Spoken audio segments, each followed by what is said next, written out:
Hey! Right you are, Jackie. Right you are. No, seriously, it is you. See that? That's a legit first.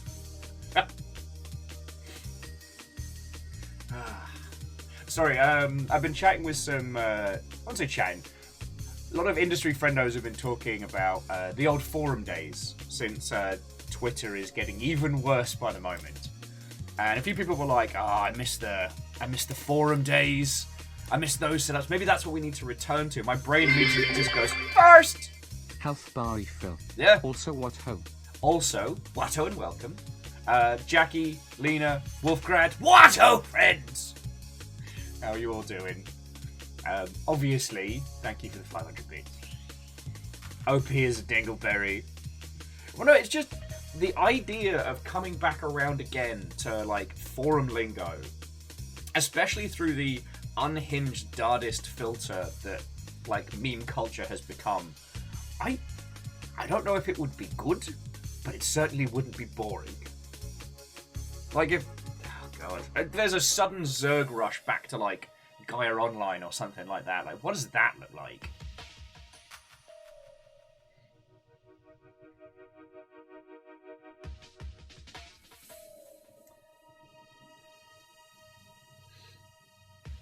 And Jackie, that's nice to see. Honestly, I'm just giving Mastodon a bit of time to solidify. I tried co-host. In fact, I'm still very pro co-host, but I don't think the co-host team have been able to kind of keep up with demand because they are a very small team. And it currently feels like Baby Tumblr, which isn't awful.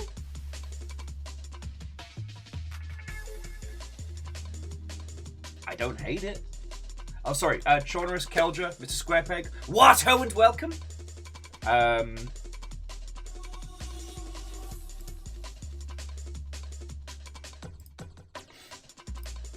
And Megaboss, Watto and welcome as well.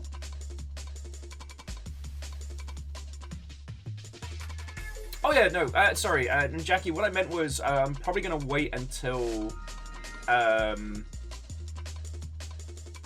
probably going to wait until we see what happens in the smoldering rubble of Twitter and how Mastodon solidifies before I jump in. Like, I don't think I'm going to be one of those influential figures in the space before the curve.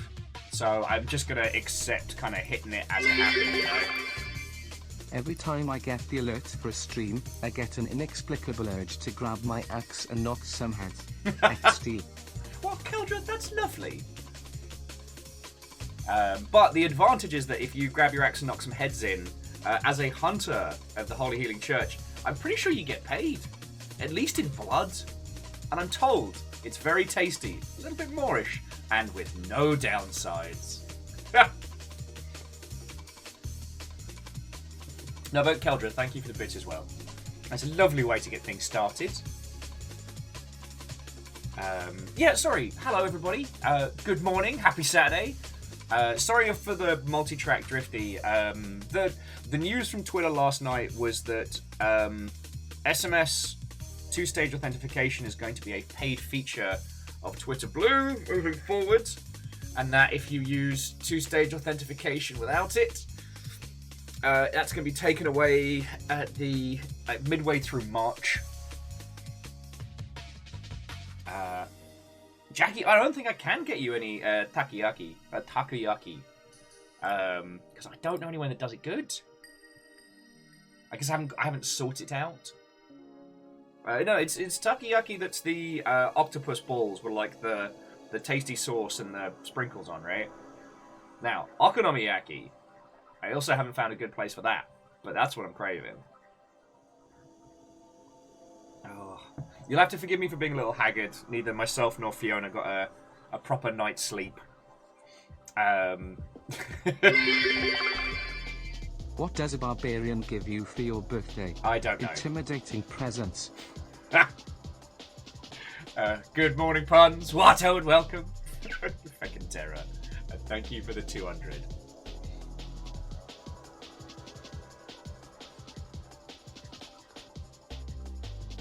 Minty, that is an excellent question. Yes. Also, Watto and welcome. I think it is safe to call Adventure Time like post-humanity. Technically, you could call it post-apocalyptic because it was an apocalyptic event that wiped out most humans. But it's that question of like aesthetic versus accuracy. When we say post-apocalyptic, we mean a specific aesthetic. We mean a specific kind of like post-nuclear fallout environment. Whereas Adventure Time is wonderful and green and lush. Maybe there's just Finn around. Oh boy, it sure is a lot of ruins of humanity. Also, someone pointed out that the lass in charge of I'm trying to think of it without spoilers. The boss lady from Chainsaw Man and Princess Bubblegum might be the same character, and that's worrying. It's worryingly accurate.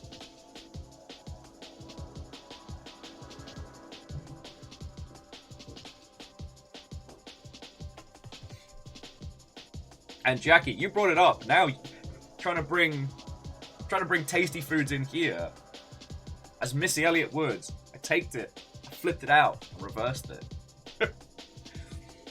I mean, numbers, I assume? I've not done a SakuraCon yet. Because it's...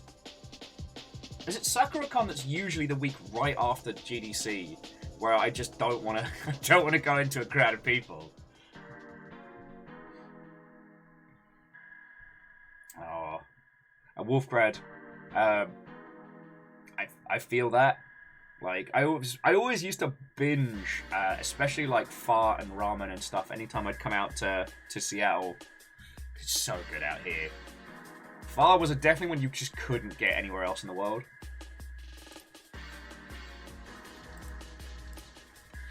Sorry, I don't mean to just immediately engage in food chat. Good morning, friends. How are you doing? Watto and welcome. Tell me your tales. Happy Saturday. We'll probably be jumping in game pretty soon. There isn't too much to be banting on. I'm just trying to think how best we can use Twitter in its last dying, gasping moments.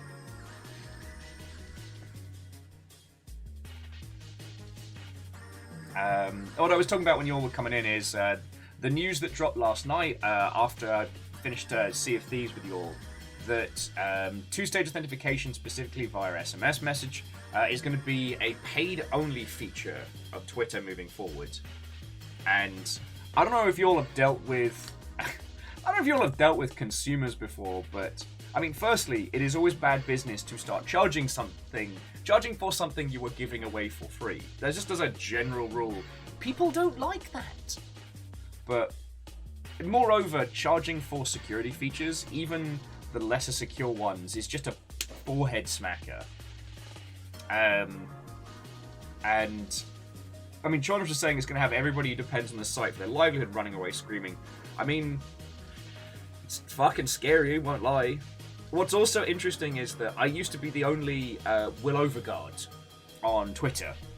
And since all the fucking nonsense popped off with the bad word wizards, there's like 3 or 4 accounts now that are variations of Will Overguard, Overguard Will. They're not doing anything, they're not saying anything, but they're there. So of course my worry is that, if I delete my account and step away from this hell site, that there will immediately be a fake Will Overguard that pops up and just starts flipping everybody the bird. Pun intended. So, I'm going to have to basically squat on my own account, which is a horrible turn of phrase now I say it out loud. Yeah, I absolutely could have phrased that better. Now I think about it. Anyway, how are you all doing? I'm doing good. I had a bit of the cabin fever about me last night, so went down to the bars. All of my locals were rammed, so I decided, hey, Clank, thank you for the 100. How are you doing? And friend Watto and welcome. Hello, hello. I decided last night I was going to go to a bar I hadn't been to, so I tried walking up to some interesting places. They were all closed super early, which was dumb and annoying. So I went down to Poindexter's, which is a local little gaming bar. Ended up having lovely chats with people. Mostly about the radio station playing like 3 Fred Durst songs in a row. Everyone just kept laughing. And again, I don't want to brag, but I did get a free basket of fries last night because one of the bartenders was making fries and asked me if I wanted some and just gave them to me anyway.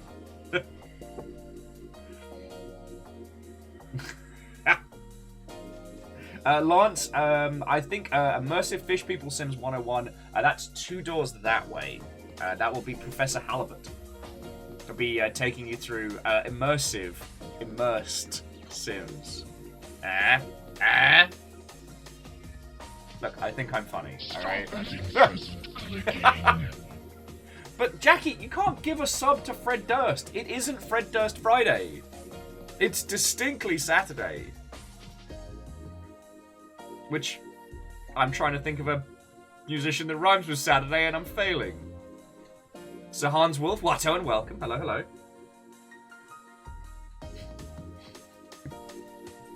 MDH, I am doing well today. Please forgive both me and Fiona if we look a little sunken-eyed and haggard. I didn't drink much last night, but I had a lovely little time kind of putzing about. I came home and just sat on the couch for a bit, talked to the guinea pigs, looked at TikTok, and then I get up to go to bed. And River kind of pops out of the bedroom and is like, "Oh, hey, look, I'm really thirsty." I'm obviously paraphrasing. River just kind of looked at me and whined and then walked to the kitchen. So I was like, all right, I'll get you some water. River had some water. I talked at River. Then River took 2 steps towards the bedroom and just vomited everywhere. No! Jackie, thank you for gifting us up a lance. That's very cool of you. And then whilst I was in the process of cleaning up River's sick, Amos is like, "Yo, I hear it's 4 o'clock in the morning. Who wants to go outside and poop? This dog!"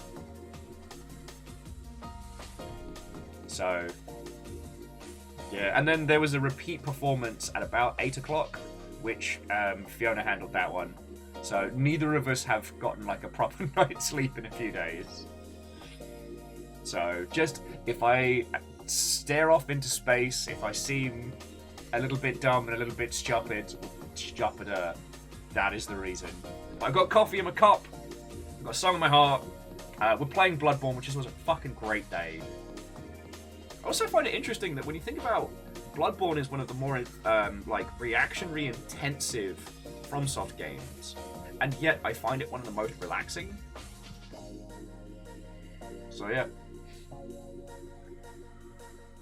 Well, Renmon, I'm happy to hear you've made it back safely. Like, it's sad that you'll be in the other fucking hemisphere, but miss yous. And I mean, I start early in the day, so you'll have some digi company in your evenings. Reactor online, sensors online, weapons online, all systems nominal. Fucking weed. Oh shoot, am I late for class? You are. However, we're just covering last week's reading materials. How to punch fish people. No, really, punch fish people hard. For those of you who didn't complete your fish punching assignments, there will be an after-school class where you go 3 rounds with an octopus. Keldra, don't tell him that! It's going to make him nervous. Sorry, Naru Hoodie, thank you for 4 months. Numbers, I'm sorry you're still going through the ringer, friend. But hopefully it's getting better.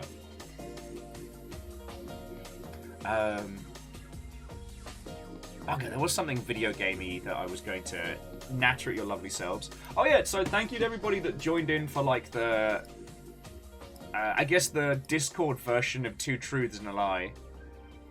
Basically, yesterday evening I was like, right, challenge time. I want you all to put up one fact about yourself, true or false. It has to be something positive, can't be something negative. And then we all have to guess as the longship whether or not we think that is correct or not. So if you still want a round of playing that, I reckon we'll... Will, stop bass-lighting us. Ah! We're not fighting fish. That's a red herring. I don't know why bass lighting made me laugh so much, but there we go.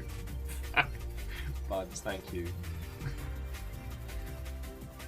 Wolfcrat, if you don't read the assignment, I can't be held responsible. If you're punching the wrong kind of subaquatic creature, like...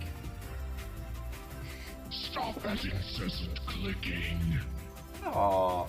I don't know who Dark Will is, Jackie Fox, but thank you for gifting them a sub. And yeah, you hit 300 gifted subs. Even the guinea pigs are impressed. So, cheers to you, thank you. Alright. No, I mean, sorry. Jackie, I don't want that to sound like formulaic or pre-rehearsed. That's a shitload of cash. Even though it's like, be it for mimetic qualities, nonsense, or otherwise. Like, it keeps us going, lets me continue doing this. Like, we're coming up on 5 years, and everything that everybody puts in is what's kept that going. So yeah, I don't know. Especially on days like today where I'm a bit tired, I worry about sounding like... for those of you that have seen Bo Burnham's Inside, the bit where he's playing a streamer, playing a game of himself having a breakdown in a room, I'm always afraid I'm going to sound like that. And Favor 6, thank you. Gifting us up to Viking Nugget, no less. Thank you.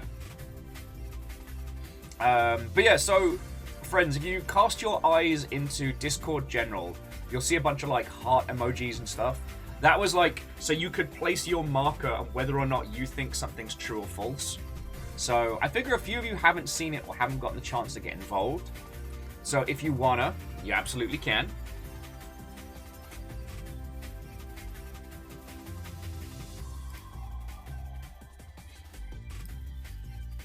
Because it was a fun little game for yesterday.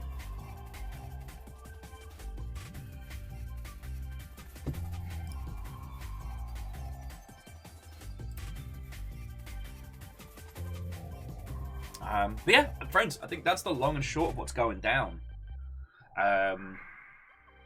It was pretty wild that, you know, all the nonsense on Twitter happened literally between...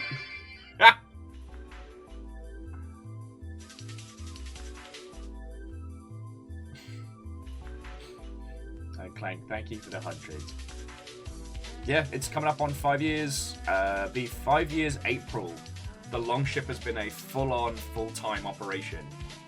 We've had highs, we've had lows, we've had ups, we've had downs. But it's doing it. I don't know what we should do for this particular Longship Day nonsense. I feel like I guess as all streams should, right? We've changed and transmogrified. New friends have been found. Old friends have trundled off onto the digital wastelands. What a stream is changes so drastically depending on, like, when you found our little squad. I feel weird that I wasn't here for all 5 of those years. I feel like I've always been here. I mean, Keldra, I think I've told you the same. Oh, shit. Wah! Train sound. But no, there's a, like, yeah, Keldra, we only got you, like, 5 months ago. And it feels like you've been here the whole bloody time. Also, obviously, thank you for the bit. To the bird, and also the hero, or better yet, God, I am tired. To the hero and the bird, Watto and welcome. How are you doing, friend? I was doing some stealth lurking on your last Gundam build stream.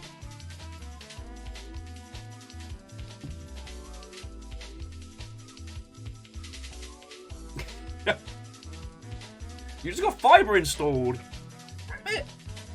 We're still not in a position where we can get proper good, like, high speed interwebs. So every now and then, just drop a couple frames. I can't download and stream at the same time. So Wolf is like, yo, I followed 11 days ago, and it somehow seems longer. Hey, Hero, I'm just happy for you, friend. I'm just happy for you.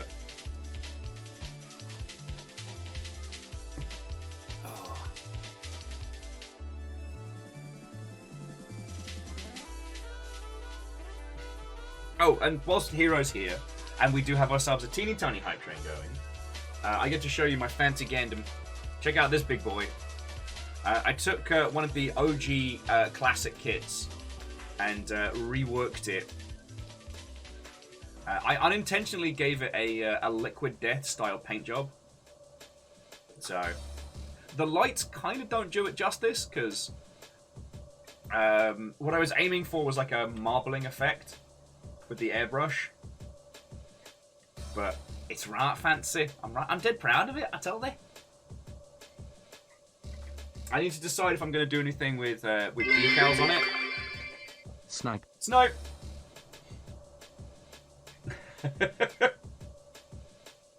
Counter snipe. Aww. Eagle lives. I mean, I would say that I'm mostly a bit of a grungy disaster, but that's very kind of you to say. It's Bloodborne on a Saturday. We're fighting fish people. Oh, Johnny, that's lovely of you to say. Sorry, I just saw your compliment. That's real cool. Oh, so Hero got the compressor last week. Oh, nice. So Hero, one thing that, and I wasn't even the one who found out about this. ET3 Stooge told me about this, and it's ended up being a fucking winner. Where is it? Sorry, friends. The episode in which I ignore everybody and just talk to Hero about painting Gundams. Wait, stop being all tangled. Ow. Alright. Yeah, so this is fucking invaluable. I don't know if it is coming up on stream, but it's between the compressor and the brush, and it's a moisture catcher. And it stops that kind of like first occasional wave of just like gross spatter. It's really fucking handy. Extremely high recommend.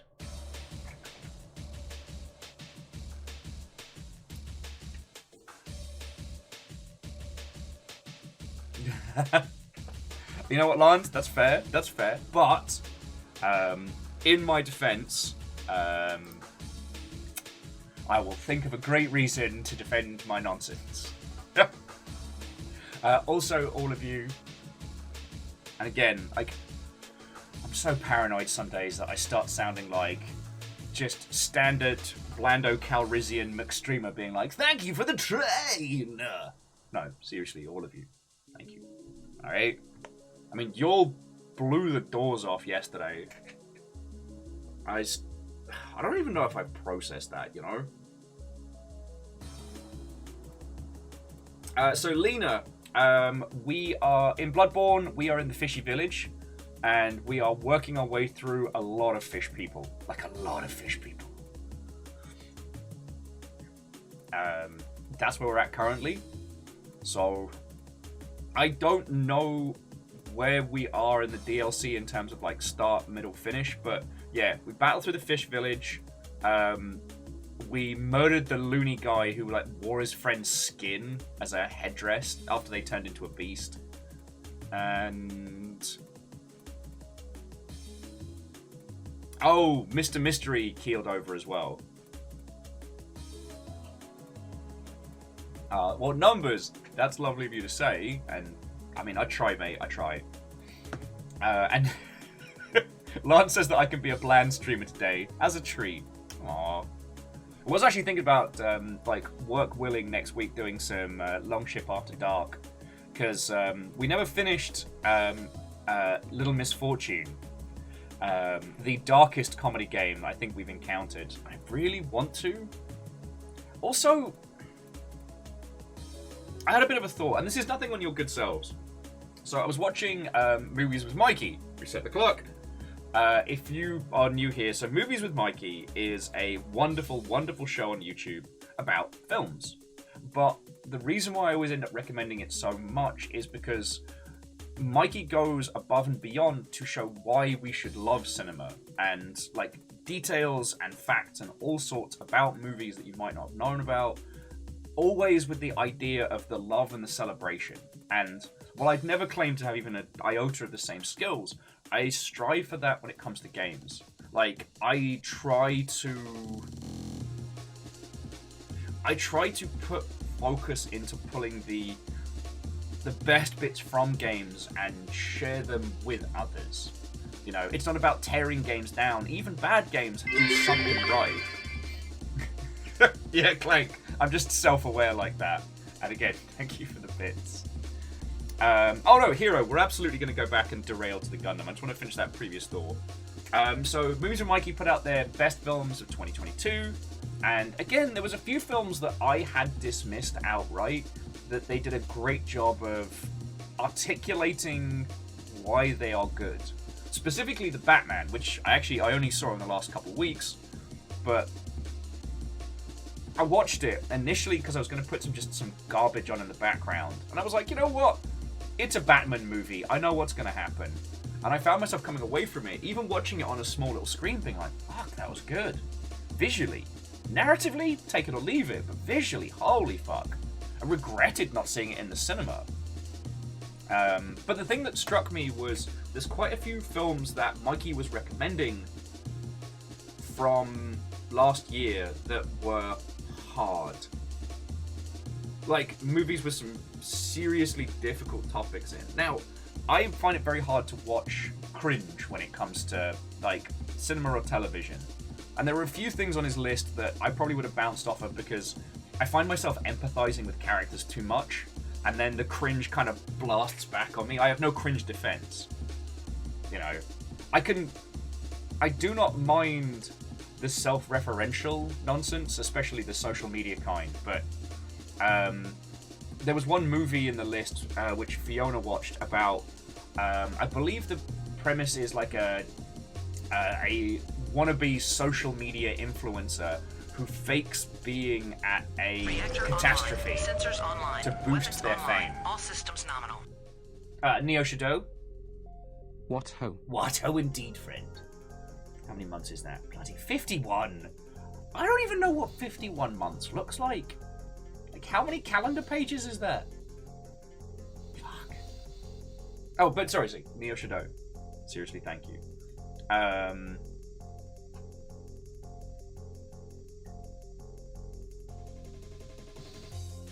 And Lance, I wholeheartedly agree. But the thing that I also came to accept is, like, even if we don't see anything more of that particular interpretation of the Bat will always exist in that film, and I'm happy about that, you know. But the thing that struck me is that, especially how I've been structuring a lot of our games and a lot of our content throughout the year. Sorry, content makes me sound like a fucking asshole. Basically, what games I pick on the weekly, I have not really picked anything that's been emotionally challenging in quite some time. And I think we can all understand why. You know, 2020 kicked the hot shit out of all of us and didn't really feel like playing games that would really get into the nitty-gritty of the human condition. You know, I don't mind hard and difficult games, but, you know, things like, we've had If-Bound on the list for like 1,000 years, which is meant to be a gorgeous, incredibly powerful piece, and some titles like that. And I think, in a way, I've been avoiding emotionally difficult games because they're very physically taxing.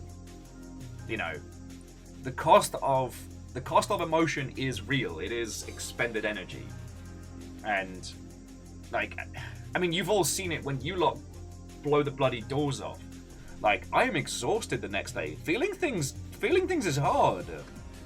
So, I don't know if I necessarily have an answer to this, but I guess I just wanted to recognize that I've kind of been, I don't want to say slacking, but I've been avoiding games that have real weight to them. And yeah, I'm going to try and change that for the year, but in a way that means that we're not always hanging out while I play miserable video games for sad children.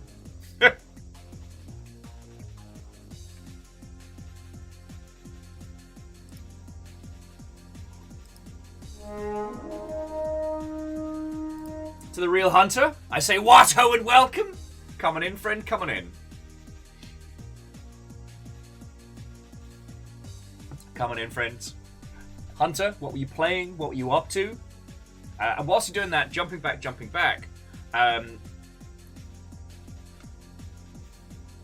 Hero was talking about the HG full armor. Well, Hero, this is my flex because I saw it on sale on I forget which site, so I picked it up. But I'm lucky enough that I have full armor. Let me move the boxes. So I've got the master grade full armor waiting, and this is my flex. Excuse me, Tiny Gundams. Tiny Gundams! No! Check this out. I managed to get the hanger for it.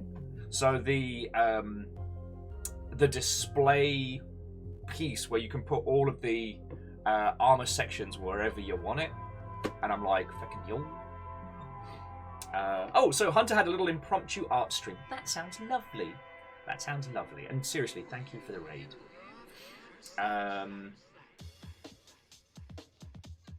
Yeah, so Renmon, that's a very good point. Like, we haven't streamed Spiritfarer for that very reason.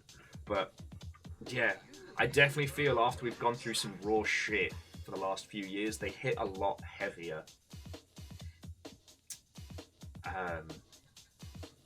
Yeah, we will do Spiritfarer as a group play at some point. I think by this point, we've all either seen it or know it.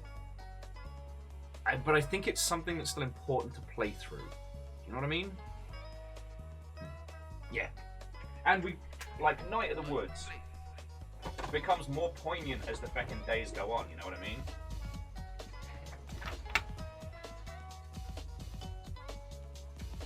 But yeah. Like I said, I'm not going to suddenly start, like, bashing you all over the head with emotionally heavy games, but, you know, like, I'm going to try and do, a horror game a month. I'm going to try and do a game that says something. Because I think If Found is one that If Found is a game I should have streamed with you all ages back. And especially considering how I mean, as you've seen, I've managed to piss off transphobe something fierce. I think celebrating good media that... God, I'm trying to phrase it in such a way that I'm not speaking for the art, but yeah, it's one that we should have gone through in the past, and we will.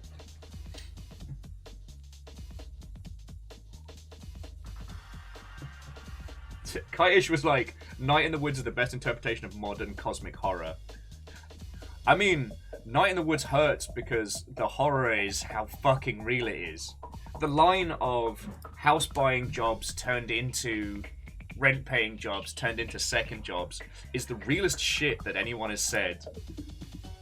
Just hands down.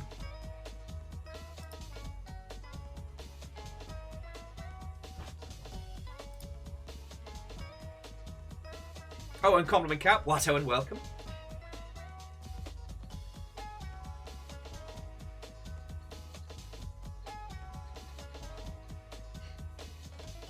Feckin' yo. Anyway, sorry. So bringing it back. How are you all doing?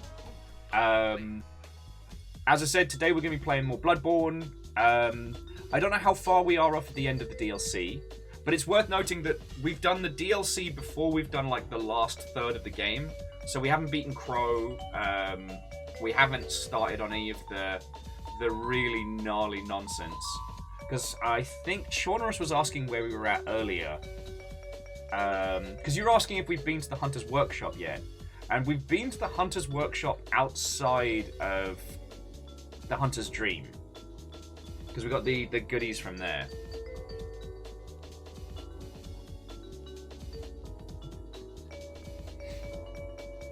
Oh, and Steppagen, Watto and welcome. Hello. It seems I'm still in love with Ludwig's Sorry, I'm still in love with, Ludwig's Holy Blade.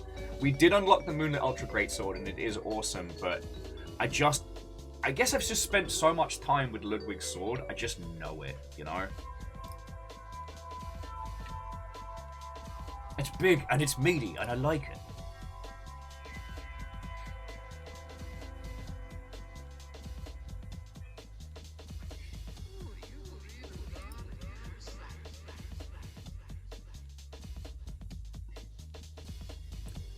Oh, that was the video game thing I wanted to talk to you about. So, as you may or may not have seen, EA have launched their Monster Hunter competitor, Wild Heart. Not to be confused with Wild Hearts, aka Sayonara Wild Hearts. This seems to be a very interesting evolution on the Monster Hunter. That is a very different game. On the Monster Hunter formula. You've probably seen that Tuna's been playing a whole bunch of it. Apparently, the PC port's very shaky right now, so I've not had hands-on with it, so I can't recommend it. But what I did find out is that they have one evolution on the format that I can't believe Monster Hunter didn't add sooner. And that is, if you sneak up on the small, cute animals, you can get resources by petting them rather than killing them. And that's fucking genius. That's genius. Yeah, I know, Favor 6. A PC port from EA that's shaky. Le gasp! Laughs in Red Alert 3.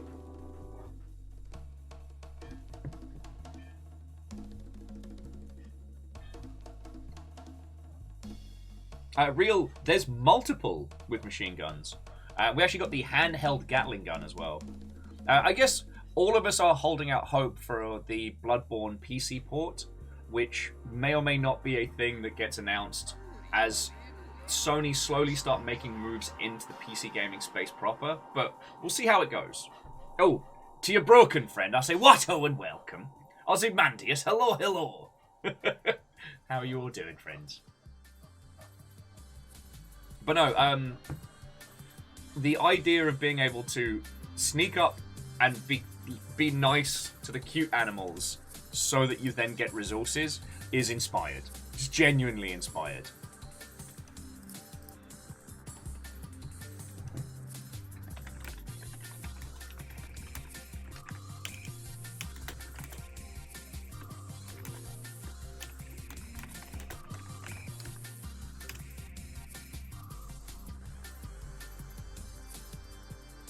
Kelder says, do you ever think about playing Alice Madness Returns? Yes. I'm just making sure I'm getting the right Alice game. Because that Madness Returns was the Quake Engine one.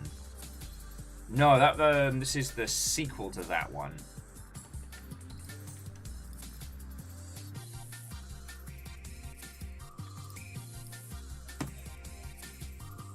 It's one of those, I'm not against it. However, the previous title is very janky now. It's not without value. It's definitely worth discussion, but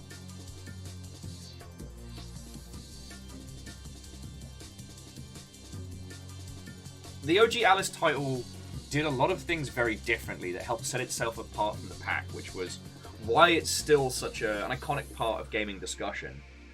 However, as a game to watch other people play, the original is very painful. So we could take to the sequel and use it as a discussion platform for certain. Yeah. Well, your broken friend. I also don't want to diss on American McGee's Alice because it did break the mold in a time when people were being very samey blandy, same. Oh, fluffy adorable kitten. Watto and welcome. Oh, way cool. Fluffy says they just did something in Sea of Thieves with a pair of randos who were pals. That's lovely. That's lovely.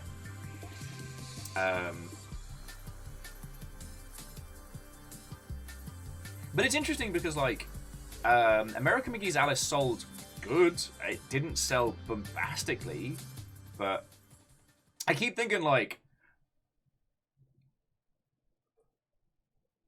American McGee as a person was such a fascinating a fascinating arc in that, much like Sid and Mavis Beacon, it felt like a name of a person that you've never heard of who would just kind of plop down in front of a title to help shift units, and that's not bad. It's just weird.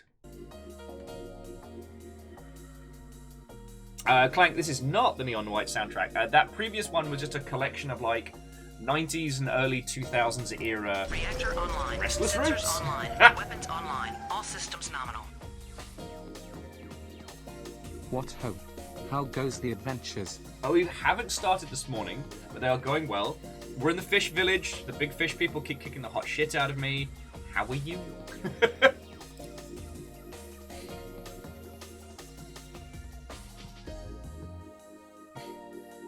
Oh, sorry, and where are my manners? Restless Roots, thank you for 5 months. I hope you're doing good. I'm saying Mavis Beacon sounds like an awesome recipe. Mavis Beacon was a made-up person designed to sell touch typing software, because apparently when you put someone's name before something, it makes it seem more official. Lance, I will not apologise for you buying Skatebird, because it's a great game. But also, the next of those kind of like cute animals doing skating is this little squishy frog. So, I'm looking forward to that one. Yes, caffeine. Mavis remembers. Actually, you know what, Renmon? I've not tried telling the fish people of Bloodborne Village with a firm and stern tone to stop kicking the hot poo out of me. We'll see how that goes.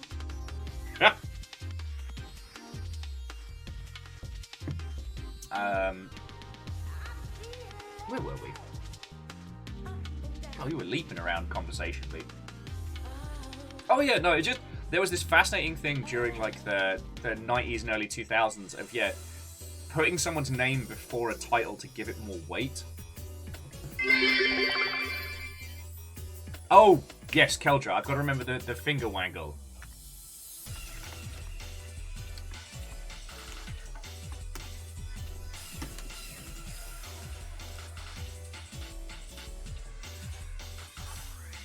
Also, I am bringing up America McGee's page because here's the thing.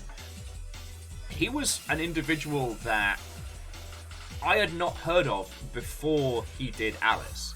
I mean, it seems that he was just someone who was on the full list of titles, like, got brought on for Doom 2, stayed at id until Quake 2, and then did America McGee's Alice, which, by my understanding, was a Quake title for EA.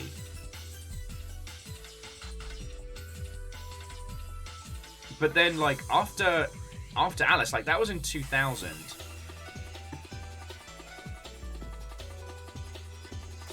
Okay, no, alright, so America McGee was one of the OG team on Wolfenstein and stayed... oh my word.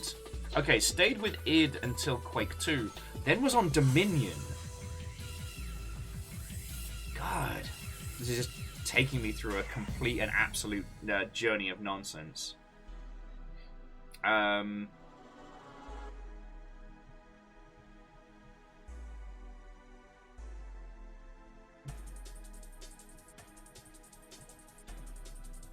But it seems that Mr. McGee continued through to, like, America McGee's Alice. That was the first one that had his name to it.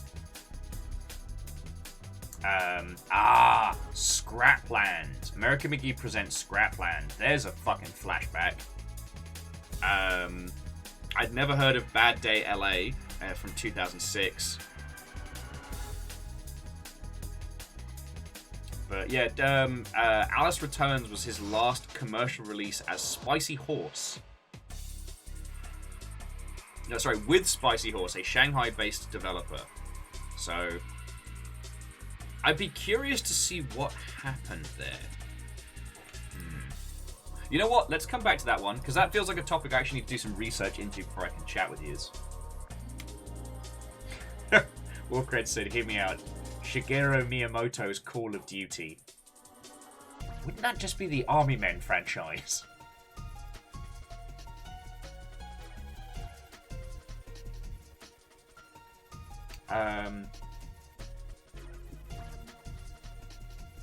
Well, so Hunter, that's an interesting point. Sorry, Hunter was saying that if a particular dev or artist has a particular flavor, they should add their name to the title. If Tim Burton made a movie, they're going to want to know about it. Well, what's interesting in video games is that, I mean, for the most part, they are big collaborative experiences. And the only time people put a name before a game is to help shift copies. Like, you know, a lot of the early sim games, shit, I'm trying to think of a few. We don't really get that many titles now. Mainly because, like, it doesn't really work, and it tends to put people's nose out of whack when a title is attributed to a specific individual, because it's a very different process making games than it is in other spheres.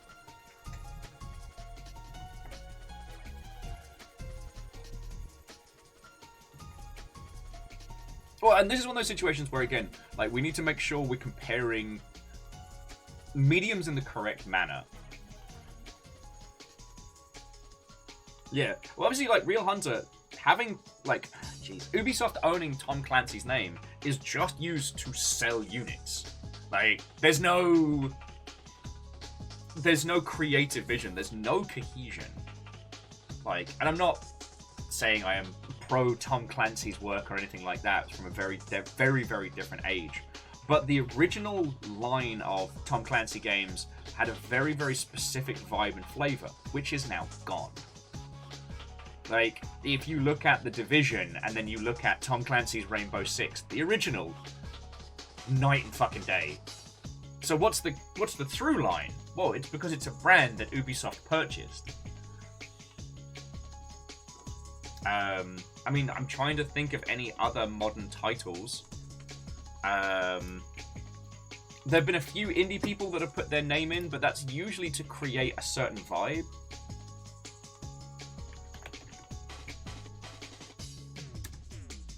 I'm trying to remember the recent one. God darn it. It's not Gabriel Knight. That's a different video game series. Darn it.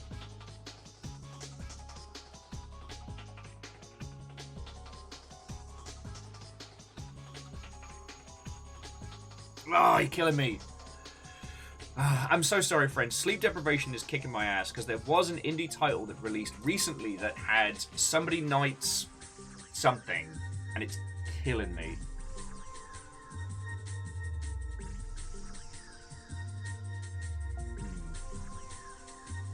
Yeah, Martin, you know what? I am just dumping on Ubisoft like that. I don't give a heck. They can't stop me.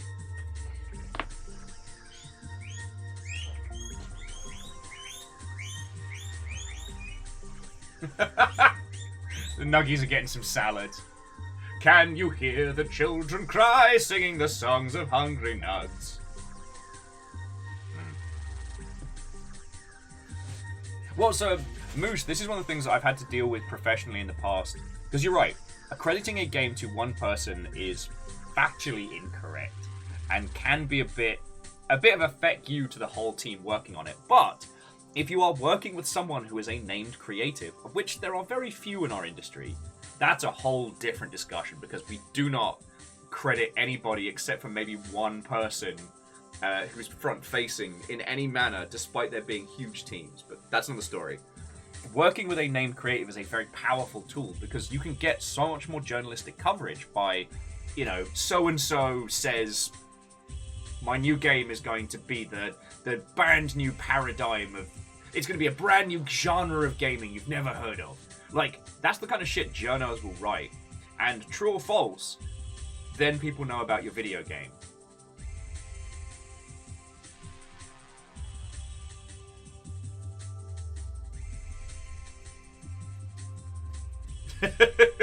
Yeah, Renmon, I love that quote. There's a tendency among the press to attribute the creation of a game to a single person, says Warren Spector, creator of Thief and Deus Ex. Yeah. Well, in Restless Roots, the other thing is it's often very hard to point to one person in a large space. I can't get into the details on this one because it gets into both NDA and FriendDA territory.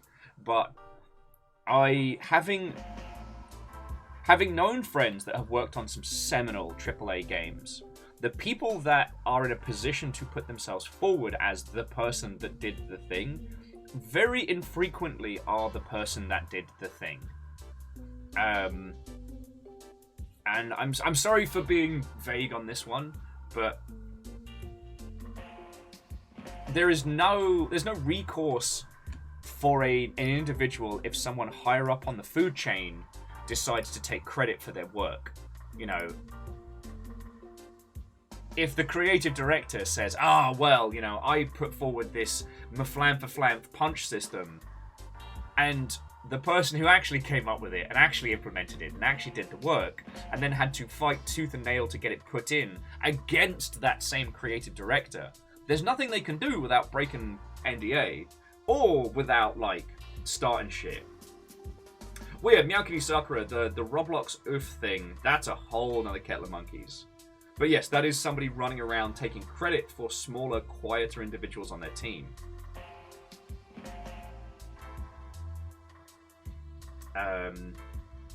Yeah, Lance, the alter paradox. Yes. Now, I've met some people in the industry who get pretty close to being auteurs, but the thing is, they're good because they know how it all works, and they would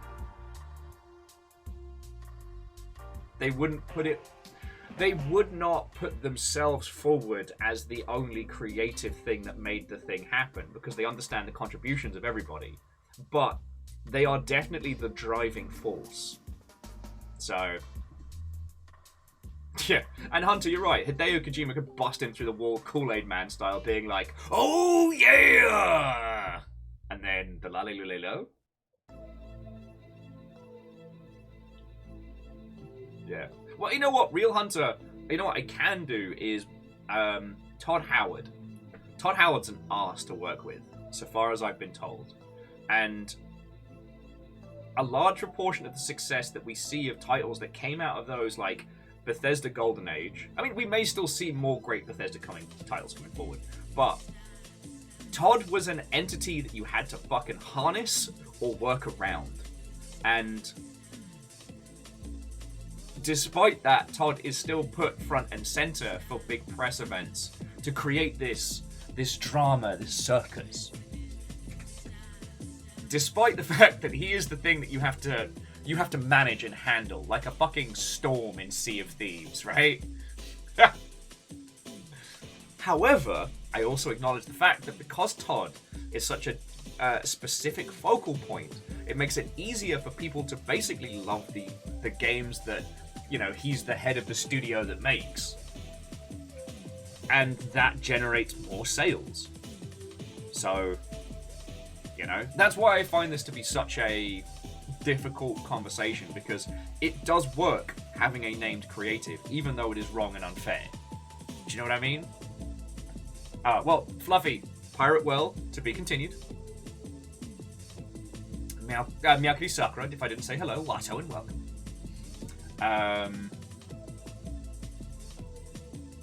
So yeah, I'd like to see individuals on teams attributed to more directly, as we've been seeing with, like, video games and stuff like this.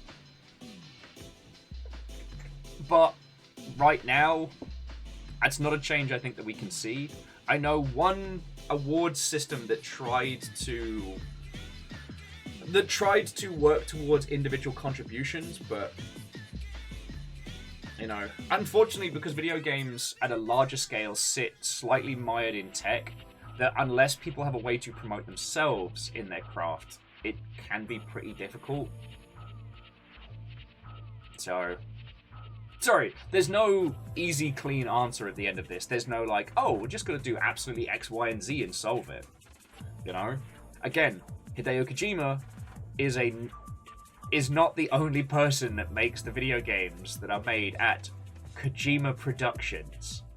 However, because of the drama created around his name, and because of how he has done self-branding around the person, he's able to do stuff that other other teams would struggle to get the same funding and support for. So yeah, the problem does also come from the fact that most people who want to be front-facing named creatives are shitty white guys. And then we find out that they're shitty. And then everyone's like, oh, the gasp! There's a certain kind of person that wants to be observed as an alter, and they are very rarely the kind of people that you want in that space. But that's another kettle of monkeys. The one thing I will say is that as we get better about, you know, de-obfuscating the games industry, about removing the mystery around how they're made and who makes what, I think this is going to get better. One thing that I did notice from doing community management stuff is that by being the human being that interacts with the public about a video game, that quite often a lot of people will come to you and thank you for the game, and it's super fucking weird at first, but then you have to remember that because people don't know how a game is made, for the vast majority of individuals have no idea, that anyone from the game dev team is someone they can attribute their love of a title to. So someone coming to me and saying thank you for Total War, I didn't make it. I wasn't there for the fucking 20 years before I even got hired by CA. I didn't, you know, help make it so that the new engine did all the fancy stuff it was supposed to be. But what I am in that point is I'm something to the consumer. I'm the face that they can put to the thing they love. And that's my function in that place. Do you know what I mean? So it's not a compliment to me, it's a compliment to the game. I'm just the thing that can actually shake their hand and say, yo, we just loved fucking making it. But, yeah.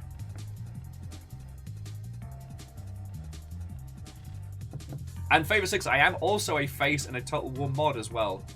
That was Will's last mission, which was a little like a little thing from the Total War community when I left.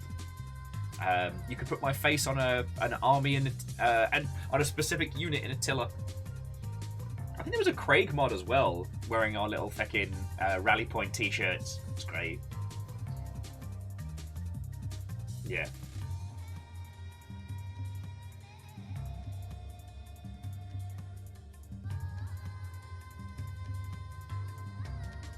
Anyway, I think we've kind of covered as much on that one as I can talk about without us like starting to like bust open some NDAs.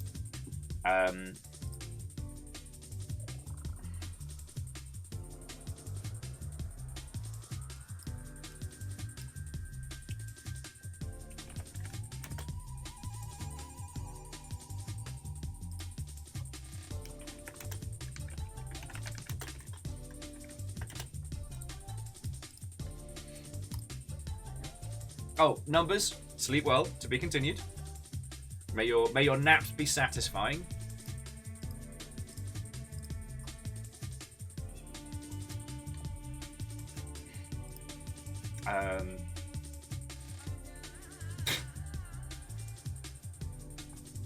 Miyakini Sakura, I highly doubt that will ever happen.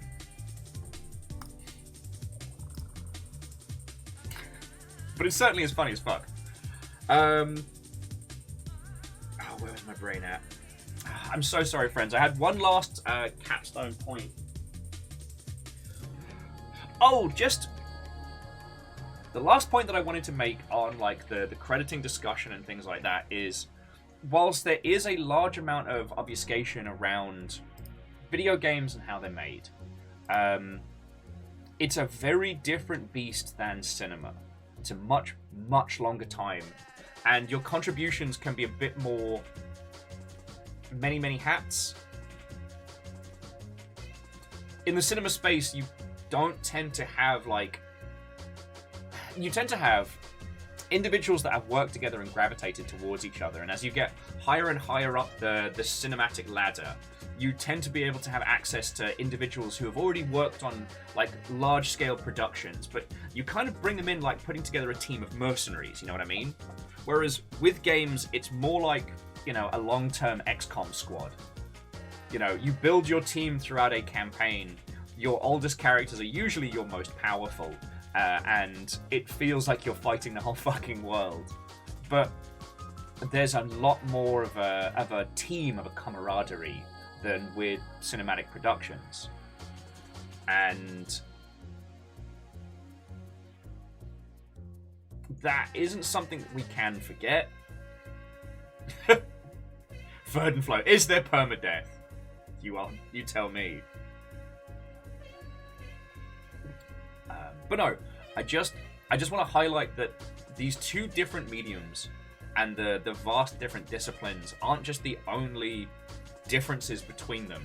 Like, one of the reasons why we have so many strange problems, especially when it comes to like crediting and stuff like that, is because of that camaraderie. Like, it's gotten better, but like back in the day, especially in the AAA space, leaving a studio was like, whoa, well, you're leaving? I can't believe you're snubbing us. There was always this feeling that people leaving the studio was kind of like they're quitting.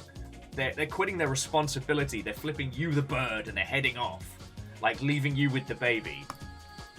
And I hope that feeling has gotten better, and hopefully it's not a studio to studio consistency, but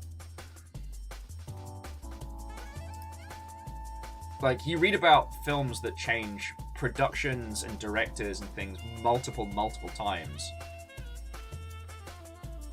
Like, that just doesn't happen in video games.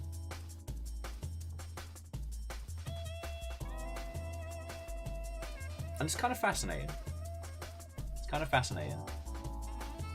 Anyway, I mean, pause this smooth jazz jungle. Pacha. Let's get into Bloodborne. We can keep talking about this. Like, one of the things that I do find hard is seeing people that talk with great authority about projects that they were involved in and knowing that they weren't the person. That's one that I always find very difficult. Oh, yeah, and Naru is saying unions make a difference too. They do. And, like, unions would be able to enforce stuff like every person who works on a game gets a credit.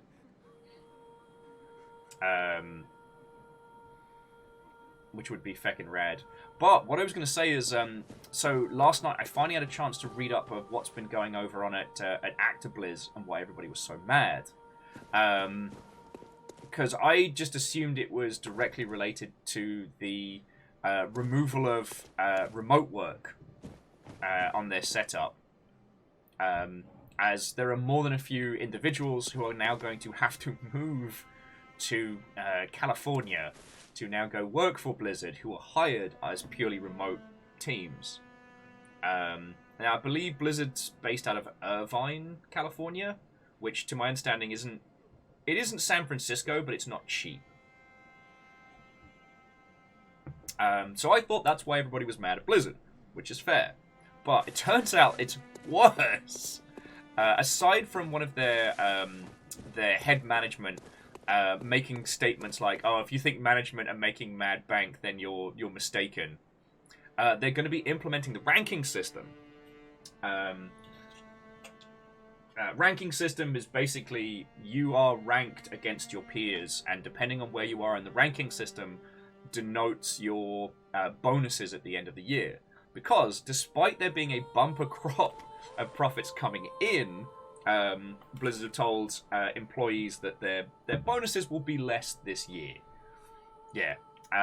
Now, I need to read and reread because I'm quoting it as Blizzard. I don't know if it is ActiBlizzard or if it is ABK Full or what have you. These things get complicated, and it is important in those situations to make sure we're not stating things too incorrectly, because that'll only end up hurting the people who need support. Hey, Kakazi, as we've said, that's the tagline for Bloodborne. But wait, it gets worse.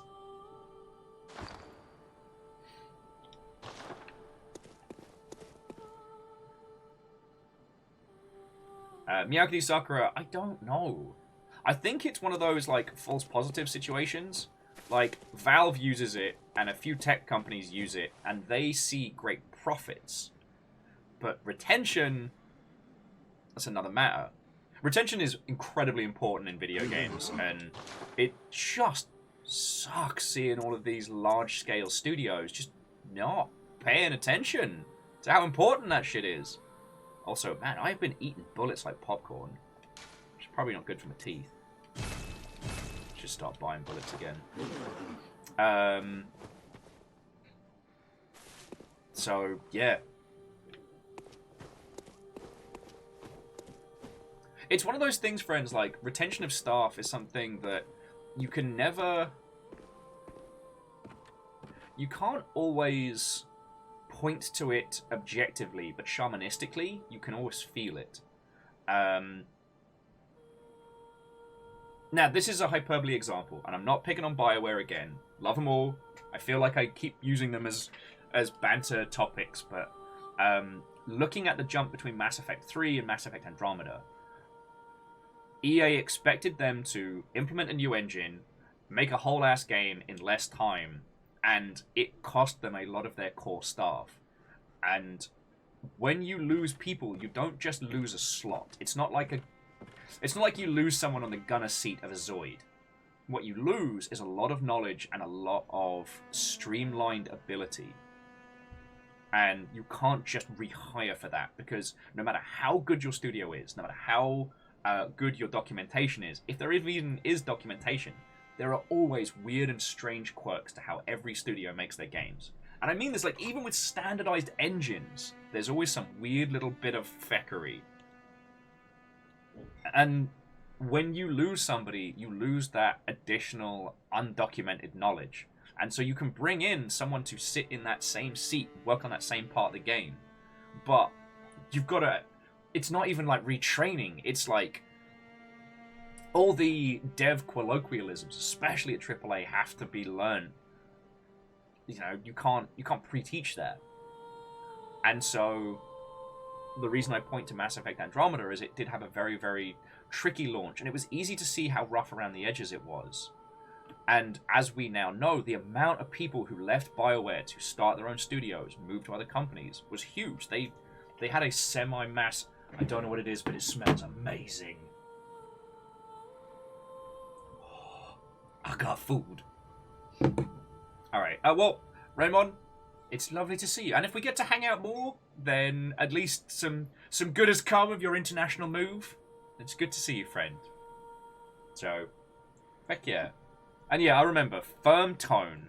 Look the fish right in the eye and say, no, stop it, fish. J-Post stares in memories of dev archaeology on legacy code bases. Fucking yo. See Ingomar.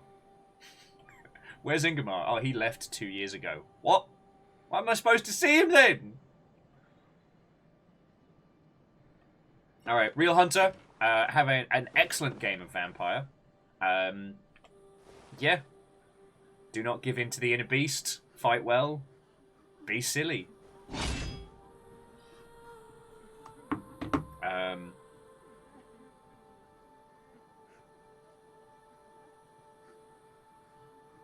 But yeah, it's something that you can observe.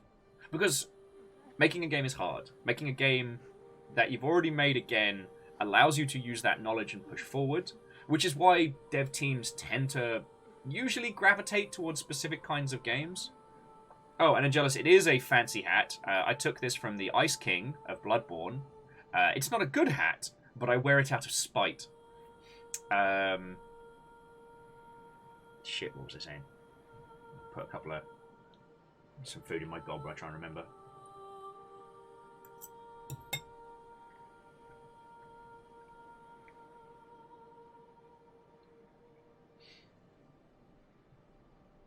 Oh, wait, Mega Boss, go get some sleep.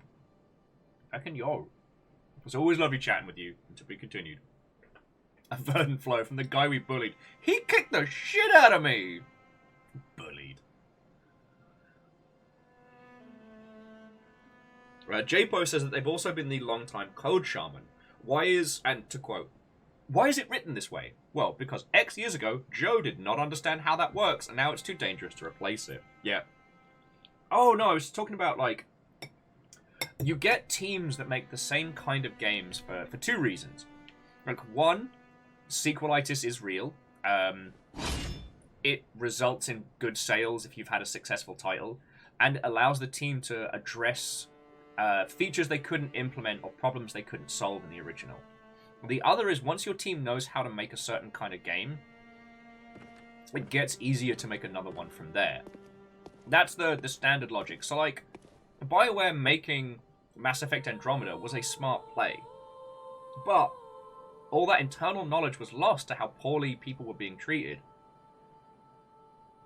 Okay. EA did not handle them, and to my understanding, EA also didn't shield them from the nonsense that happened around Mass Effect 3's initial ending, so they lost a lot of talent. And so they then tried to do a Mass Effect game with less experienced teams and less time on a new engine. Like, once again, how we keep coming back to EA mismanaging their studios, I don't know. But it's such an easy historical point to look at and go, huh, sure did fuck up there.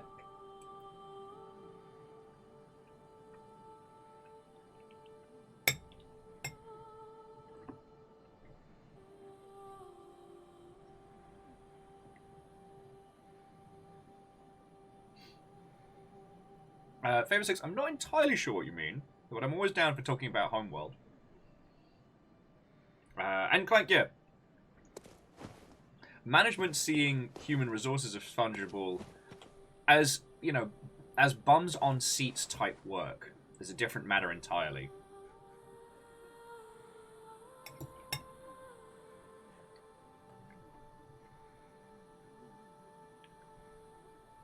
Oh, and Lance, I think we'll get some incredible documentaries on what happened to that whole saga in the future. Okay. Oh yes, we made it to the Lighthouse Hut.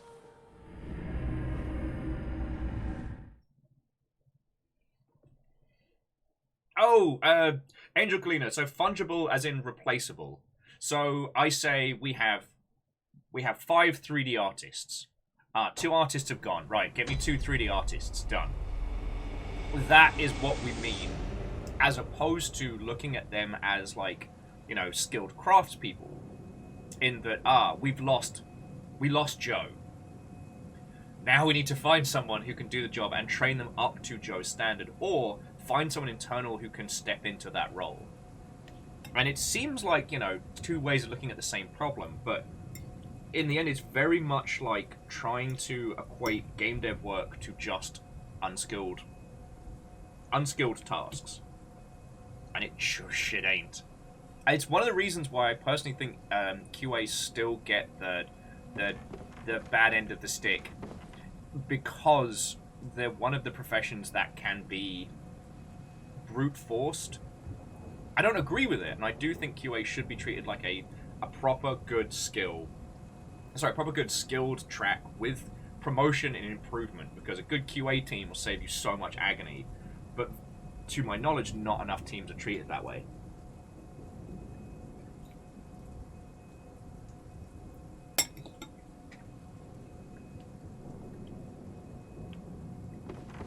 And Hindle, Watto, and welcome. Hello, hello.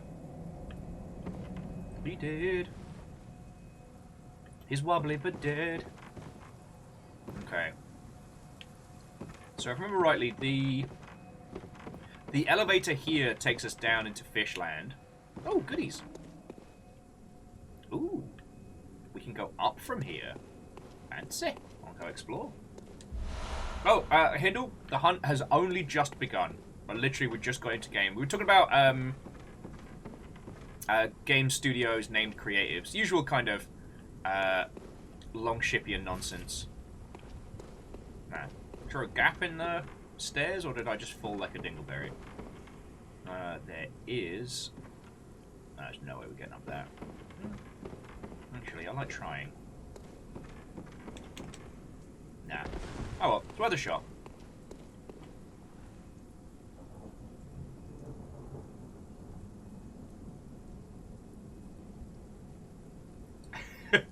Sorry. Angelus is asking if we go up from the Fishland elevator, will we arrive in Birdland? At this point, I have no idea. Well, so Fallen Angel, it is something that is commented on a lot, and this is a little bit outside of my wheelhouse again, and I try not to talk about these things with authority, but a lot of people who I follow and who discuss a lot of the current state of employment in, you know, English language territories, that the concept of unskilled labor is something that is put forward to essentially devalue and underpay certain professions. And I think that is a painfully true statement. I can't comment on, you know, what it is like to be a professional healthcare individual. I have no clue. And I have the utmost respect for everybody in that space. When I talk about, like, video games, they're a strange one because they're partially based on a learnable academic skill. But the overall moment-to-moment of working on a video game is strange and weird, and what the bloody hell is down here? No, goodies! Is strange and weird.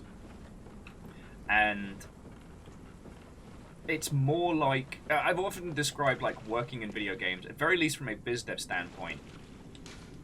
Oh, the sky and the cosmos are one.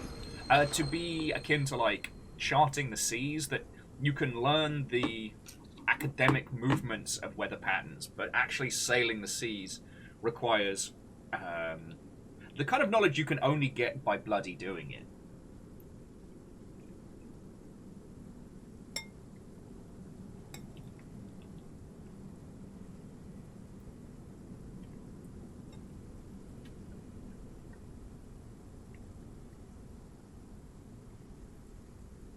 And yeah, as Favor 6 was saying, in those kinds of professions, as, like, you know, as a support worker and a carer, as Favor 6 was, the amount of undocumented knowledge required is frightening. Alright, what have we got? Ooh! Cursed Kin Hunter's Damp Blood Gem. Man, I loved their first album. Sorry. Won't stop making that joke.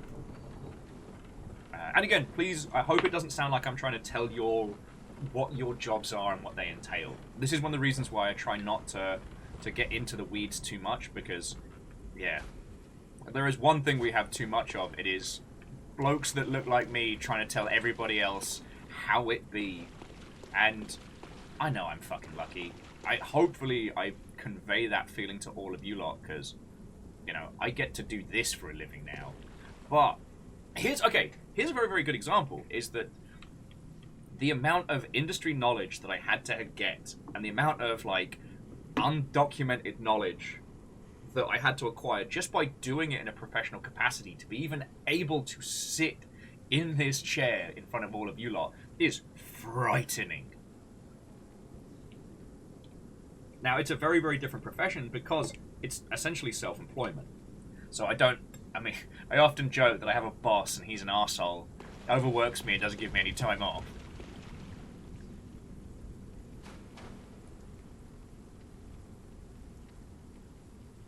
Okay, they're not attacking me and they're not being weird, so I'm going to leave them alone. I mean, okay, Clank, you're right. I am good at social interactions, but please don't think that I was just magically good. I unintentionally went on a training montage. I had to learn how to do this. You know? Most of you from here met me after I'd kind of gone through my own, you know, training montage. Because, you know, I moved up to London. I got thrown out of home and found myself in London and then just had to make it fucking work. Oh, that is a lantern, isn't it?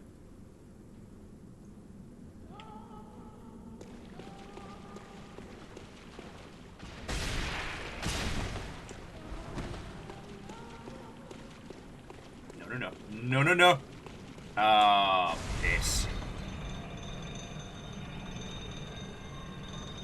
not dead. I'm not dead.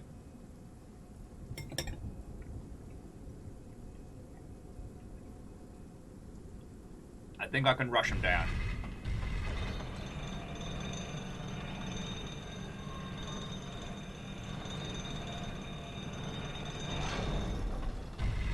I think I can rush him down. Okay.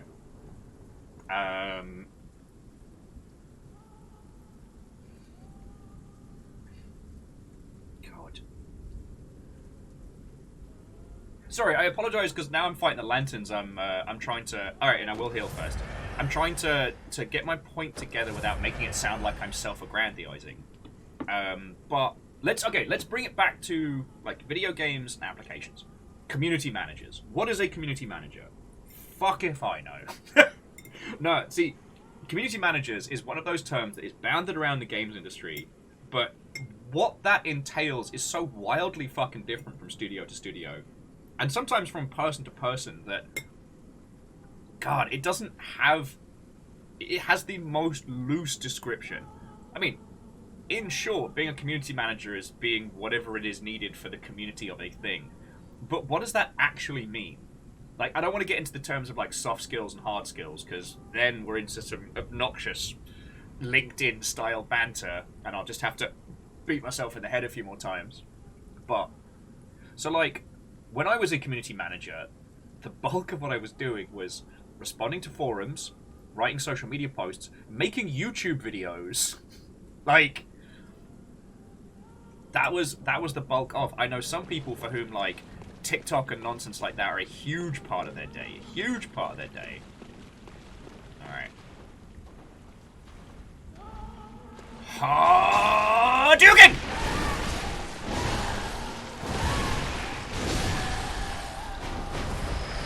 Woohoo! I win! Another one! Alright, well, I hope you all brought extra blood, because this is gonna get snacky. But yeah, like, I know some community managers who do no social media, who just do, like, event coordination plans, and that's it. I have one friendo who goes to tournaments to run, like, the physical event part, like, the physical tournaments of their game. It's fucking wild. I know one person whose whole job is just snarking at people on Twitter. That's it. Like, they just go the full Wendy's route.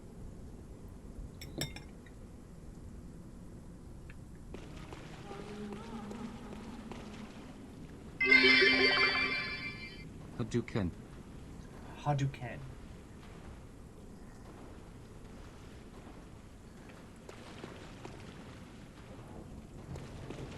Yeah, just if I can sneak up on them quick enough.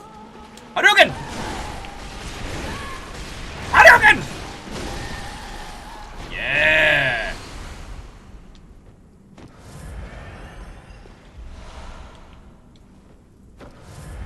Oh, and Vanderbeest, Watto, and welcome. Vanderbeest, the Yaldom is yours. What will you do with it? And thank you for filling the pint glass. Biggs, Watto, and welcome.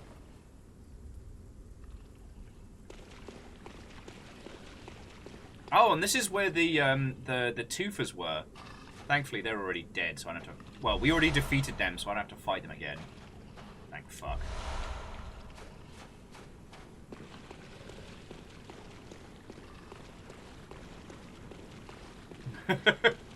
Comp says that if you've played enough Bloodborne, what you can do is you can set your alarm early in the morning to be the same sound as the winter lanterns, because that'll get you up out of bed real fast.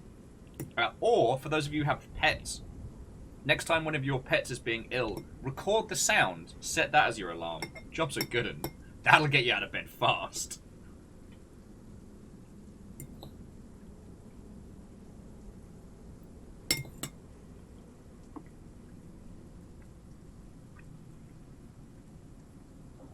Clank was saying, could you make a how do people socialize 101? God, I could definitely do something that would work for people based in North America, but you know, I obviously, once again, I have a lot of huge privilege-based advantages when it comes to socialization, which I wasn't really aware of when I was learning. So, like, I don't have to worry about getting blind drunk at a pub and stumbling home, because I look like this.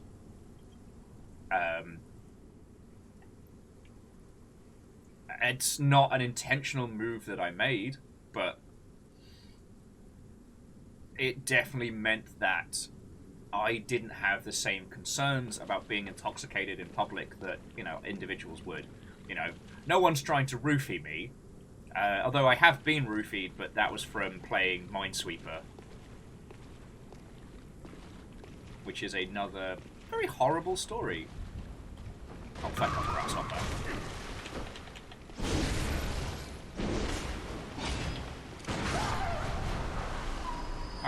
Alright. That's the move I wanted. That's my swap.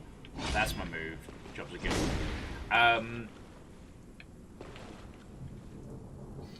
But, I mean, shit, what are Will's socialization tips?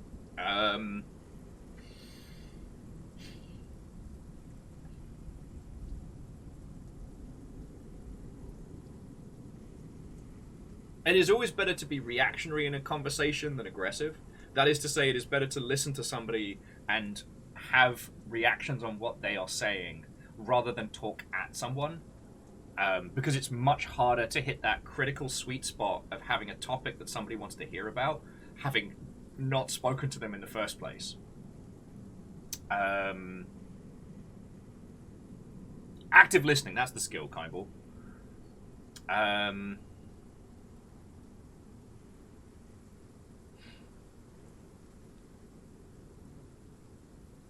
Be as observant as you can, you know.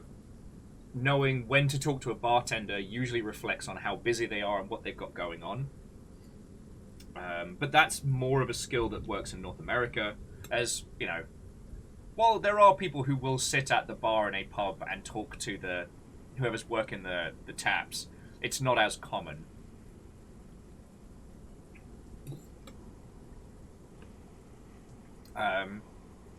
I mean, Scotty, reading the room. Always give someone enough space, both physically and socially, that they can disengage from conversation without feeling like they have to step away.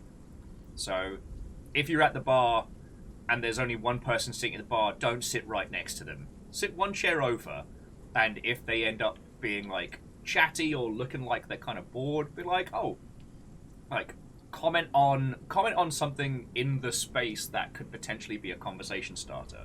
So, like, last night, the bar I was in, they were playing the Iron Giant, but the music that was playing was early Limp Bizkit, and it was making for this weird mix.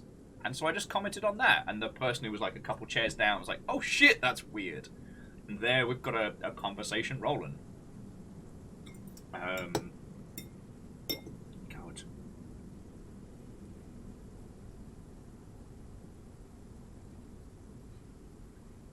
If you find yourself...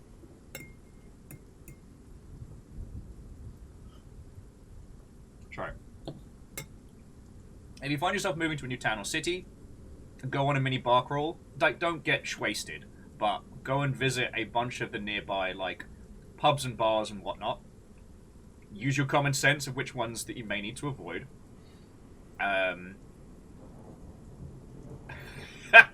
Dom gets me.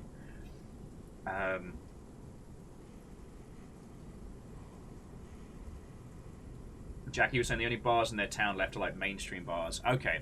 Might be less effective. God.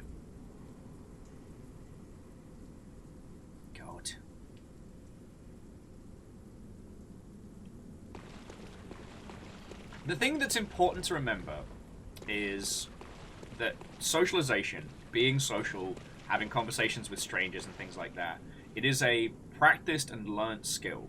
So, I know it comes off real easy when people are good at it, but it's like watching somebody do a kickflip. It seems real fucking simple until you try and do it. It takes time and practice.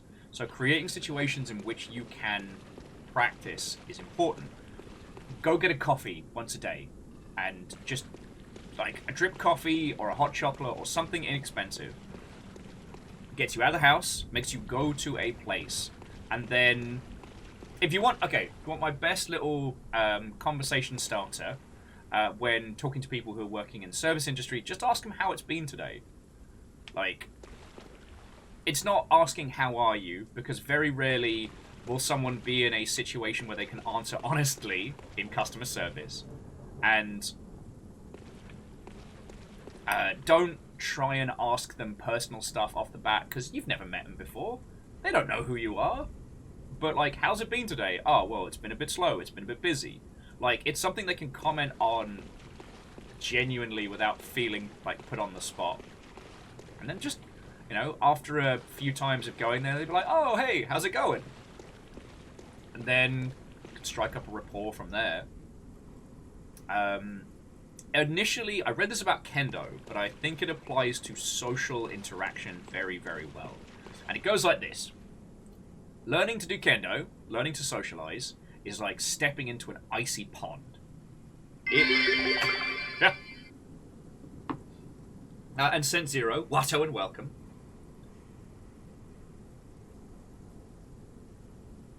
Oh, Fluffy, I apologize, I missed your joke in the initial. I'm good at socialization now. I'm great in those environments. I prefer to be in them. I thrive in that space. But it was something that I learned to do. Like, I wasn't just born thusly. It was a learnt skill. That was all I was trying to highlight. But yeah, so the TLDR on this one is that learning to socialize is like learning to walk into a freezing pond.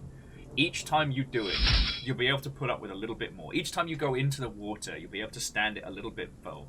You'll be able to go in a little bit further. And the only way to train yourself at this is to practice it every day. Go in the water a little bit more. Because it's uncomfortable, and it's cold, and it sucks. But once you have gotten good enough at it... Rentium, thank you kindly for the follow. Once you've gotten good enough at it, that you can get your head beneath the water, you can truly see the breadth and depth of everything beneath the waves. You can see just how much further you can go. And, I don't know. Yeah. As C2 says, stepping into an icy pond, alcohol also helps. It does. And it doesn't necessarily have to be your drinking, but that can help with nerves. However, one, you don't need to drink to learn how to socialize. Two, if your goal is socialization and practice, set yourself like a 1 drink minimum, 3 drink maximum, depending on your alcohol tolerance. And always be aware of your drinks, your space, and your surroundings.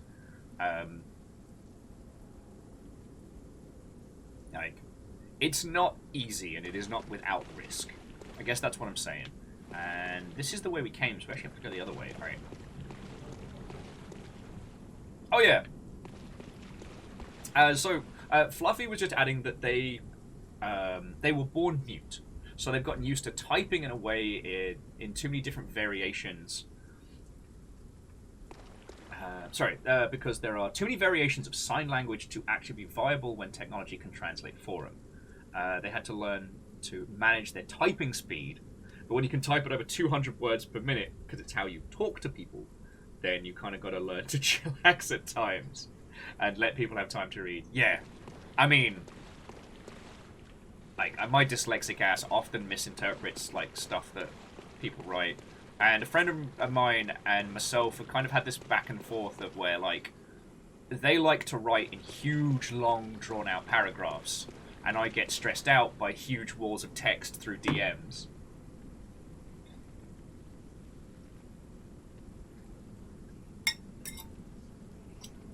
But I tend to write how I talk, which doesn't make for good reading.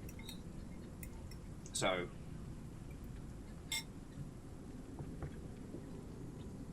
okay. But yeah, what TLDR is learn to be aware of yourself.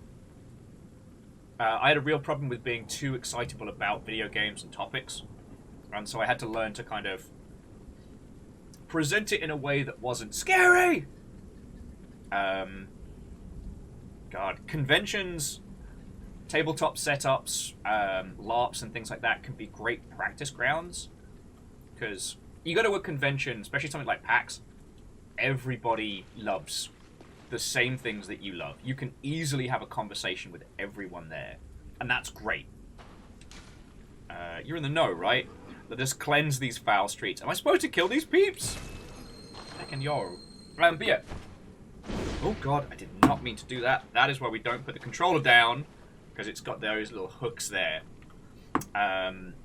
Yes, like events, conventions, where you have a shared interest with everyone there are a great way to kind of practice, step out of your shell a little bit, but it's being able to take those same skills from like events, conventions, LARPs and things like that, take the core heart of them and then bring it forward into your day-to-day, where you can strike up a conversation with somebody and then see where it goes. Miyaki Sakura, not very far. We got... Someone commented that I was very good at socialization, and I was kind of saying, like, nah, it was a thing I had to learn. And the thing is, learning to be good at talking to people you've never met involves practicing a lot, which involves making a tit of yourself a lot, which I did.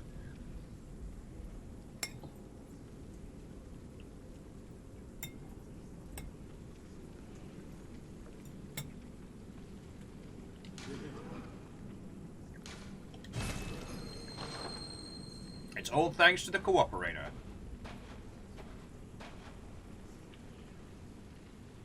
You're looking pretty squishy here, I'm not gonna lie.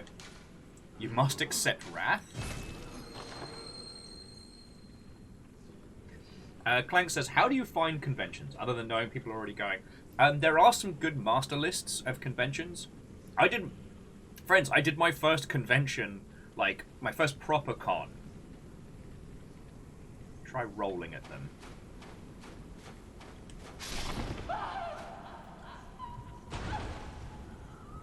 No! Hindle! They're incredibly soft! I just did a crime! I'm the baddie!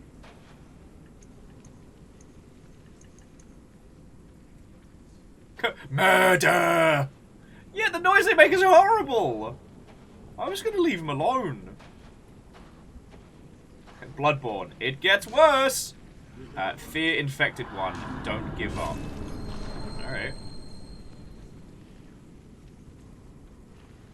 Am I the arsehole? Check. Apparently, yes.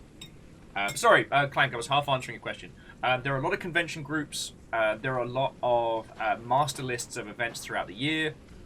And as I said, like, I went to my first convention proper solo, which was Amicon up in Leeds. And when I say first convention, like, we use the term con a lot, but back in the day there was 3 shows. You have a trade show, consumer show, and a convention. A trade show is a commercial show, which sometimes allows people to attend. That's something like a car show or a boat show. A consumer show is something like EGX, or when it was open, E3. It's still a commercial venture, but it has a focus on like front-facing front-facing consumer interactions, playing demos, observing sponsored talks, things like that. And the last one is a convention, which, while it can be massive, is primarily focused around consumer-to-consumer interactions and celebration around a thing. Clank, I'll have to have a look. I haven't had to check my events calendar in a while, because I used to stay very up-to-date with what event was happening when, then the world changed, and I haven't started looking into it again. But there are a lot of resources out there.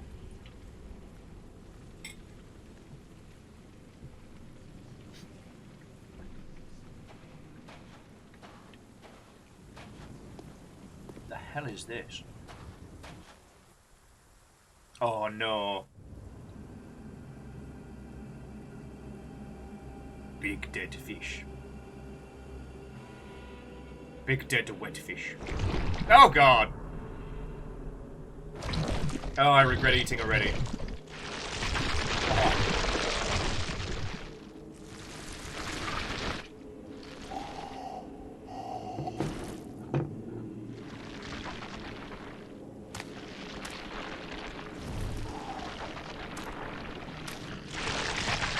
Oh! Oh, God.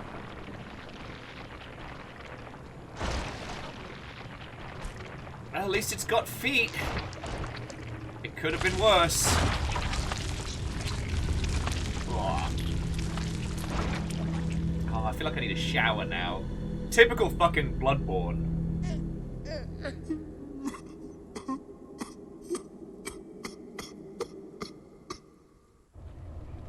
The Orphan of Cos.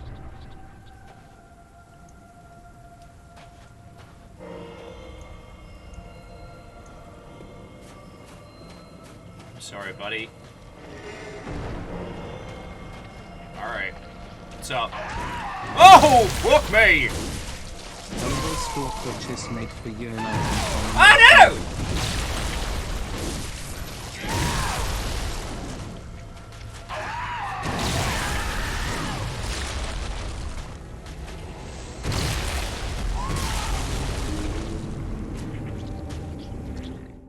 I hate everything about this guy. Whoever that was that threw him for the humble store, feckin' thank you.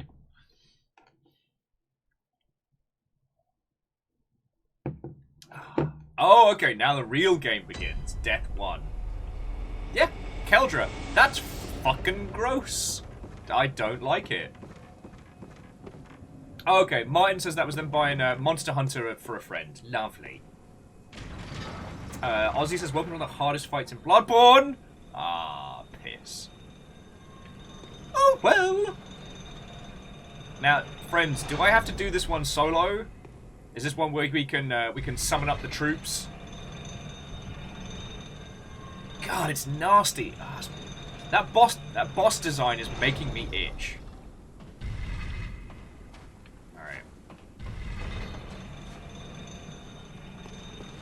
I can summon. Alright. Beware of the malformed thing. Alright, I get it now. Also, the person I rolled over, they're alive again. It's fine. It's fine. You are all gross. So, okay, so Cos is a dead old one, right? And so that thing is Cos's kid?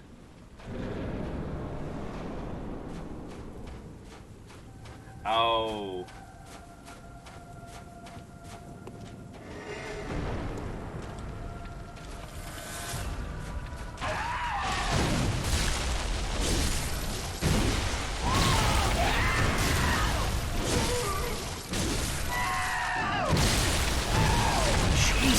Fucking Christ! Nowhere is safe from this guy!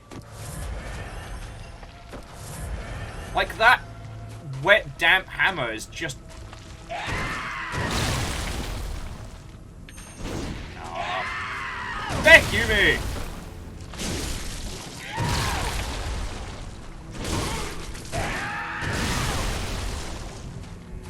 Oh, cool! It's bungee base!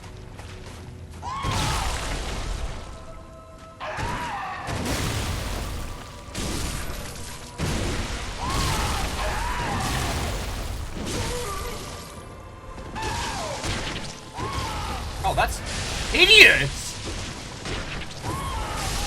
Oh, cool! He just throws it!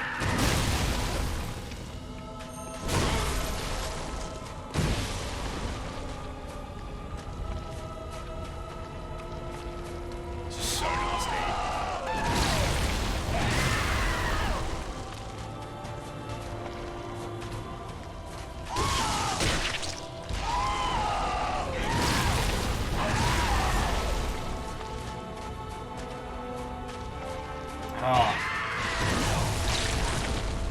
It's just the dampness of it all.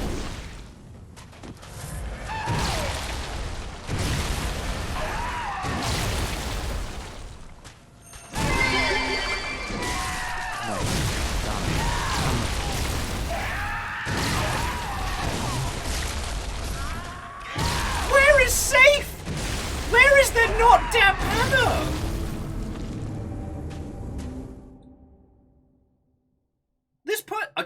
This person takes severe liberties with the term hitbox. Vanderbeest puns. That boss is moist. It is, and I don't like it. 2 deaths. 2 deaths. Well, Hindle, we'll let the lovely Longship decide when/if I'm allowed help on this one. And yeah, where's the hitbox? Answer, yes. Vanderbeest, thank you for filling the pint glass.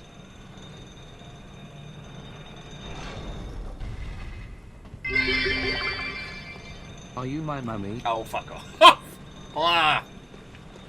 It's making my skin crawl. Well, Vanderbeest, you want to start... Actually, I don't know if we have any of the mod team in right now, but if you want to start putting some predictions up, you are welcome. Oh.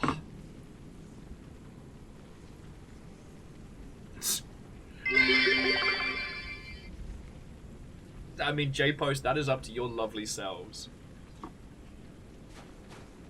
I can neither stop you from distracting and supporting, certainly not encourage.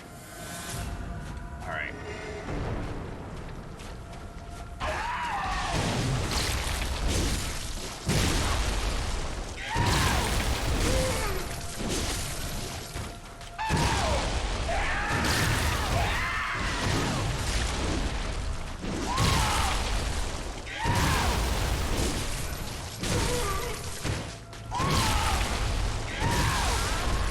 Oh, he beat me in the toes! Bullshit chips. That's 3. Alright, prediction o'clock. Naru says this is a horrid battle. Yeah, and I know, because this is still... Excuse me. This is still only first form.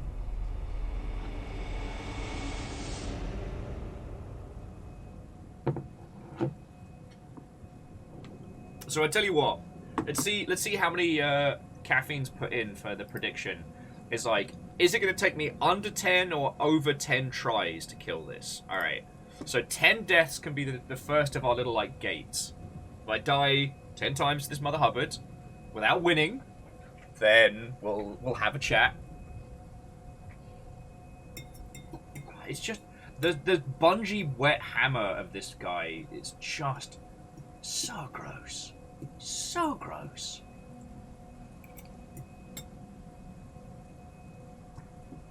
I will say, while you're all placing bets in the ilk, as I said, I've seen a little bit of the Wild Hearts Monster Hunter game, and while again I've seen that it's quite shaky on PC, the monster designs are just incredible. I was watching this one that was like a huge wibbly wavy style dragon, but it was made of like wood, and it felt like more like a wood spirit dragon than anything else. Doom da doom doom doom doom doom. Doom da doom doom doom doom doom doom doom.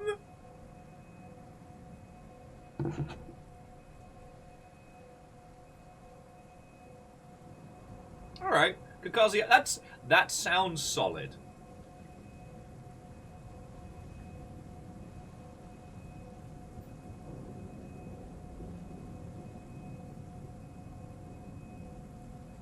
Hindle says, weirdly, they've seen the performance issues can be fixed by altering the audio settings. Huh.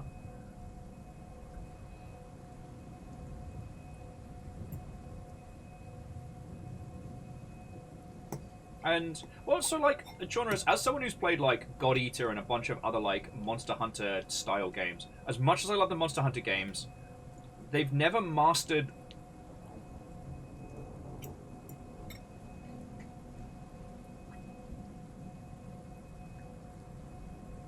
They've never mastered... I'm trying to think how to phrase it. Capcom don't know how to indefinitely support a Monster Hunter game. And so, eventually, with every Monster Hunter game, you reach all of it. personally, while Monster Hunter Rise was a lot of fun, I found that I was hitting up against a lot of the same things that I had done several times. Like, and I don't mean from World, I mean from, like, having played, like, Freedom Unite 1,000 years ago, and...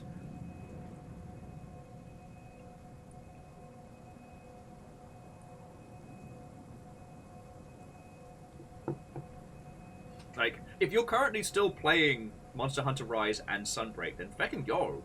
But I think for a lot of people, Rise has kind of run its course, and Monster Hunter World's been Monster Hunter World for a very long time.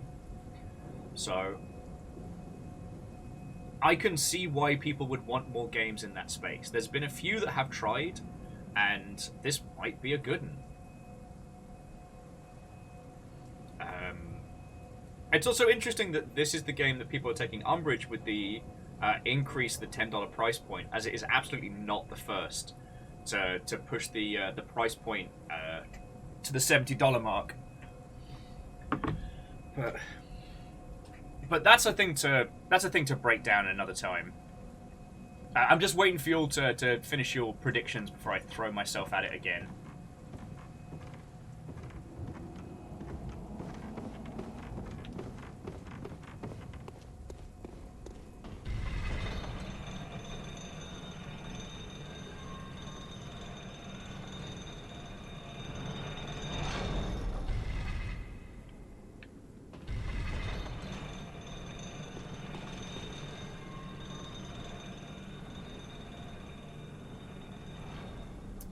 Lena, you fool! Wait, no, I'm pretty sure you can summon New Game Plus people. Oh, no, because you need to get to this point. Ah. Well, good luck.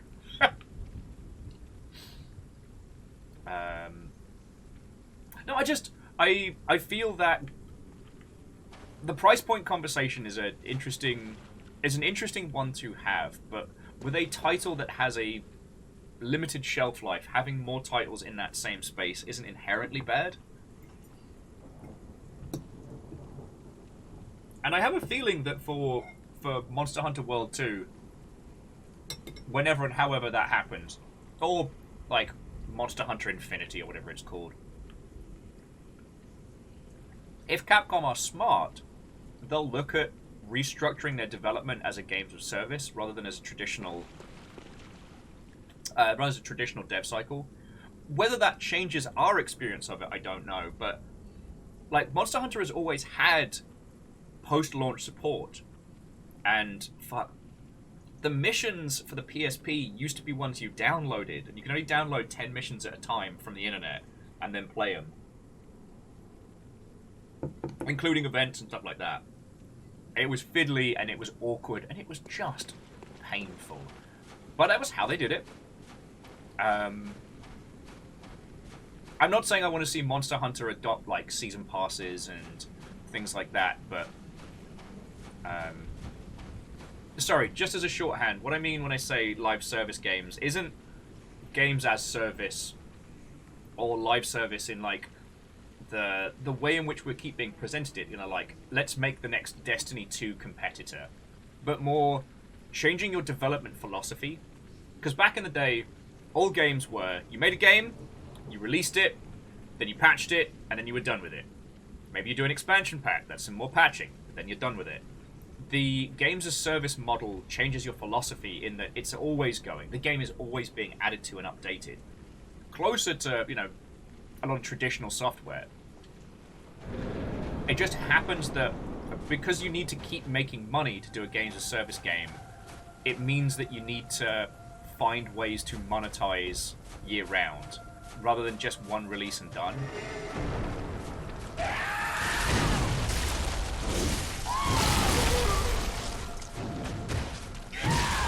Woo!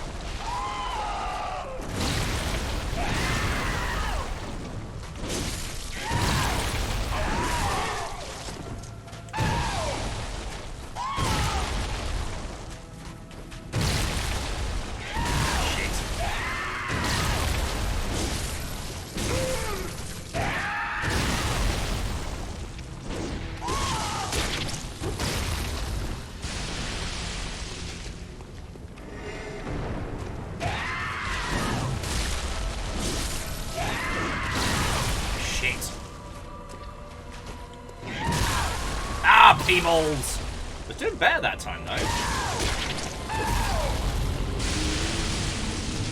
The world's slimiest yo-yo.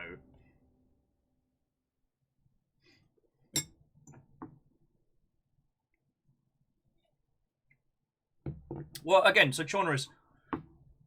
It isn't necessarily that games of service products are dying, but what we've seen is a few that have attempted to step into the space have keeled over. But make no mistake, there are tons of successful games of service development models. Stellaris is wildly successful.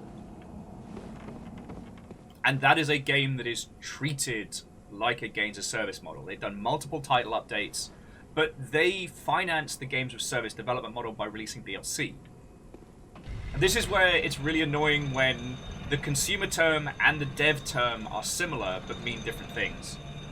To Al Platinum, which sounds like a darts champion from the Midlands. It's Al Platinum! Ah, he's right stepping up to the board there. Bullseye again!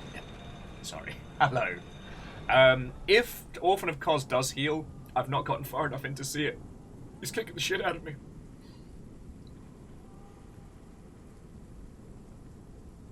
Naru says, I wonder, is a lot of the layoffs, projects cancellations due to preparation for or causing recession? Yes. Just short, yes. A lot of teams are nervous and... sorry, I should say a lot of corporate entities are nervous, not necessarily the teams. And a lot of people are shoring up and locking down for what they perceive to be a very difficult year.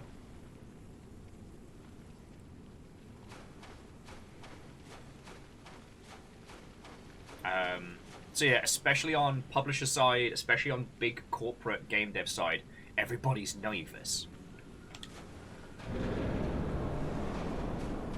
Intermittently getting my arse handed to me. Hey up, cuz!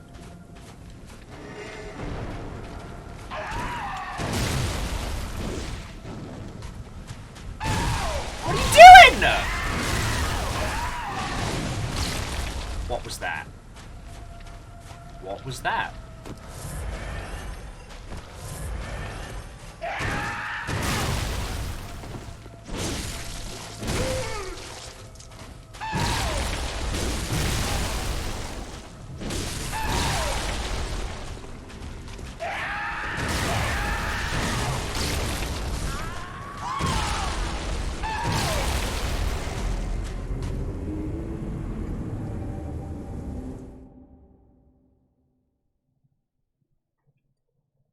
Okay, so genres. This is one of the reasons why I don't tend to recommend Stephanie Sterling's video content if you want to understand the games industry, because Steph's fucking great. I'm not dissing on them in the slightest. They've been a force in the games industry for a gajillion years, but a lot of their content is based around like consumer side observation of practices. The reason why we're seeing so many projects getting killed is because of this perceived coming like apocalypse. It's not the business model that's failing. It is anything that teams think is a little shaky, that is a little janky, and a few of them have just been because they weren't very good.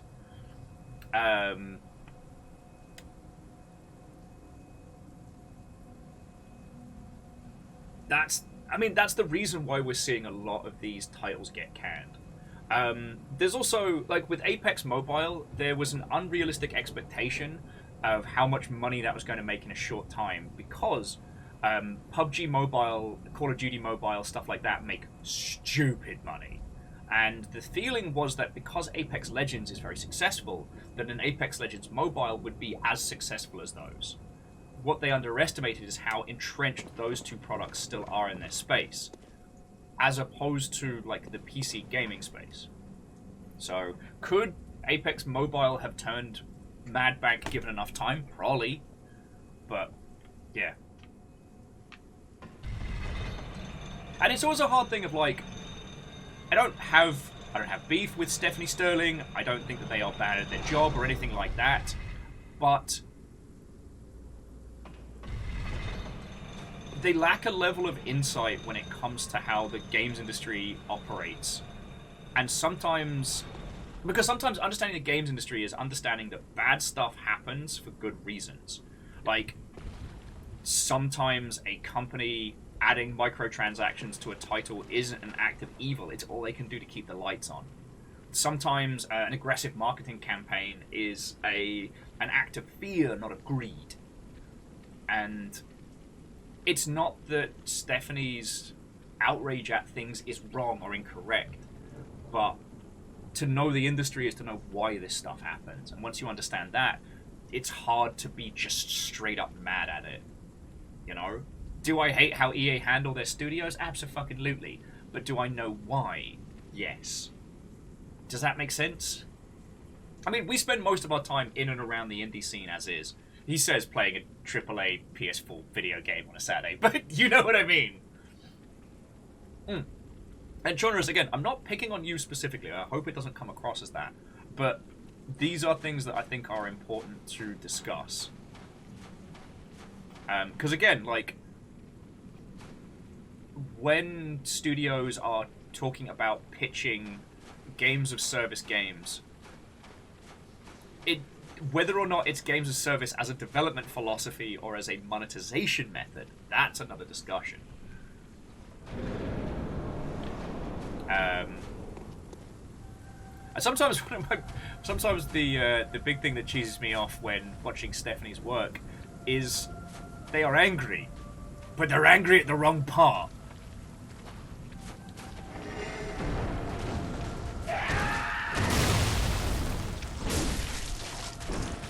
Alright, we're just gonna do...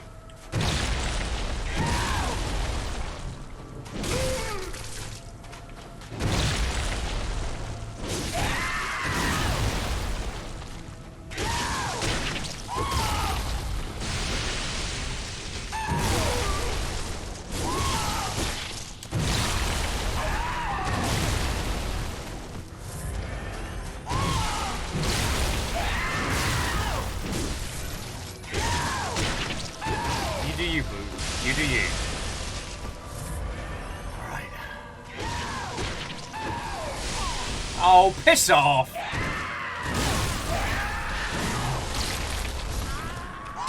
If this was a fighting game, I'd snap my pad.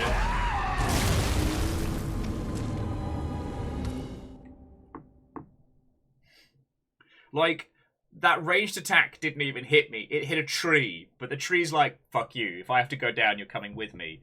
And then it's like, a juggle combo I can't get out of. Like, if this was Tekken, I would have been like, huh. Put my pad quietly on the floor and just stamp it into a fine powder.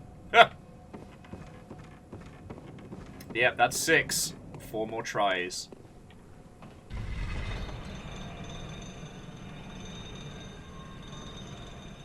Woo! I will also never get tired of the whole Marilyn Monroe skirt maneuver.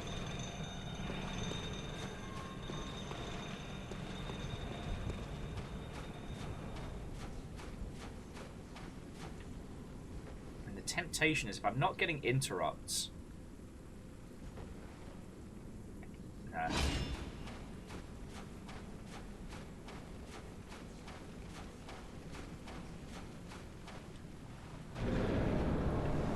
Okay. Hey up, cuz!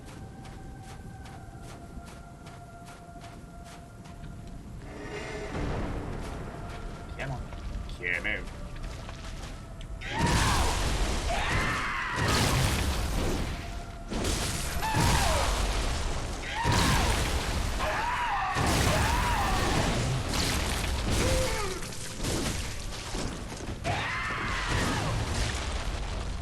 Blood.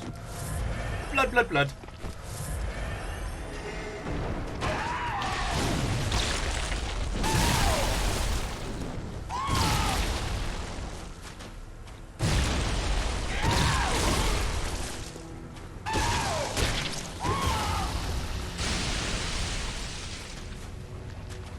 Sup, nerd?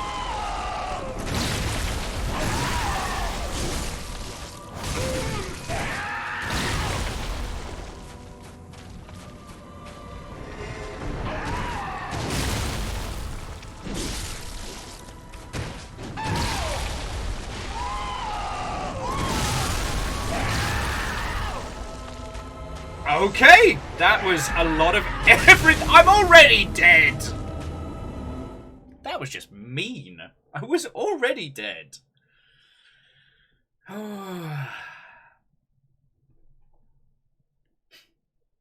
Cos Jr., son of Cos.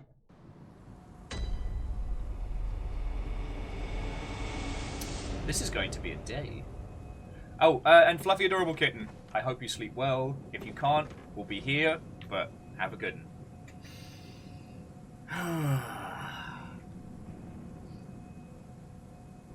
Okay. Oh, do we need a password for today? What was our last one? Fish shit! Should we just keep fish shit? That feels on point. There we go. Mainly because if I have to change the password, that means I have to do it like via the yeah, fish shit seems fitting. Fish shit it is. That's what I'm gonna end up being today. Ah, lordy lordy. But yeah, jumping back. It would be interesting to see Capcom changing up their business model for Monster Hunter, because I'd be interested to see how their title-to-title sales have been doing. Because Rise isn't the first title that's released since World's Success. I believe that was like Generation X or something. And the ghostiest hat rack, they're back from the dead, from outer space, with that strange hat look upon your face. You know what? I don't know what I was going for there, and I'm genuinely sorry. I'm trying to see if I can beat Cos in 10 tries, and I'm up to 7. And I think you all saw that one-shot hit was very solid. See, the thing is, I think Kakazi and Comp have bet on me, and if I win, they will get Mad Bank. But it is very likely that everyone else is going to get a big old whopping payout.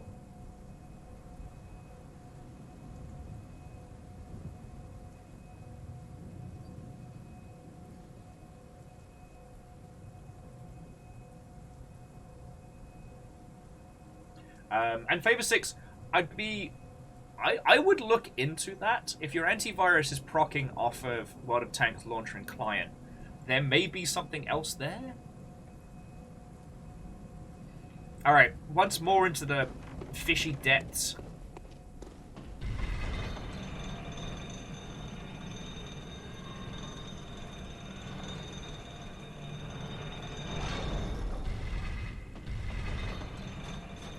Sending the lift back up because I don't have faith in myself.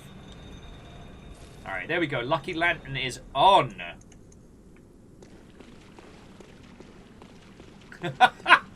Kakazi's saying they made their bet. Oh, fuck off. Went the wrong way. They made that bet more to show support rather than in belief. That's fair. The Ghostiest Hat Rack says they're playing a bunch of random browser games because ADH brain is awake and needs to multitask. Hey, no, that's understandable. I went through a phase of playing all of the idle strategy games. Was kind of fascinating. Idle Reactor consumed me for a few days. That was great.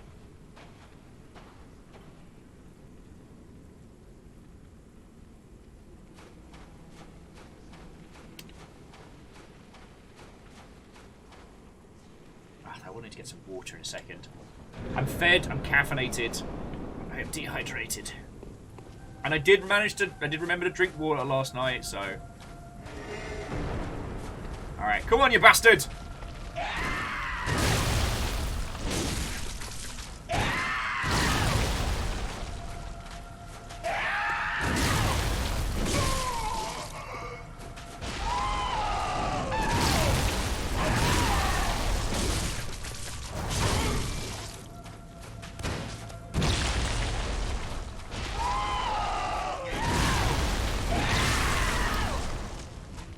Timing was off. Oh! Go heck yourself.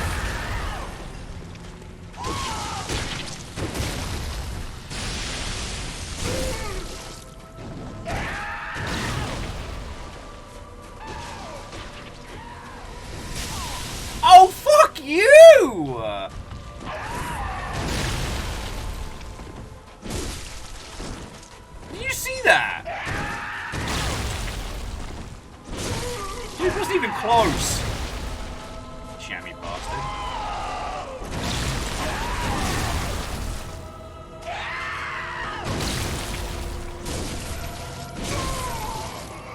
Oh yes, Drift King letting us know the new sitcom for this season. Everyone loves Ook. Was that Ook, son of Koz? Oh, that's what I get for looking away.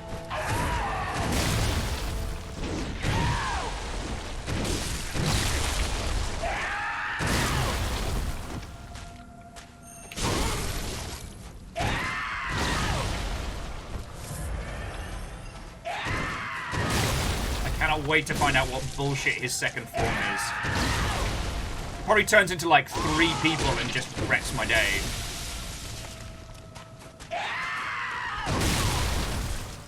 See that? Did you see that?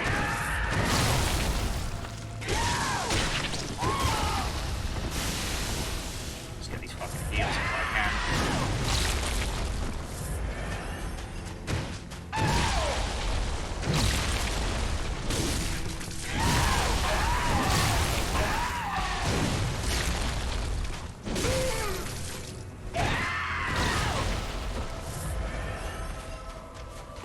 So Drift King, this is my first playthrough of the DLC.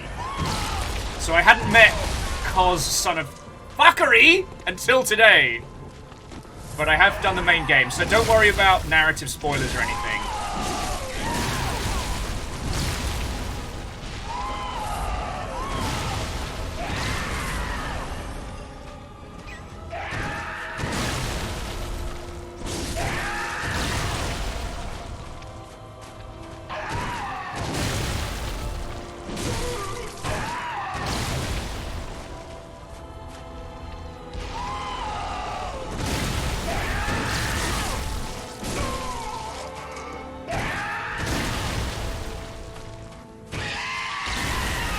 Oh, good!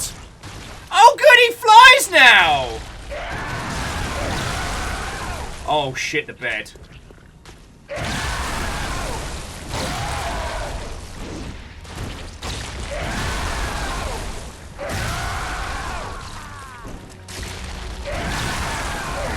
What the fuck is that? What the fuck is that?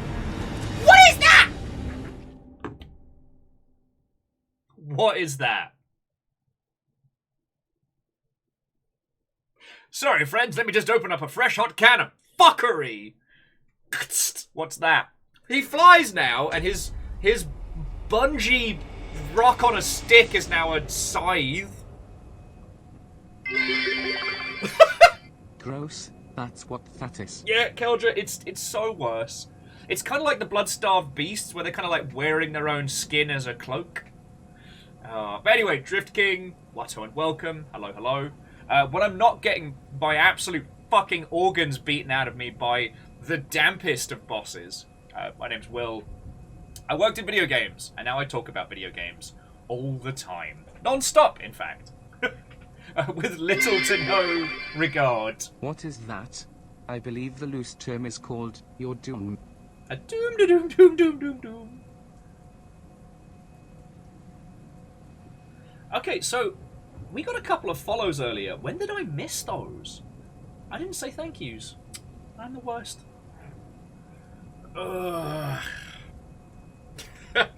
A Drift King, that comes under what we've come to refer to in Bloodborne as, oh good, it gets worse. But wait, it gets worse. Okay, so Boku Nanoni? Ugh. Sorry, my dyslexic ass completely failed at that. But thank you for the follow all the same. I hope you are doing well. So yeah, I've got 2 more tries to try and kill this thing within 10 attempts. That's the current Mead Point Gambit.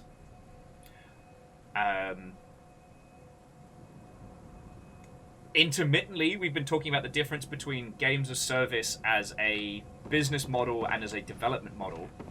As in, one is designed to sell you stuff constantly, and the other is a different way of looking at games development. Because here's the thing, you can have one without the other. Like, You remember that?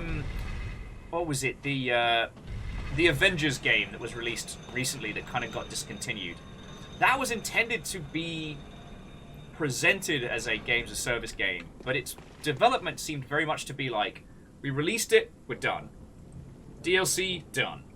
And then they were going to leave basically a skeleton handful of people, like, maintaining it. As opposed to... Verdanflow, the term forever games, somewhat valid? So, like, if you want to think of a good example of, like, games as service development, look at Dwarf Fortress. Now, their monetization method before their release on Steam was donations and Patreon. So people would put in money every month, and the team would just keep working on it, keep adding to it. Oh, sorry, and Vanderbeest, you filled the pint glass while I was getting my face punched in, so thank you. Also, I'm going to use a Madman's Knowledge, because I'm at 99 Insight. I don't think 100 does anything special, but I've never had 100 Insight on a playthrough of Bloodborne before. And maybe it's what I need to get me through. But no, Verdanflow, it's not an unfair way of looking at it. It's just, it's one of those things that changes how you make a game.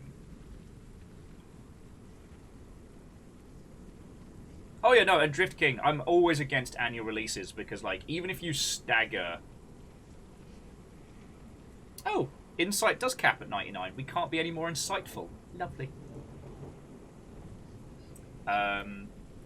No, so Drift King, like, I completely agree. I think yearly releases is a completely unsustainable model, even when you articulate between different studios. And we've definitely seen that, aside from some innovations, the Call of Duty franchise has basically run itself into the ground. Well, actually, no. I think it's better to say that the sports games on their yearly franchises have run themselves into the ground. Yeah, can't cram that 100th eyeball inside your brain, I guess. God, I love this game so much. I would just, while we were talking about Insight, I was just remembering the fact that there's one of the side bosses that if you have no insight, you could just punch them in the gob and they can't do anything against you because they summon creatures that you can only see with insight. And if you have no insight, if you just fucking himbo it, their magic can't hurt you because you can't perceive it. You have to have enough insight for it to hurt you. And if you're dumb, stupid dumb, you're just like, I don't care. What was that spell you were talking about? Doesn't matter. Bam! Although at that point, you are just beating up an old lady in their own house, so you're still not very heroic. Naru, I would disagree with mods as a games-ish service, because mods have a much more of a decentralized style of development. Like, mods borrow from one another, they share, they exchange, and how they keep up with things is purely based on the intent. In theory, mod teams should not be making money, so what they're doing is...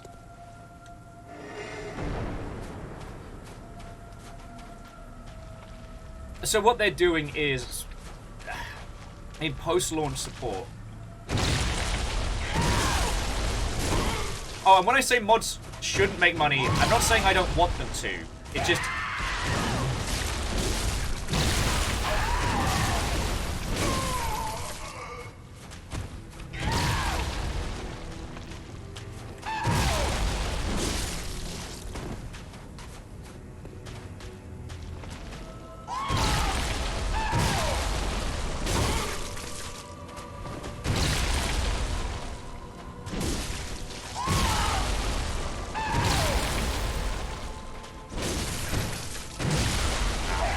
PvP! I hate you and everything you stand for! Look, I get it. You're gangly, damp Oliver Twist, but I feckin' hate you. Cos wasn't dead, I'd kill them myself! Oh.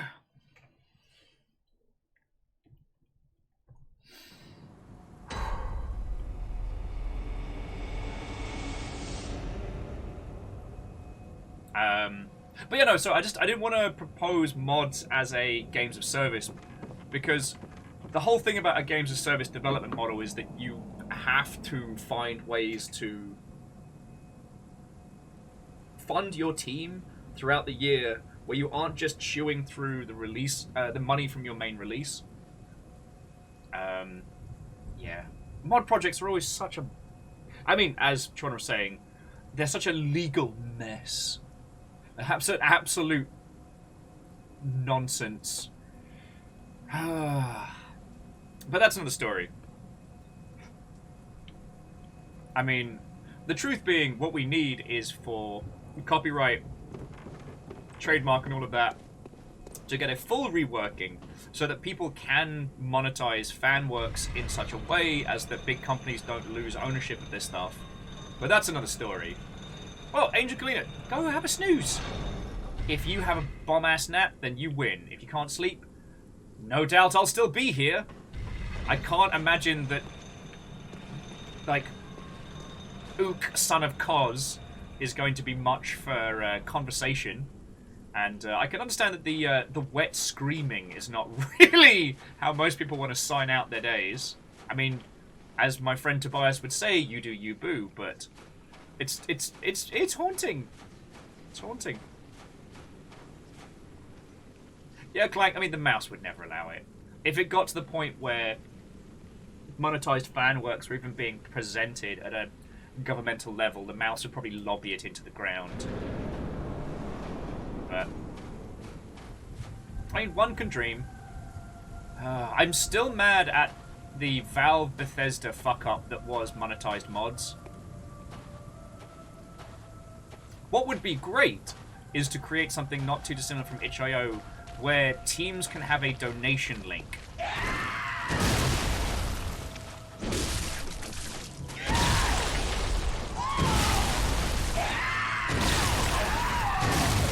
That wasn't even a fight! Fuck. Was that 9 or 10? Was that 9 or 10? Yeah, numbers. Japan does it. I can't remember the correct pronunciation, but the fan manga scene, both smutty and unsmutty, is absolutely acknowledged.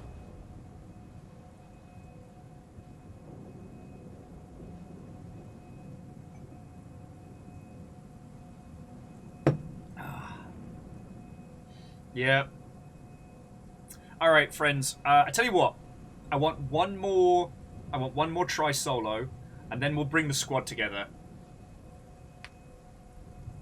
Yeah, Dustin, that wasn't a fight. That was making Kilpasa with extra steps. Fucking yo. But no, I'm still mad about how Steam and Bethesda handled the paid mod setup, because it set back the concept of mod teams being able to make funds so much. But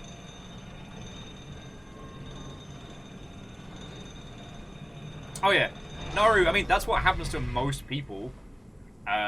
Most mod projects usually start when someone is out of work and going loopy. I've been involved in a few mod projects in the past. It's been a long time, but I appreciate them. But it's interesting because what I've seen is that the big inspirational AAA stuff is more and more locked down as we move forward.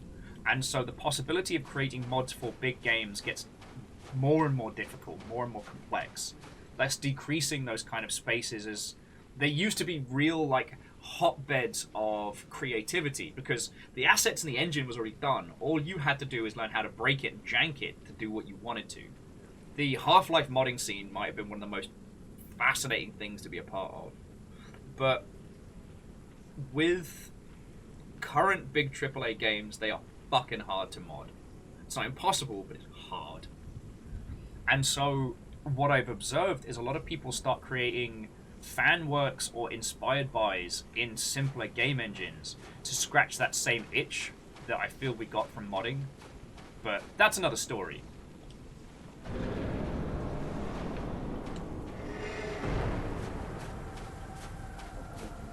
Alright. So here we go. The wee baby bastard!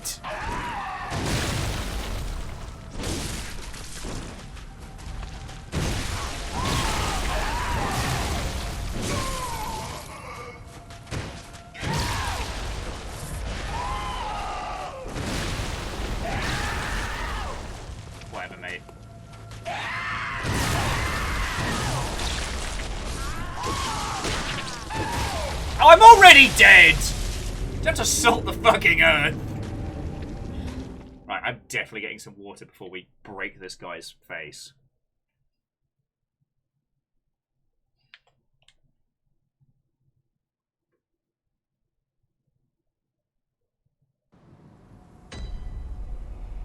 Oh, that's cool. So, Faber6 was saying that a mod creator they knew from the World of Warcraft days had a game on the Play Store, and they asked people to buy it to fund their mod time. That's real cool. And I understand that, like...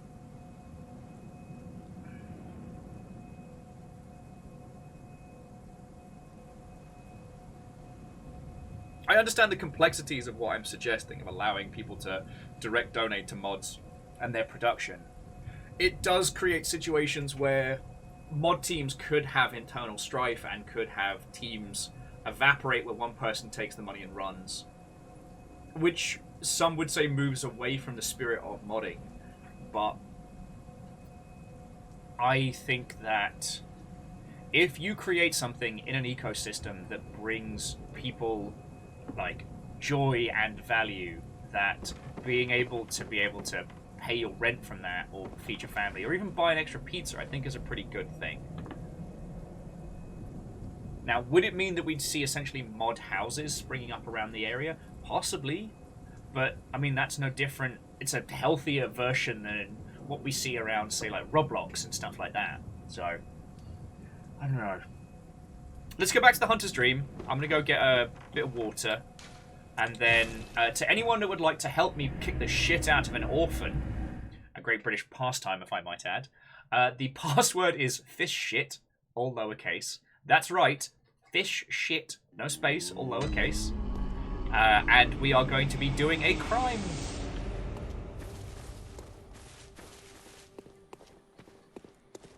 Okay, sorry, I just want to check the insight bath. Because if we are at the point where we can't get any more insight, we should probably spend a little of it.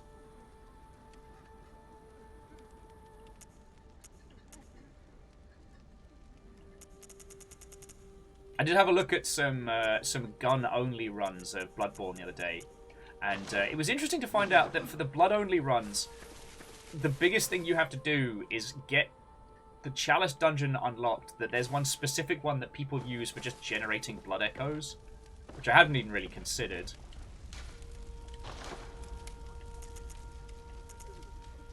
Oh, Blood Rock is what we will need for the final piece.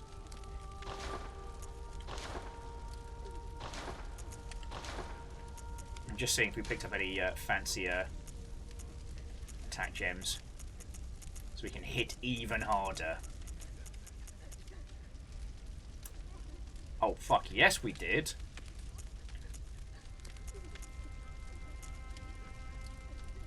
Weapon durability down.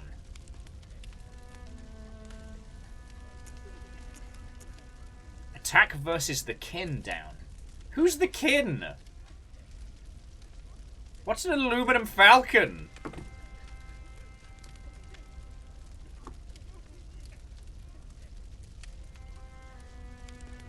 They are cursed gems. Alright, so this one makes weapon durability go down. We can cover that.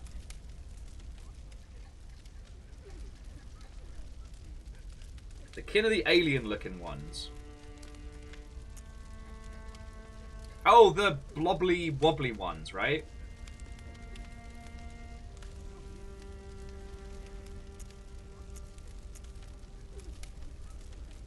The kin are the old one kin. Okay.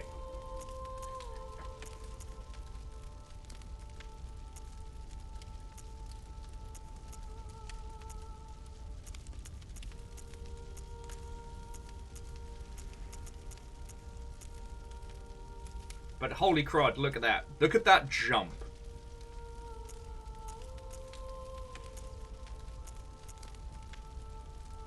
Yeah, we're taking that. Yes, the weapon's going to need more repairing, but fuck it, right? Job's a good one.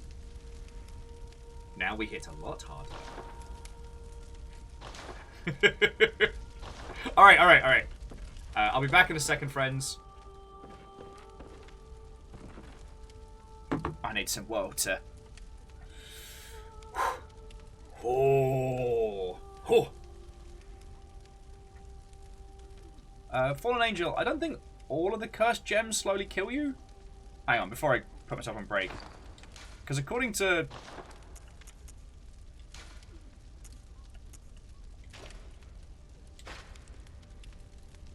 Yeah, according to this one, it just... our weapon... We'll have to repair our weapon more frequently.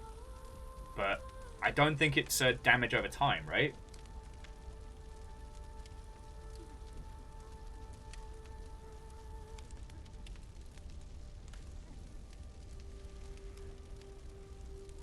So Bacon Avenger, you're partially right. I guess I'm still chatting. Hang on, let me turn the BRB needs T off. So the reason why paying for mods is such a tricky thing is that when you download and play a game, what you create inside the game isn't yours. It belongs to the company. This is to stop people from creating things inside a game. Like, for example, like this character combination. I can't claim that this is my original character, and I can't charge people to look at it or observe it or, you know, use it on merch and otherwise. Now, this sounds villainous, and whether it is or not is a completely another question, but it's mostly there for legal protection. It also means that anything that you import into a game is also considered theirs. Again, allowing... they're basically stopping people from creating loopholes that would give them the right to sell the game without them. That's why I was like, it's mostly down to a lot of legal shenanigans. Now, do game companies wish that they could find ways to generate revenue on their games without having to do any work? Fuck yeah, they do. If you could have it so that your community was making mods for your game, so they're doing all the work, all the development, and they're adding improvements and new content and stuff like that, and then you get a cut of that?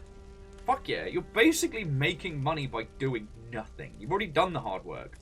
The game's already made. Once again, you'll notice this sounds very much like fucking Roblox. Yeah.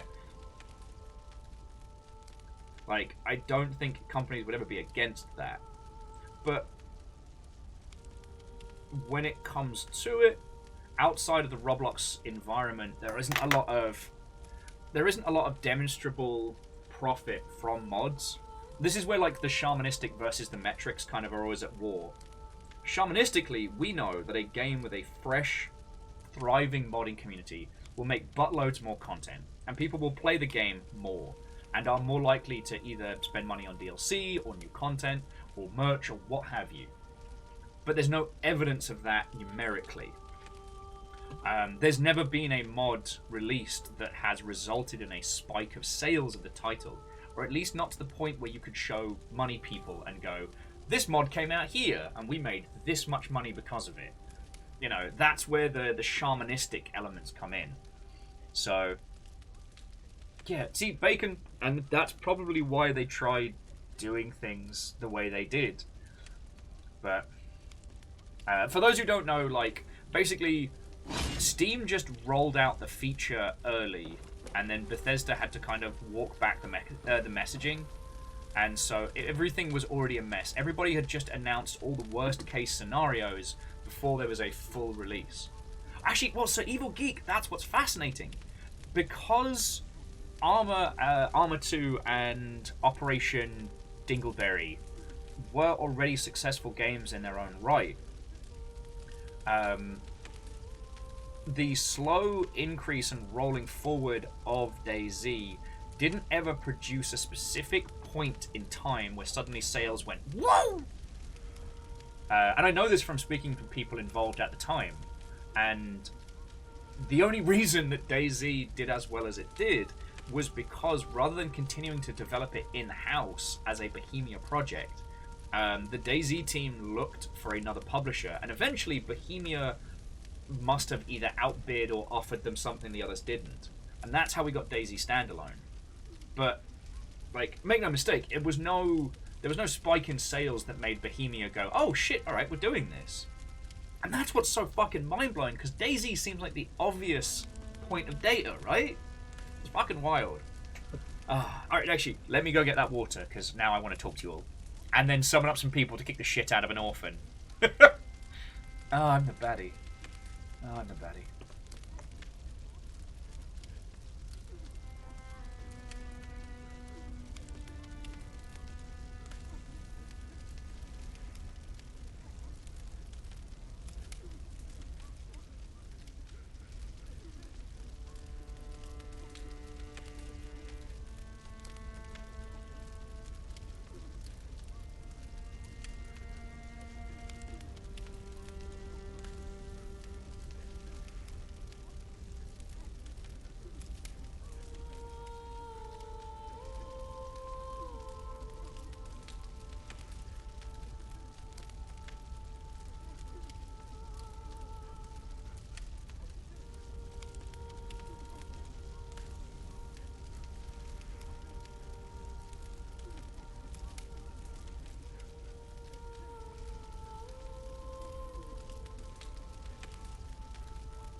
Thank you all for waiting, friends.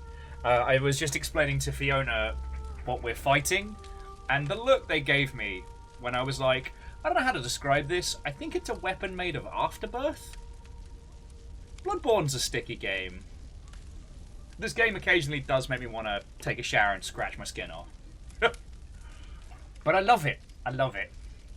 Okay, you know what? I was looking at, was it Skyon? Because there's been a couple of games recently that have gone for that Giga-esque, like, super wet body horror fecked up aesthetic. Oh god, I'm hoping that once I get some hydration in my system, my remembering things powers will kick in better. But one of them where you had very organic weapons and everything had this real ugh to it. And it struck me, was it Scorn? I mean, if it was, feckin' great. But what struck me is, and I'm not saying this is bad by any means, but games like Scorn, that is the aesthetic throughout. And you kind of become acclimatized to it, which can be used for really interesting storytelling, don't get me wrong. But like, when you first encounter Bloodborne, it's just, what if Victorian London, but not London? You know? Doop-de-doop, apples and pears, there's a chimney sweep, lad. Yeah, Agony was the one I was thinking of, Dustin, thank you. They were on the same wavelength. But, like, Bloodborne really is kind of like the body horror frog in a pot. By the time you're really encountering the nasty stuff, you've already been in the world for so long. You know, comparable to what we're facing now, the early stuff is quite tame. Alright, I should be okay for goodies. Alright, so who's in for helping me beat the shit out of an orphan? Said Will, like a true Brit. Please, sir, I want some more! Bam, bam, bam! No!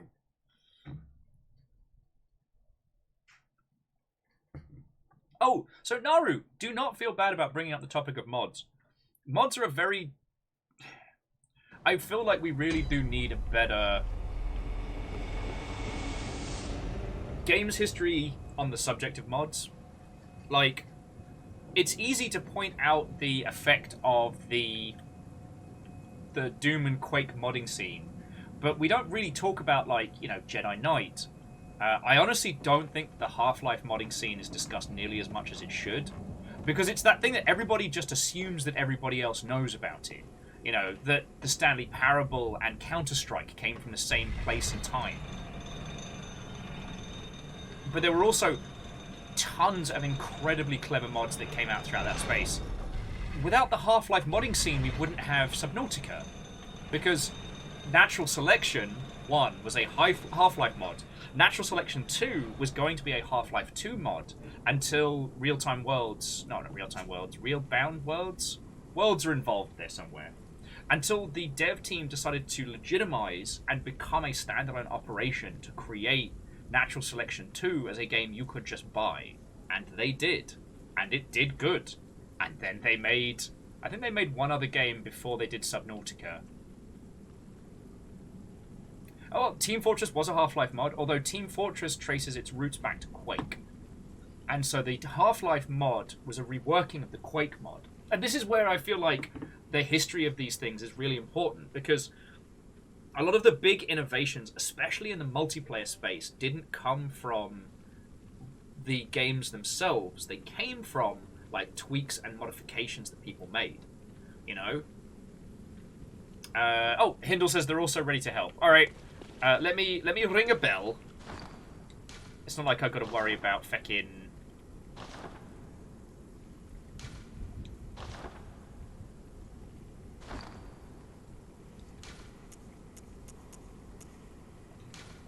It's not like I worry about running out of insight. Oh no, Kaiish, go, have some gumbo. We'll be here for a while. Eagle lives. Mods in games? That's never happened, Will. Will, you just woke up from a really nasty fall. What are you talking about, mods in games? It's 1995. Let's go play Direct Connection Doom via modem. Ringing a bell, 2 bells! Yeah. And now we are joined by the good doctor themselves, Doc Hindell.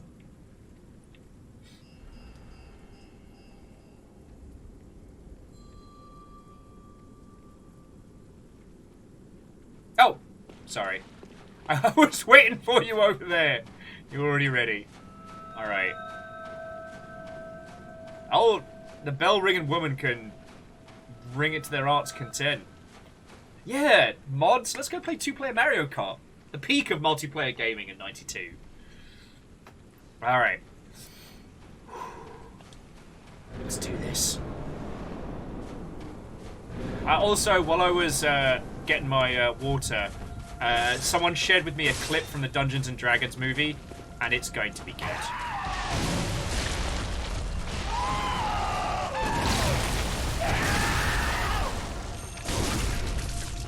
Up your bomb! God, I love this game. Oh, I paid for that!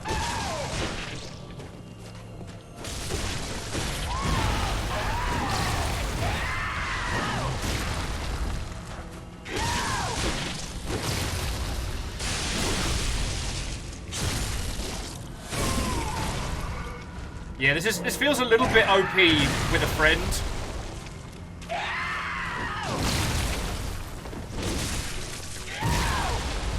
I feel a little bit bad, like, kind of dancing around on their mem. Oh, right up in the cage! Getting them right in the Nick Cage.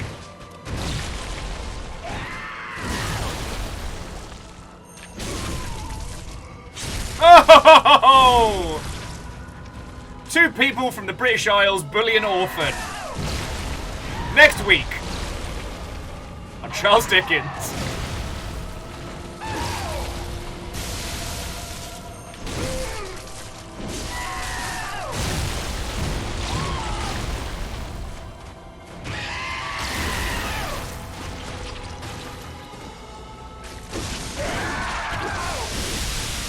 Oh, I'm covered in something bad.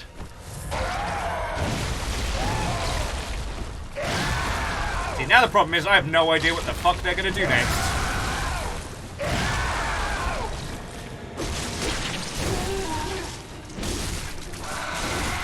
Get away, get away, get away, get away! Ow! What the fuck was that?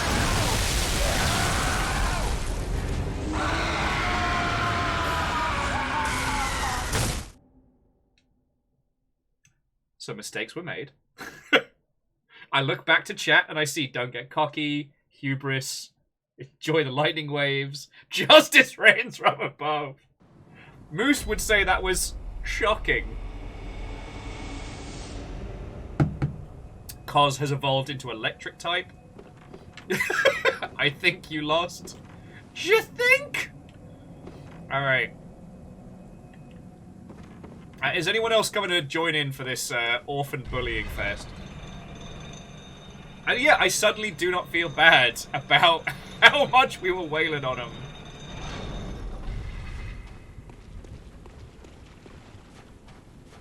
Okay, but you all got to admit, like, that was a little mean what we were doing to that poor thing. Like, repeated backstab attacks.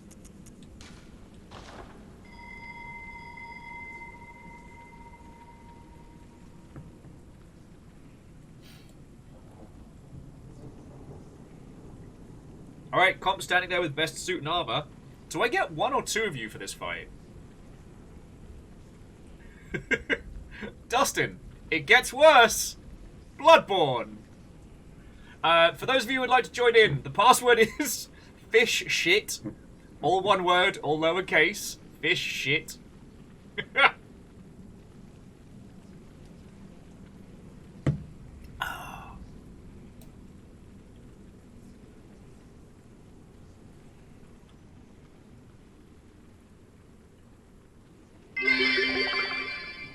I was gonna say, the Latin singing had not really kicked in when you mentioned feeling bad. You're right. I didn't listen to the first rule of Bloodborne, which is the fight doesn't really start until the Latin kicks in. I mean, we got it to half health. Now I just need to learn, one, how not to get shocked by lightning.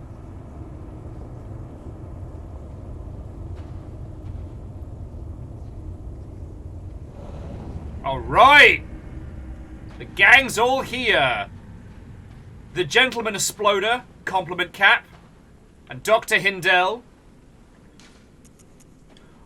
We can do it! Let's go cause problems on purpose! I will say, at least this orphan has the decency to wait until we're all in before leaping towards us.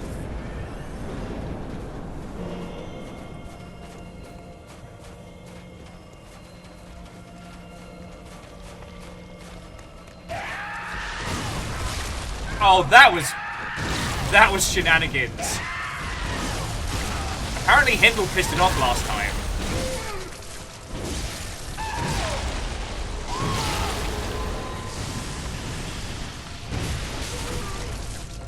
Oh! First backstab acquired.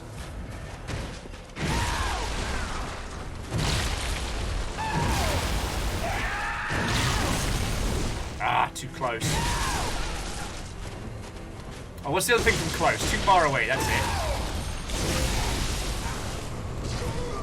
Alright. I didn't know he was gonna Hadouken himself, alright?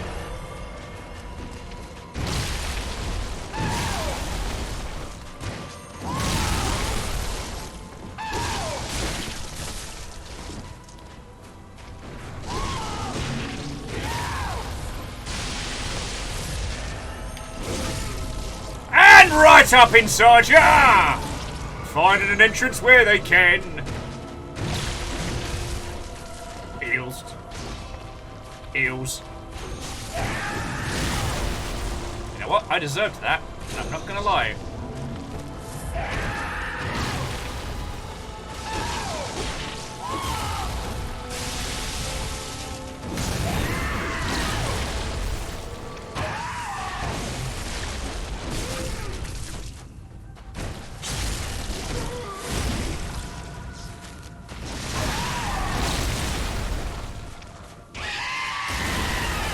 I think it likes lightning. I don't think we should use that on it. Alright, see you looking at me.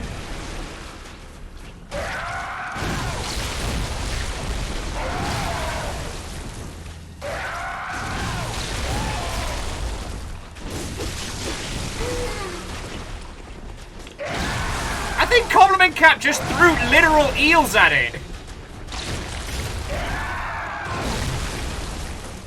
Eels.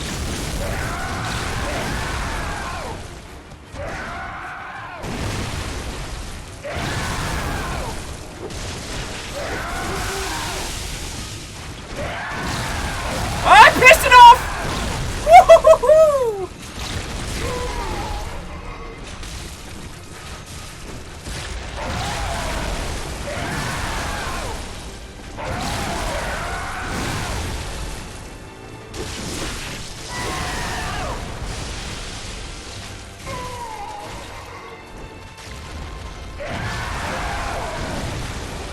This is the power of friendship.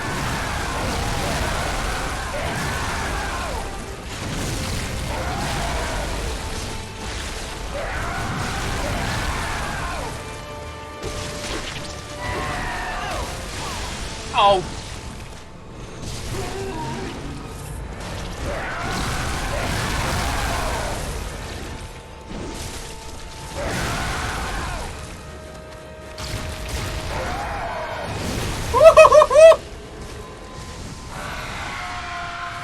Alright, he's gonna do lightning shit.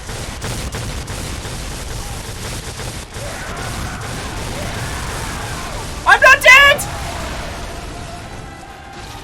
The Latin has gotten more intense!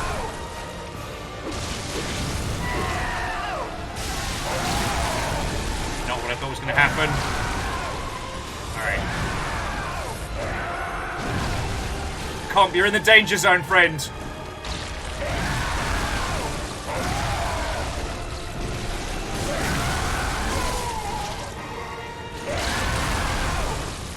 Oh, I made it mad.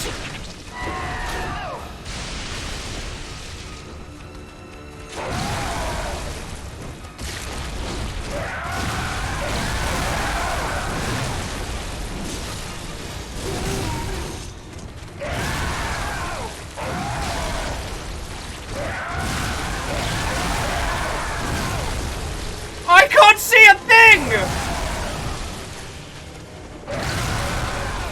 Yay! Teamwork makes the dream work!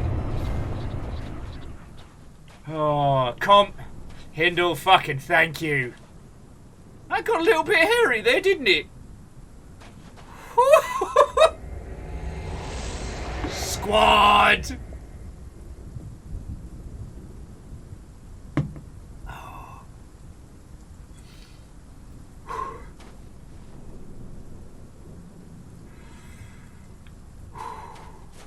Oh, did I actually have any echoes left?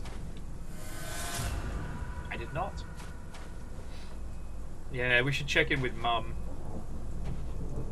Prey slaughtered. Light the lamp real quick.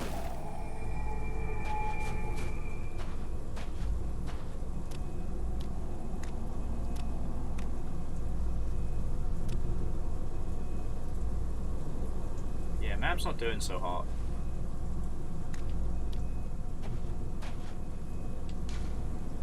Treat spot with care, and it's all thanks to thrust attack. Where?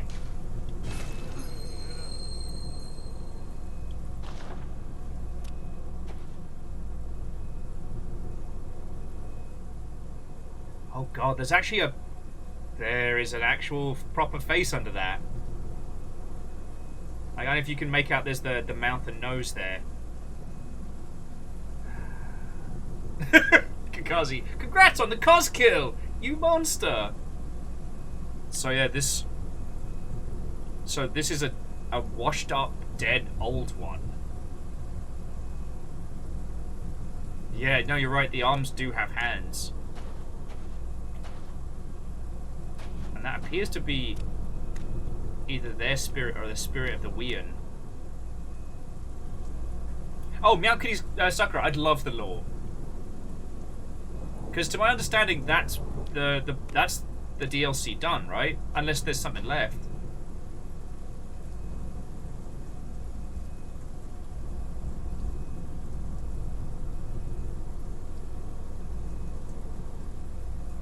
Causality confirmed. Ook, son of Cos, is definitely staying in my head though. Also, props to the audio team, because I keep thinking there's dripping water in here. And there's not. It's just really well done environmental audio. Yeah, I get we just murked a newborn infant. That is the way of the hunters. We make it worse.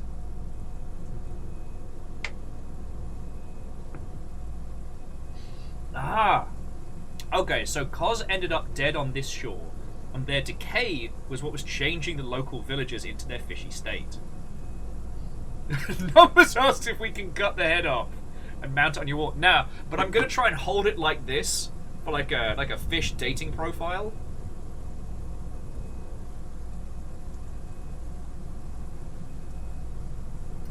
Common Cap says if you have Lawrence's skull, you should visit the Nightmare Grand Cathedral near the beginning of the DLC.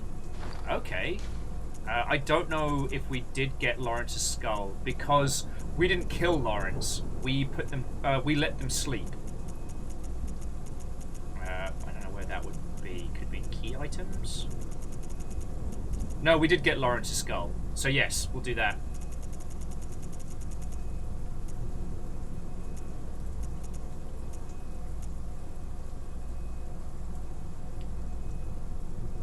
Also attack the ghost.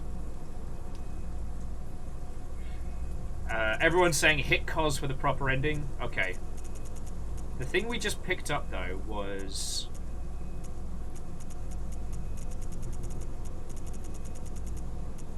What's that? Where is that?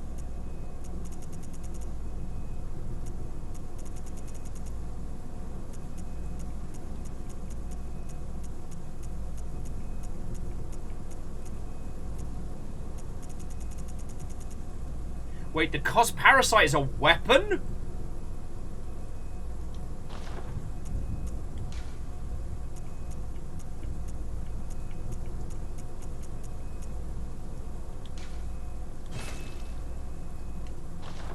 Okay, we can't equip it, but I think that might be better.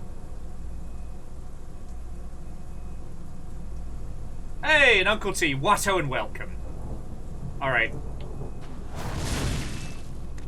Oh, okay, no. Rest in peace, big ghosty.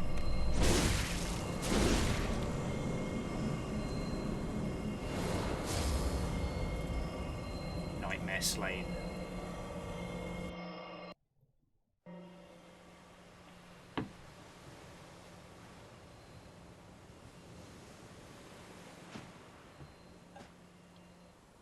So what? Sweet child of Goss returns to the ocean. A bottomless curse, a bottomless sea, accepting of all that there is and can be.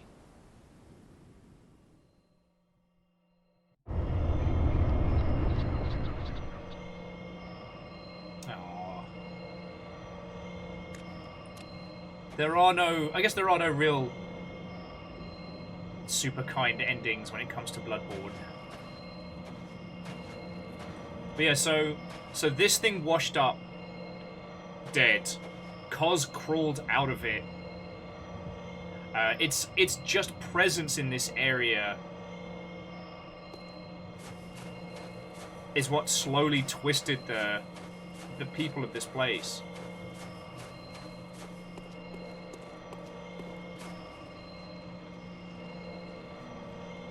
They're still praying, but they seem to be a lot more animated, which is kind of haunting. Yeah, sorry, yeah, the baby was the orphan. Kos's orphan. So Kos washes up dead, the baby was still inside. And I take it this is the old one that they found originally.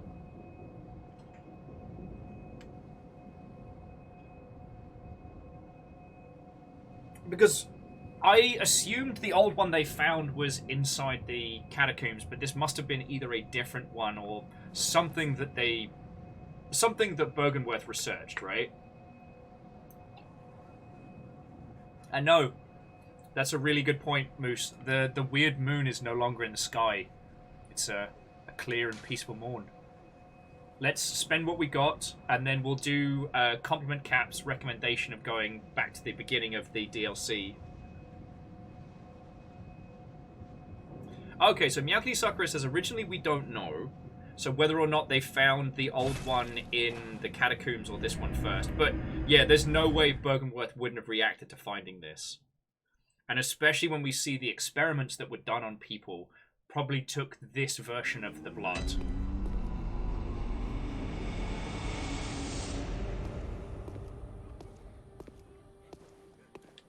Oh, good hunter. I can hear German sleeping. On any other night, he'd be restless. But on this night, he sounds so very calm. Perhaps something has eased his suffering. Oh, sorry, Meowkity Sakura, I missed the other ones. Okay, so they took dead Kos's child, which is what created the hunter's nightmare. Oh, okay. So that's why it is Nightmare Slain. That's where they've been keeping them.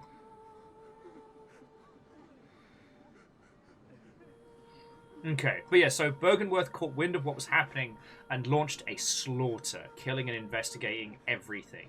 Okay. That's fascinating. So Kos's kid is what formed the hunter's nightmare.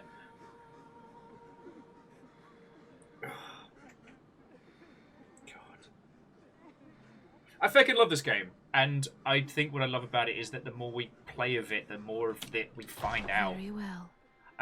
Again, The echoes become your strength. if this is your first time here hanging out, Let me stand close. Now shut your eyes. aw, doll. If this is your first time hanging out here, I do not mind spoilers. I do not mind discussion and topics. That was my first time playing through the DLC, but everything is valid. Now we're going to fight Crow. I kick a whole bunch of ass.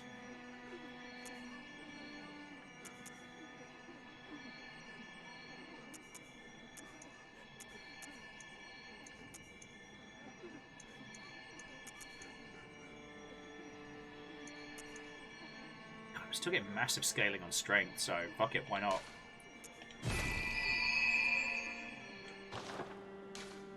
Farewell, good hunter. May you find your worth.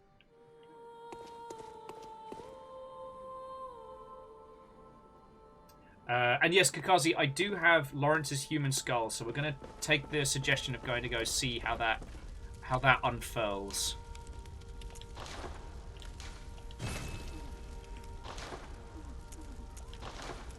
And yeah, we haven't picked up a blood rock yet.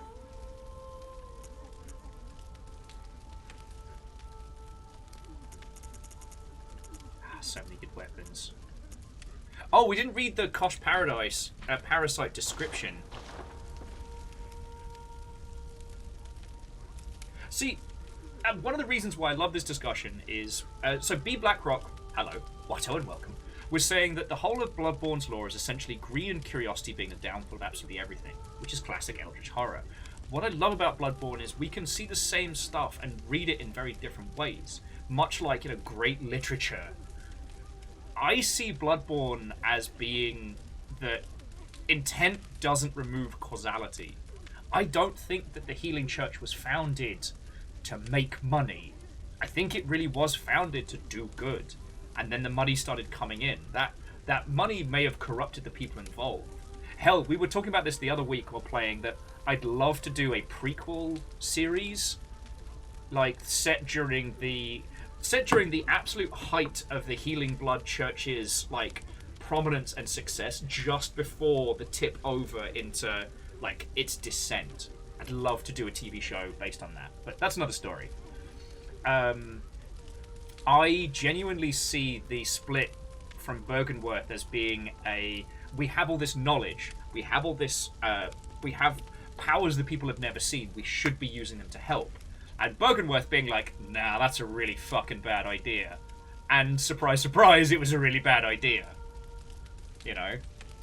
We see with Cainhurst how, like, the indulging of the blood and its consumption, even without the change into the beast, eventually leads to, I'm gonna say it, like a sea monkey problem. Like, the Queen of Cainhurst is all that's left, and it feels like she kind of ate everybody.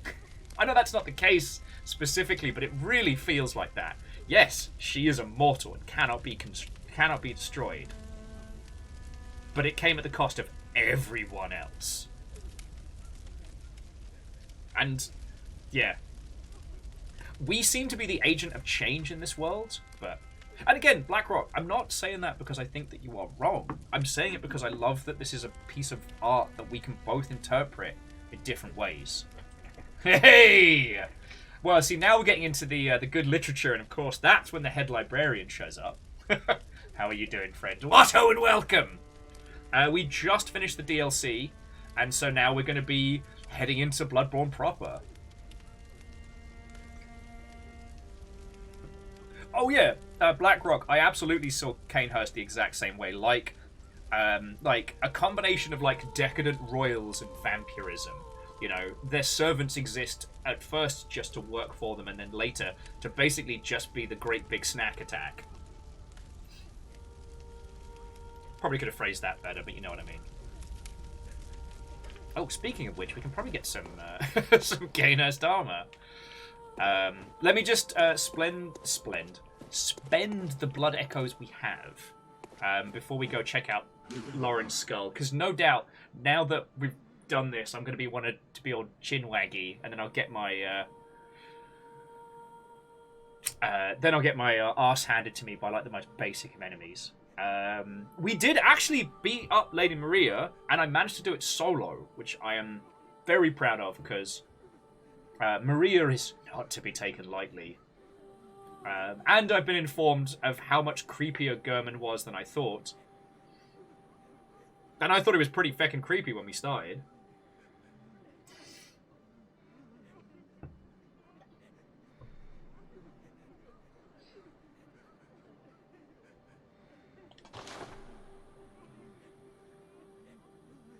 Actually, so Hendel, wasn't too many attempts. It was a lot less than I thought it was going to be. I'm not just trying to pat myself on the back here. I am genuinely surprised. it didn't take me longer. Oh, wow, the Canehurst stuff is expensive.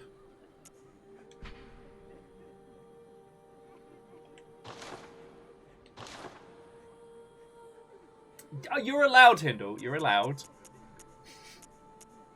It was a good, solid kill. But yeah, that's... It's, I think, one of the reasons why I really enjoy Bloodborne is because there isn't mustache-twiddling evil. There are very few times in this world where someone just chose to do evil for evil's sake, or, you know, actively took a stance on evil. While Byrgenwerth's research resulted in so much misery, I always feel, again, their intent was to understand these forces that were affecting their world.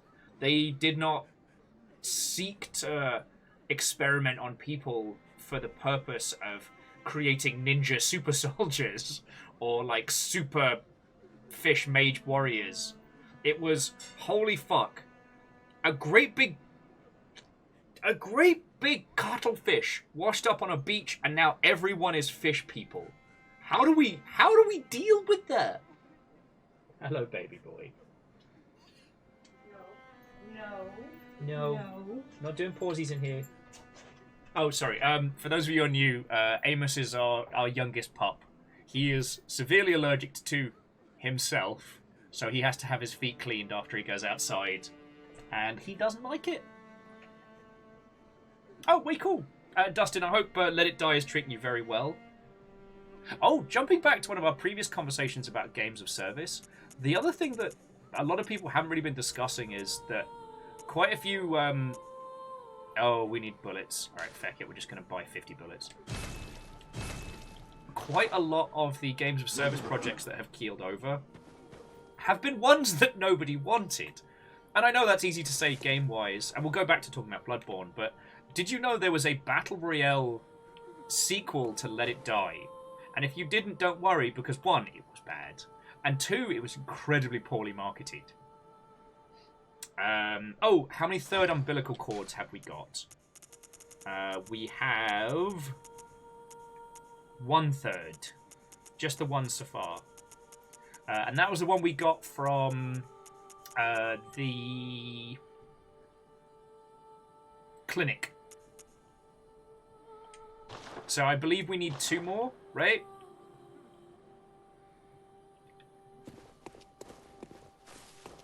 But yeah. So jumping back, Hindle was saying that Byrgenwerth, they killed everybody in the fishing village because they feared that the old ones had warped them, which had happened.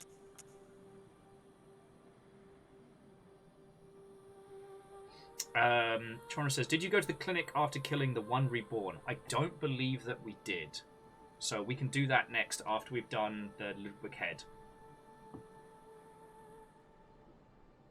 Well, so Blackrock, jumping back. So, if we haven't met, my name's Will. I worked in the games industry for quite a long time, and I give my darndest to research like how the industry is moving. So, the quick cliff notes from the earlier discussion was that when we're talking about games of service, that could mean games of service as in what you're thinking of, looter shooters with a season pass and whatnot.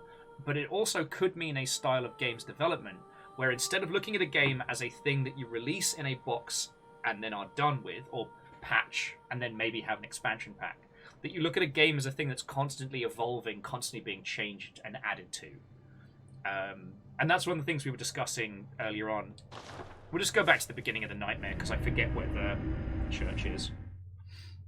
Now, there was a gold rush, but also the reasons why a lot of the titles in that space have failed is because of the fact that we are potentially going into a very difficult fiscal year for video games. And a lot of projects are being canned out of potential fear, not directly what is happening.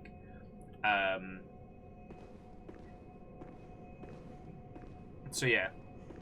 Most teams want to create hybrid-style projects where they are a box product with a games-as-service monetization model that continues to make profit.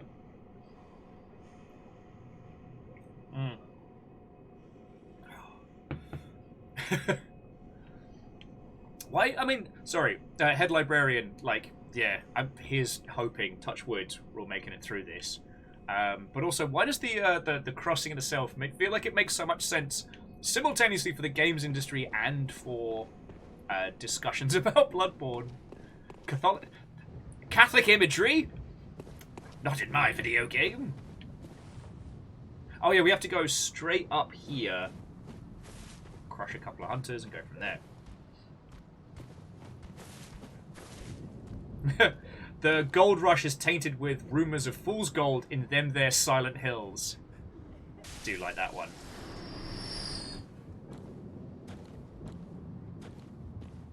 Yeah, bringing us back to Yharnam. Hey up, bastards!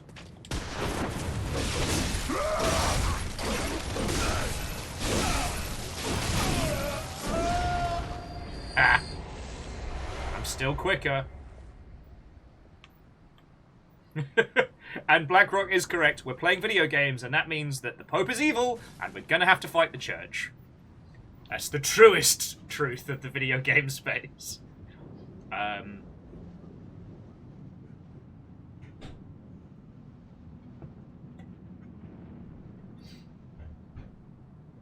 Well, so Compliment Cat was saying... Compliment Cat makes an interesting point, that we'd have to... They say, you have to imagine how racist/classist the scholars of Bergensworth would have to be. Like, slaughter an entire peaceful fishing hamlet, cracking open their skulls for the pursuit of knowledge would require a lot of dehumanizing. Well, unless they saw it as like a virus, like a plague, like an incursion. We know that at very least the hunters were very superstitious. So they only had a passing understanding of, disease and take into consideration the warping effect of the old ones, something completely beyond anyone's understanding, and that would create a perceived plague. But if we consider the time and the era and the caste system that would have been in place, there was definitely classism. Racism is... I guess I want to believe in better, but definitely classist. Because, we see how the different groups are treated, The Healing Church looks down on the people of Yharnam, central and otherwise. That's just what happens.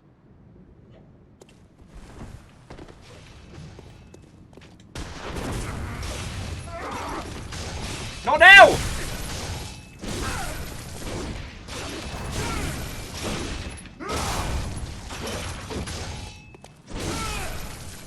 It's alright, it's alright. I can plug it in, it's fine, we're fine. Had a little bit of a hard stop moment there, but we are okay. Jobs are good. Wires are very tangled. Everything's okay. Yeah. Now, I do think that Canehurst would have been wildly racist. And Kyle, how are you doing, friend? Watto, and welcome once more! Yeah, just making sure it's charging. Yeah, Canehurst would have been rampantly racist because, they're an aristocracy, and aristocracy creates the idea of bloodlines, and from that, you've literally created the concept of the other. So far as we know, Yharnam's a pretty central city in the world of Bloodborne. Because of the powers of the Healing Church, people do come from all over. We are one such person. That's how we get involved in the first place. But you all know that.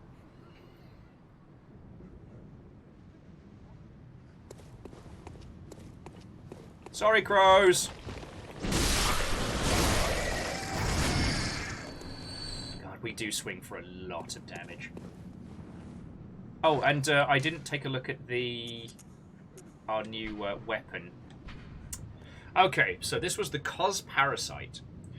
When the carcass of Cos washed up on the coast, its insides were teeming with tiny parasites, unlike anything found in humans. This typical weapon can only be clasped tight and swung, but a cos parasite is said to stimulate the phantasms, inhibiting a lumen wood. Now, I obviously understood every single word of that, but if I didn't, how would you describe that?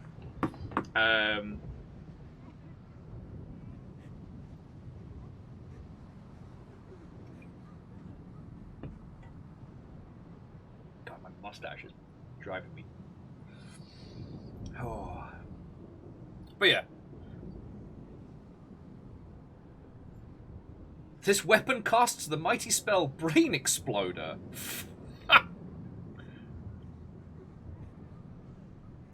Well, that sure is a weapon. Now, this was the one, the other weapon from the springy, stretchy sidearm. That's so gross and so weird. The bloodletter we got at the end of the last stream. But yeah, sorry. Yeah, I absolutely think there would have been serious class systems. But I think that, like, in Canehurst, where you have the royalty at the top, in Yarnham, regardless of how powerful local government may have been at some time, from the way it was constructed, we can see that the Holy Blood Church had absolute fucking control. Favor6 just googled cos parasite weapon, and oh god, my eyes. And Com says if you equip the milkweed rune, the one that gives you the broccoli head, right? And that weapon, you get a pretty unique moveset. Hot. Hot. Alright, I'm gonna do the same. So let's have a look. Cos parasite weapon. Alright, images. Oh god. Oh god. Wait, so if you equip the parasite and the milkweed, it just morphs all of you. That is some tentacled nonsense. Wow, there's a big cos parasite fandom. Well, okay.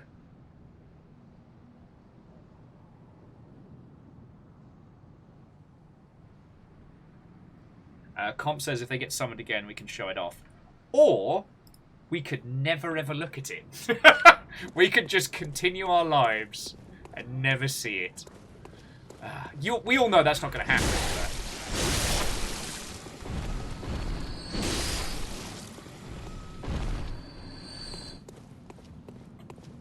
Eagle Live says, this is a welcome to the internet moment. Yep, ignorance is bliss on the internet sometimes. Now, of course, Blackrock has cut straight to the heart of Bloodborne's like thematic and artistic intent, which is never go to London. London's bad.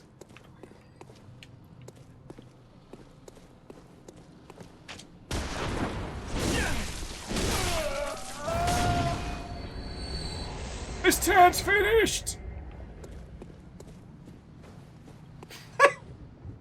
No.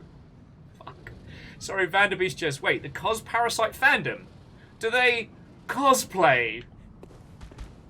I am calling the Holy Church on you.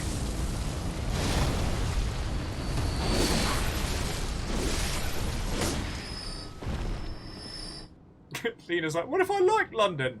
Then you may end up... interesting. Gorzine looked it up and went, wow, that's neat. Alright, so Big Barry's gonna fight these guys. I think if I just wreck Barry while he's fighting these two, that'll give me the edge.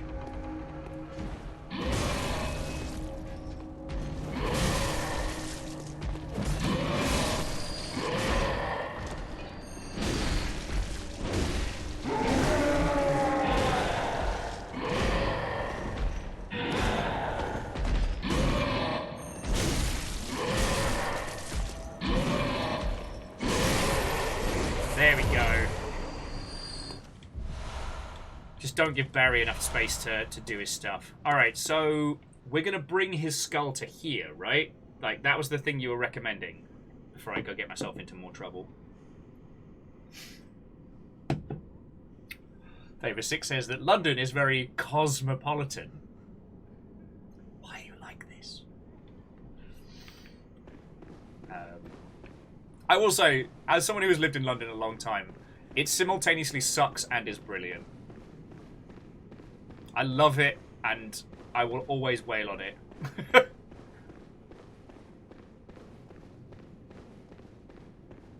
Oh, I hate it when the skin moves. First time I came in here, I was so prepared for a horrific fight.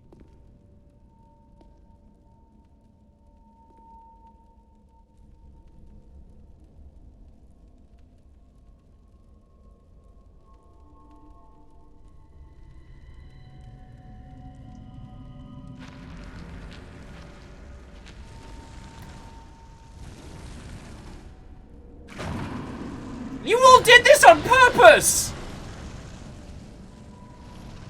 Fuck!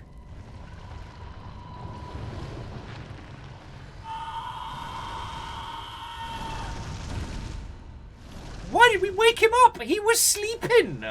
He was happy!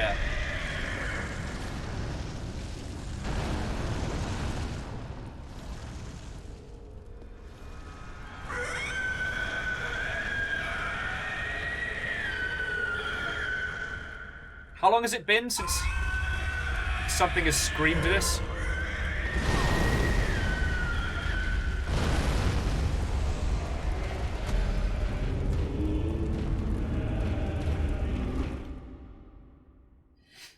Fuck you guys. Jesus. That was a way to go out. Unrelated, has anyone else finished watching The Witch of Mercury yet? Just asking for a friend.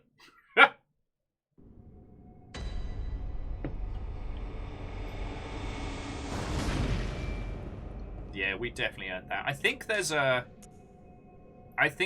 closer I think there's a closer lantern to there, right? Is it this one? No, that's the other side. Oh, well, Hero, I'll say no more, but it is good. And we're getting Season 2 in April, so we don't have long to wait.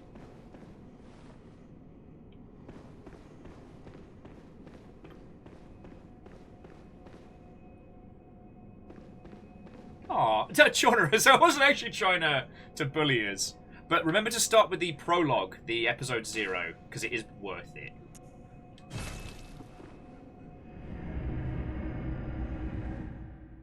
Yeah, I'm gonna need flame resist kit, aren't I?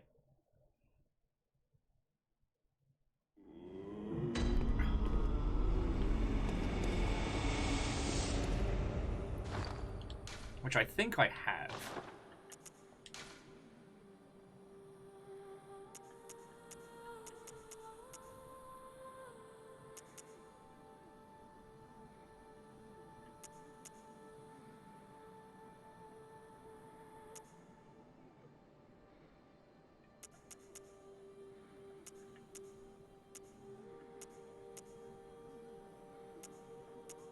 But I still need physical defense as well.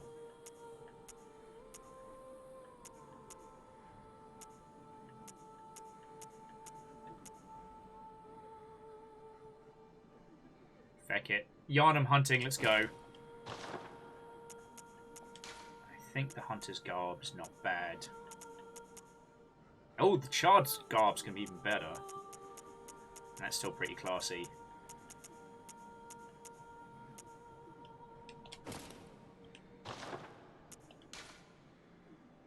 We're already wearing the charred gloves, so I don't think we're going to get any better.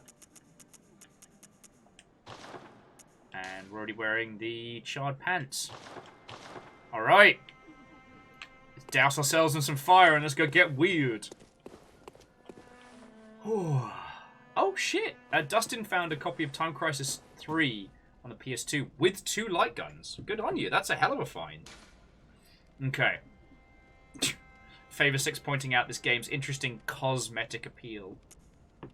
Alright, so I think the Nightmare Church is where we want it to be.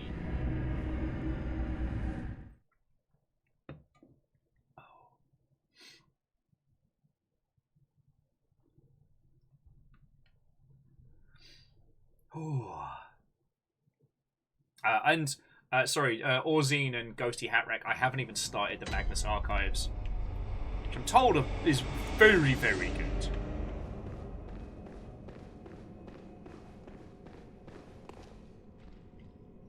Oh no, this is absolutely not where we want to be.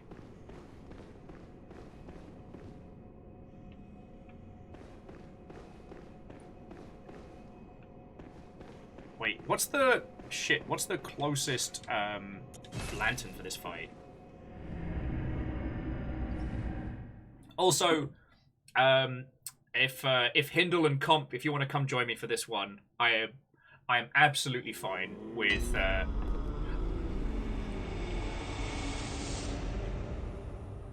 I think at this point, what I really want to do is unlock as much of the story as possible. No, sorry, that's a terrible way of phrasing it. I want to facilitate as much discussion about the story as possible. And while I do love these like additional optional bosses, and I do think we should do them, it's a lot.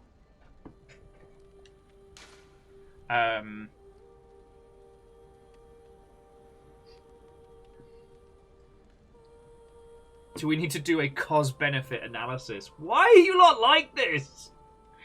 Just want to have a nice stream and talk about very good video games, and you all are like puns for the sake of destruction. J-Post, you are correct. I do know why, but it doesn't stop me asking why. Because we can. Fuck you. Fucking terrors. Why? Oh, Dustin, I'm definitely an uncle. I am definitely not father sort. Pedro Pascal has proven to us that daddy is a state of mind, and it is not one that I possess.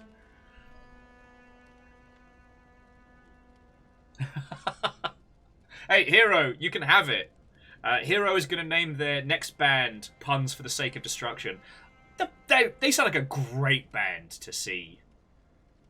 Yeah, Uncle T, you're part of the Uncle Club.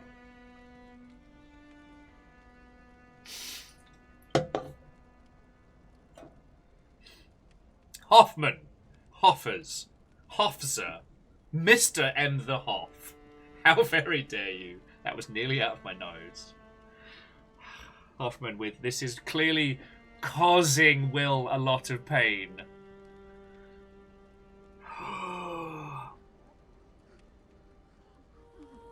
Oh, the head librarian has gone with the matron state of mind. That's got a nice range of connotations depending on one's intent. I just don't feel that I have the paternal skills required or perceivable. I'm definitely a disaster. It's a well-documented fact of my existence. I'm okay with this. You know.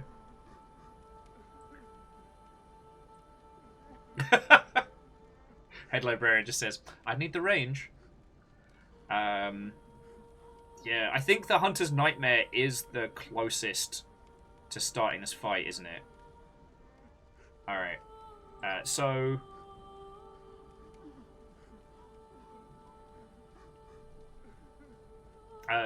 Ghosties says that they are the mum friend, so they have so many children. There are too many children.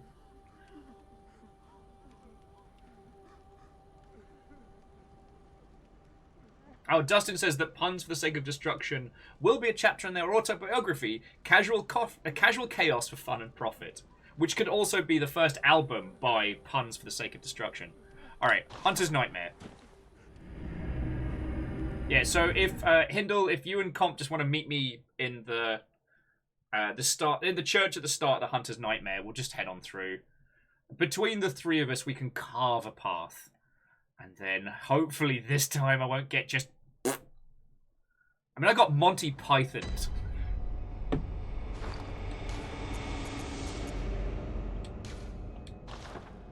Once again, friends, if you would like to join us, the password is fishshit.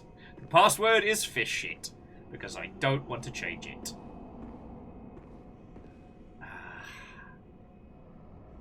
These cos puns have been a hunter's nightmare. What you did there, Uncle T, I saw it. How did we end up here? In all of the cosmos?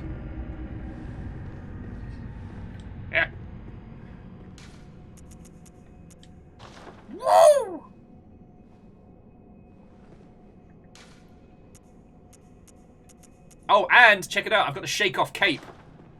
Whoosh. Alright. Also, if you stand near someone and do the shake off cape. I love this game. You can rustle both at the same time. It's so good.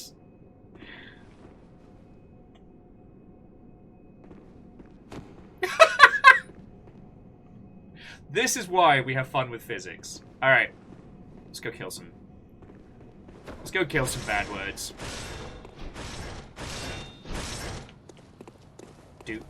Oh, we got one more person joining us. The Cloak of Billowing.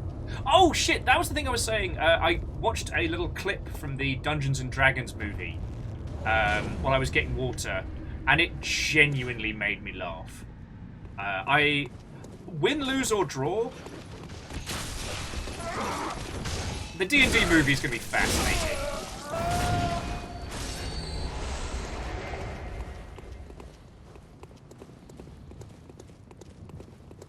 Oh yes, no, Blackrock, you're entirely correct. The point of armor in Bloodborne, it's not for protection, it's for style.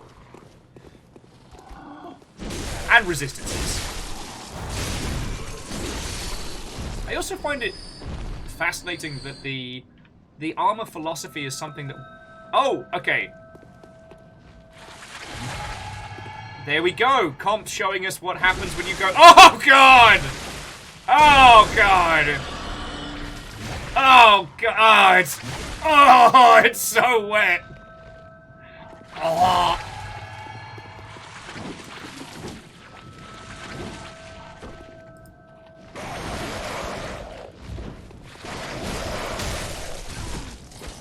It's so wet.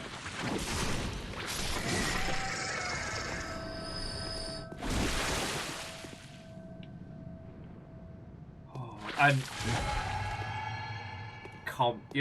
I mean, thank you for showing us what happens, but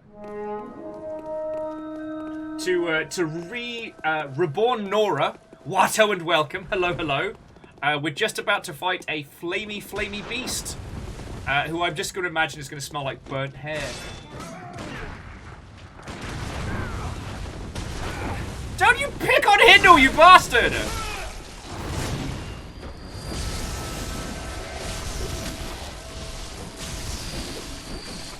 Oh, to Reborn Nora, thank you. It went really well, and we got to do a lot of good stuff. We don't have the final total yet. Ah! Excuse me. We don't have the final total yet because the Twitch backend has been super janky. So I need to... No! No! We'll always remember you. But no, it went really well. So, Nora, how was your stream? What were you up to? Tell me your tales. Yeah, cause Parasite plus Milkweed is very loud. Approach big bosses with caution, they're dangerous. Yeah. Also, I'll head back to I'll head back towards the church and summon you up. Because we're doing this together. Oh, piss off, Crow. And to Falcon, I saw your rebranding. Watto friend, how are you doing? Big Swordborne is going very well. We did the last boss of the DLC. We're doing one of the optional bosses before we continue. Oh! And Nora was saying that they were supposed to be working today, but their boss said, not today. And gave them a break. That's lovely. Yeah, Ozzy, yes, it's the arms of an angel, but like, in a be not afraid way, not in a Sarah McLachlan way. But yeah, so these buggers are all making terrible puns. And we've been talking a lot about, like, I guess, like, the different ways in which you can read Bloodborne. Like, how you can see the intent of the characters and stuff like that. Yeah, as Dustin says, ain't that a damp, squishy, deeply unsettling how do you do? And Uncle T, sorry, I should have said thank you for the 500 bits. So damp! So damp.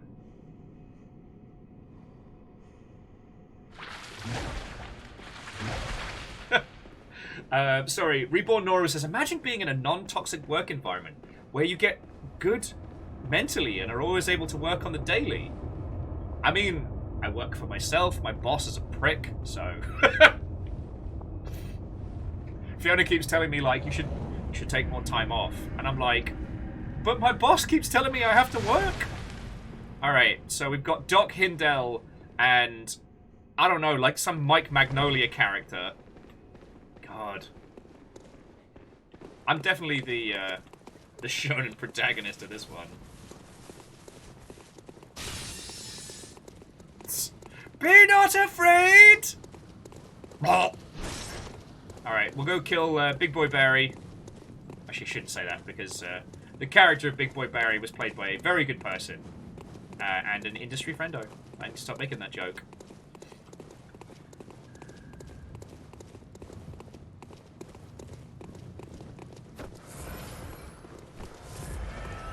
I know what I said, and I said what I meant. I'll just say that for it. It'll never not be funny to me. Yeah, Mark Magnolia! It made Hellboy! He's behind you!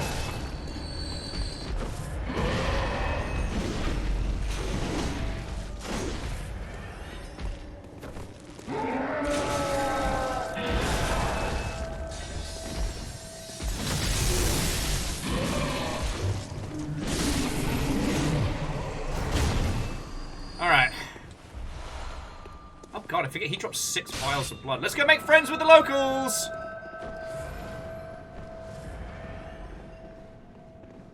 Yeah.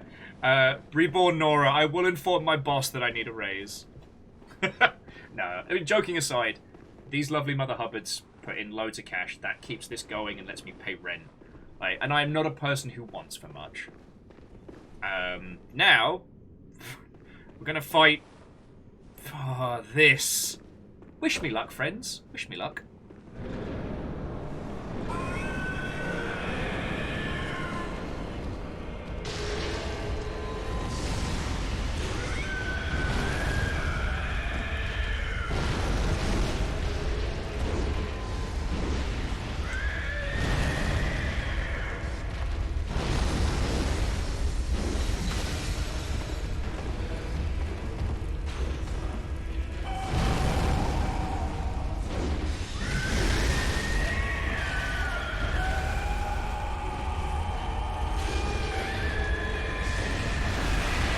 Welcome to Bloodborne, where everything screams and it's bad all the time!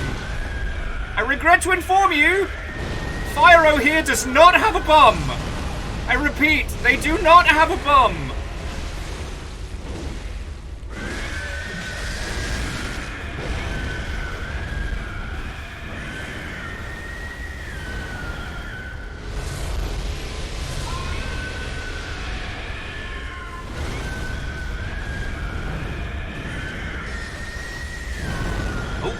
Caught me on the backswing there.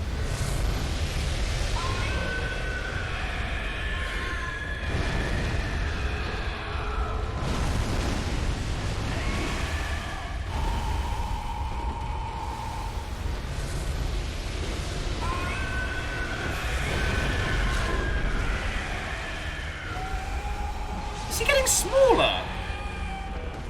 Why doesn't this feel like a good thing? Oh god, you took his legs off!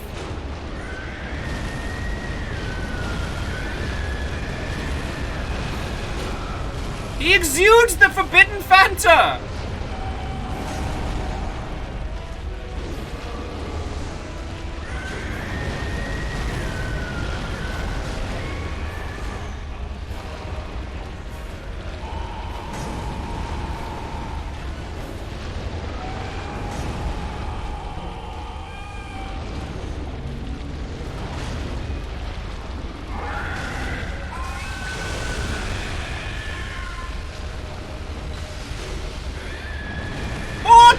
Vicar!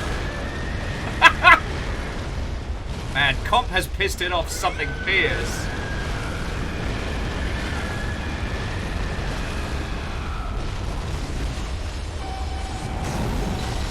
God,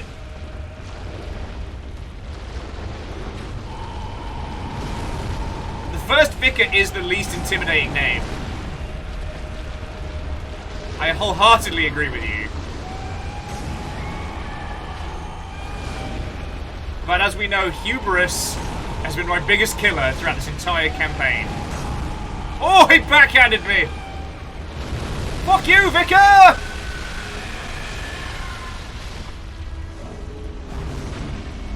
Alright. And the Vicar is slain.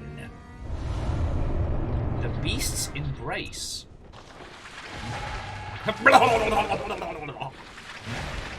That's old one for celebration. It's very down.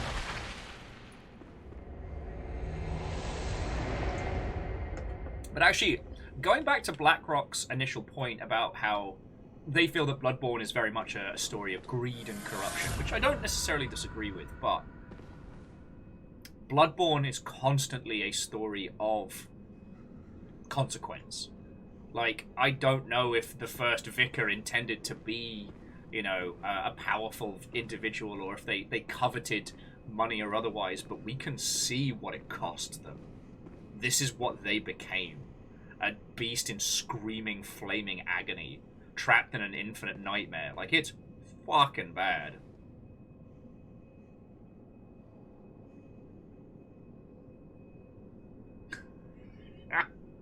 Yeah, Bloodborne, where everyone makes bad life decisions.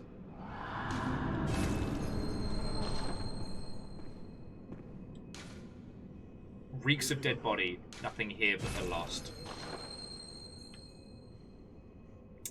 Reborn says, alright, if you are very thirsty and you're given 2 drinks, a warm beer or wine with ice, which you prefer? Oh, wine with ice. Though beer comes at a cost for me these days, which is heartburn. Heartburn and the bloat. Like, if I'm drinking beer, I've got to really want to drink that beer.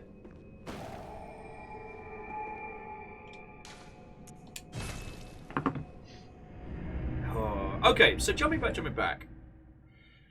Is there anything else in the DLC that we've not hit upon?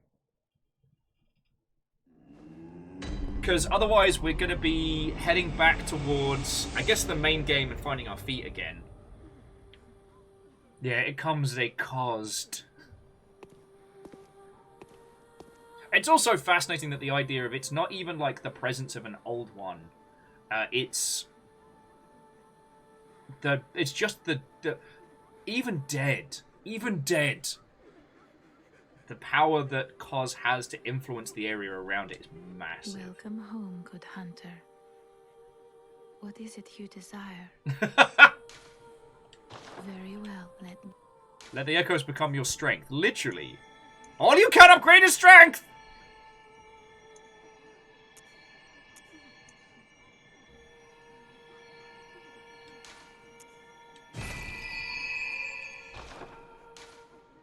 Farewell, good hunter. Oh, actually. May you find your worth in the waking world. Comp's pretty sure we've seen everything. Well, it's not like we're going to be finishing the main game today. Good hunter, your presence somehow soothes. I sense the ancient echoes. Oh yeah, numbers, you're not wrong. They Even a course dead your Reaper veins. could affect people. Oh man, talk about fucking horrifying, Good hunter. horrifying bosses. Mass Effect 2's final boss still haunts me to this day. Oh, sorry! The book's over.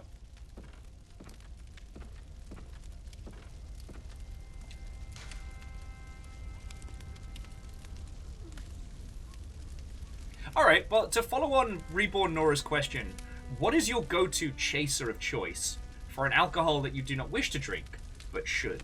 Or that is to say that you have chosen to drink, even though it's not usually one of your go-tos. So, for example, someone buys you a shot of, I don't know, tequila, and you're like, boy, I'm not a fan of tequila, but we'll make this work somehow. What is your go-to chaser? Ooh. Temporary boost transform plus 15. Wow.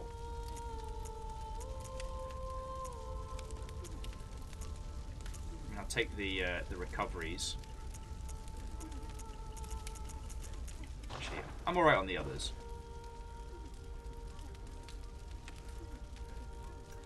Chandra says, time to return to the clinic and see what happens after the L1 reborns. Okay. Sea Triple 2 says Tequila Chaser is a lime wedge. That's the correct one. But if you don't have access... I guess I'm more curious. Okay, to the Ghostiest Hat Rack. Have yourself a lovely rest of your weekend if I don't see you. And thank you for stopping in and chatting. And says, try equipping the Embrace rune. Excuse me, briefly.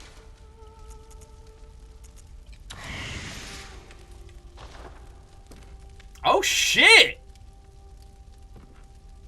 Now we look right fierce. That's fucking gnarly. That's fucking gnarly. Are there many more of the oath memories that change your... so the Vile Blood one doesn't seem to do anything.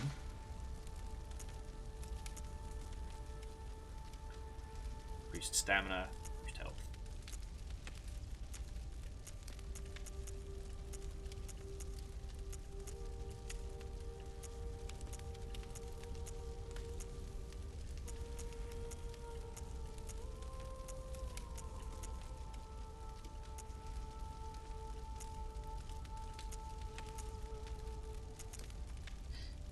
Is it just Beast and Milkweed? Okay. But still, that's fascinating. So, Eagle Live says, their chaser for tequila will be more tequila, so they're drunk enough not to taste it. Oh. Me and tequila are not friends. Occasionally we shake hands and agree, but... See... whatever your path is for socialization, sometimes we have to do things that we do not want to do. If you take the path as I have, of the pisshead, that does mean that sometimes in the process of making friends with someone, they will just be like, oh, I got you a shot. And learning how to consume those was also a trained skill. Because Eagle Lives, I think you were there when I got given my leaving drink. So when I left the Creative Assembly, we went down the local, and we had a good night of it. But...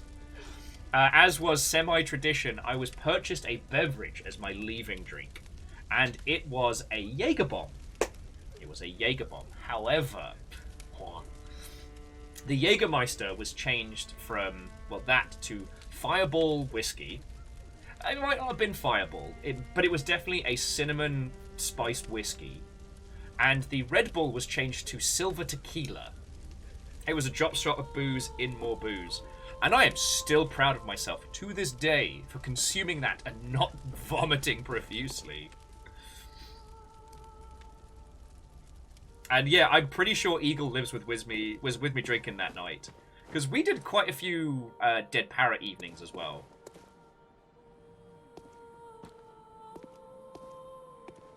Well, so Scotty, I only tell it that way because that's how it was pitched to me. It's like, oh, we got you a Jaeger bomb. And I'm like, oh. Except for we swapped out the Jaeger for Fireball. I'm like, oh, okay, that sounds fine. And then we swapped the Red Bull for tequila. And they're like, the fuck did I do to you to deserve this? I drank it. Now, I don't think that anyone should be forced to drink things that they don't want to. And that is very much a perpetuation of my own creation. Because, like, as Numbers was saying, they would not be friends with people that force them to drink stuff like that. And I completely understand it.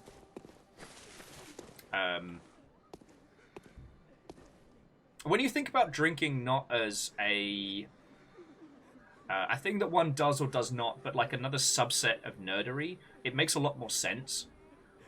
I often used to joke that I drink like people play Warhammer. You know, it's a long process, it takes most of a day, it's very expensive, and nobody's sure who won by the end of it. But at very least, it's memorable. And, I don't know. Once I stopped thinking about drinking and not drinking as kind of the baseline, and you either do or do not, and started thinking about it like its own fandom, it makes a lot more sense. Okay, yeah, so, Chaunerus, we're going to... we can go in through the first floor sick room, can't we? If we're going to go back to the old clinic. Right? Or is it... Square to Moonside Lake. Do not want to go back to Bergensworth. Oh.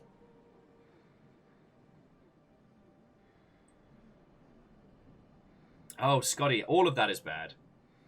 Scotty is saying they once picked up the wrong drink next stairs in a bar. It turned out to be a triple Drambuie and Jack. Oh. Not only was it not bad, but they had to bust out the credit card to replace it. 20 Waffles says here in Portland, where the craft beer scene is definitely a bunch of nerds really into hops. Yeah. The thing is, I understand that a lot of people, especially in the Pacific Northwest and the West Coast, Best Coast, had to put up with a bunch of dweeby individuals harping on about IPAs on the constant. But I will say, the beer scene over here is incredible, especially just coming straight from the UK. And while I can understand people not liking IPAs, and I completely get it, if you've grown up on a combination of like Foster's, Kronenberg, and Carling, fucking, I almost said Heisenberg, Heineken, and the peak being Stella Artois. Like, let me tell you, you get handed a fucking IPA, and it is like a jungle party. It is fruit. It is flavorful. It's complicated. It's not just default piss water. Oh, Hindle says they want to drink a cocktail that contained both tequila and absinthe. It was an experience. I have had a cocktail like that. I believe it was a tiki place, and weirdly, because of how they blended it, you got the flavor of tequila, but not the effect of tequila, which I did like. And the absinthe was kind of like a nice, slow after warmth. But also, I was very, very drunk, so... oh yeah, so Chornus, yeah, it is first floor sick room. Alright, keep going from there. Eagle Live says that Foster's is an outlier and should not have been counted. Yeah... Do you know what's fucking wild, though? Is shit like Foster's and Old Speckled Hen are considered specialty beverages out here. If you want Old Speckled Hen in the US, you have to pay a premium! A premium! For the default last beer in the house at a house party.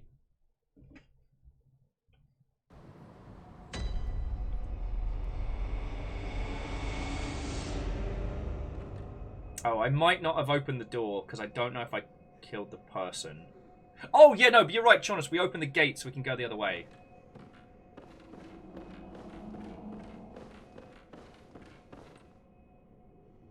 Bells is considered a premium over here. I haven't seen Bells yet, but wouldn't bloody surprise me. Oh, but you can hear... Hear that through the door? It's Blobby, it's Mr. Blobby, except for he is slightly grey and white. The door wasn't open, Chornerus, because we didn't kill the person, but, I mean, it's going to take me 2 seconds to get round there.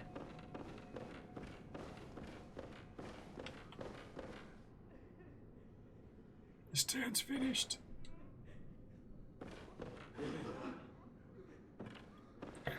Though it is weird seeing these the dead bodies in here. I forget what the significance of that is. Yeah, no, Mr. Blobby is absolutely an eldritch horror. And that's why whenever people are like, oh, well, if I lived in Yarnum, I wouldn't stand for it. You know, I'd get the hell out of town. Did you move out of the United Kingdom during Noel's house party era? I don't think so. You know Mr. Blobby exists, yet there you still are.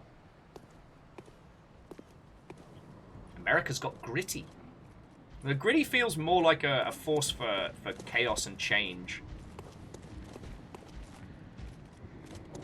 It's this way through, isn't it? Yeah.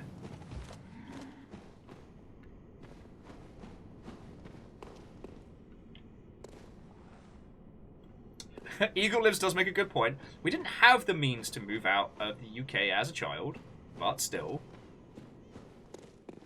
Wait, I'm getting spun round, aren't I? Is it down this way or is it down through the grave? Oh, yeah, it is. It's down through the grave into the clinic. Yeah?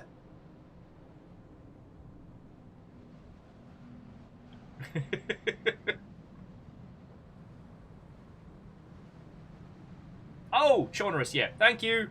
Yeah, the wolf that kills us at the beginning was the one that was eating those two. Sorry, it's been so long since we started it. Actually, Scotty, I haven't seen Heineken over here, so, you know, the Americas are blessed in some regards. Now, I understand why, at least growing up, the beer in the UK was fucking terrible. I don't know what the beer scene is like over there now, because it's been, like, over 5 years since I've been back. Oh, no, you fucking don't, mate. Take my insight. Pull your bloody face off. Naru says, okay, so Heineken is here. I'm so sorry. I did my best to keep it from you. To keep you all safe. Yeah, I think I've got... Oh, Squid says there's definitely Heineken on the East Coast. You know what? That's a good point, Squid, as I don't spend as much time on the East Coast, if at all. When was the last time I was on the East Coast? Fuck. Time travel's weird, my brain hurts. I'm going in this grave.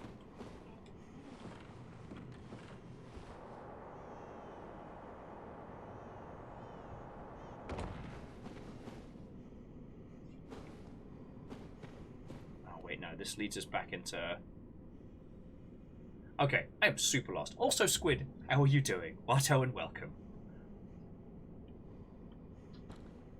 It's been so long since we've been back in Yharnam proper. I'm so lost. Alright, and I've been informed that I'm not allowed to go in the grave. Lame. Do you hear this, Fiona? I do. I'm not allowed to climb into this big open grave.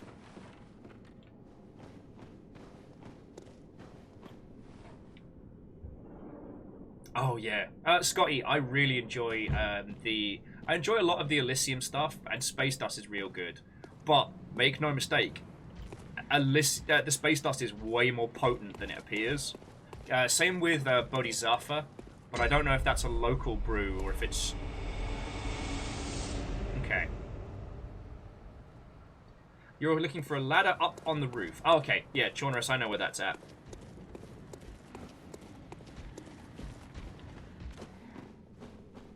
But yeah, that's one of the curses, unfortunately, for me of getting older is I still love beer, it's still tasty, but I'm so bloated the next day, and I'm so heartburny, it's just not fun. Yeah, Chornerus, this is the ladders up to the roof.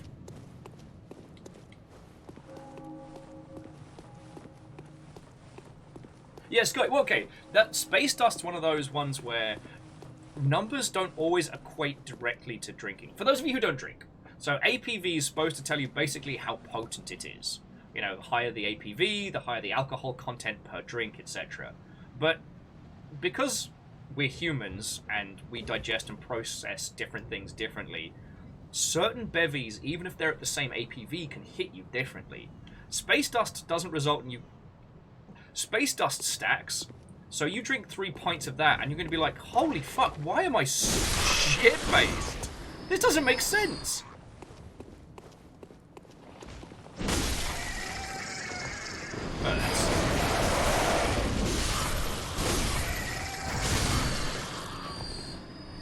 This crow's making me feel guilty. Actually, I might keep our little, like, Brotherhood of the Wolf outfit on for a little bit. And I'm sure I've told you this story all 1,000 times, but when I first moved out here, I'd head down to usually Georgetown or something, and I didn't know any of the local beers or brews. So I got recommended Bodhisattva, or just Bodhi for short. And it sounded nice and, like, almost Bogan-esque, so I was like, yeah, alright, a pint of Bodhi. That sounds good. Well, I didn't realise that shit's nearly 9%, and it does not taste like it. So I could not work out why I was going down to Georgetown and just getting fucking shithoused after only a few pints. And I'm like, where? Oh, Eeyore, you are correct, yes. Sugar content can accelerate alcohol intoxication, as does carbonation. C222? No. No. And yeah, Chornerus, it's all good. I understood what you meant. Like, there is a teeny tiny bit of delay on the stream. We lost a few frames at the beginning, so do not worry. But it's also worth noting that spirits have different effects. Someone who understands, like, you know, chemical compositions and how the human body, like, digests and imbues things will be able to tell you why. But I can tell you that, like, drinking nothing but, say, a straight whiskey all night is different than drinking nothing but neat tequila all evening. Even though it is a spirit, even though the APVs can be very similar. Also, absinthe doesn't make you hallucinate, but mushrooms are illegal. Mushrooms are legal in Vancouver. All right, now, Shaunerus, by my reckoning, before we did the Blood Moon and we did the created one, there was somebody we had to avoid in here. We're okay to start killing people in this space, right? And yeah, Shaunerus, the caffeine plus alcohol consumption was illegal in a few states. I know we're all poorer for the loss of Four Loko. I never got to try it, and it lives forever as my own personal little regret. But then we also had this, like, alcoholic knockoff Red Bull. I think it was, like, Red Square or something like that. Good times, good times.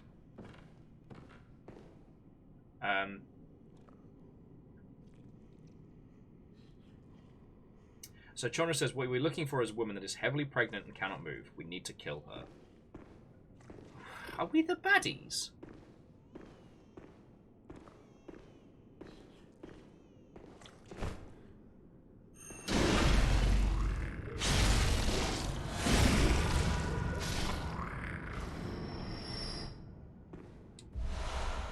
Ooh.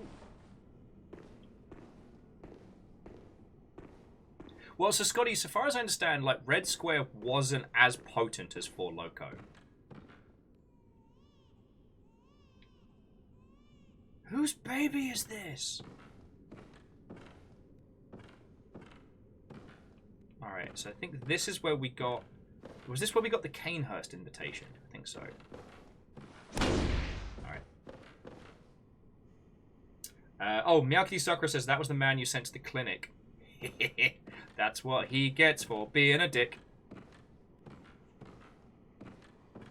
Also, one of the reasons why I love streaming with you lot is that our conversation leaps behind, here is the emotional impact of Bloodborne, here is what it says as a piece of art, to, how about that time we drank Red Square and got fucking twisted?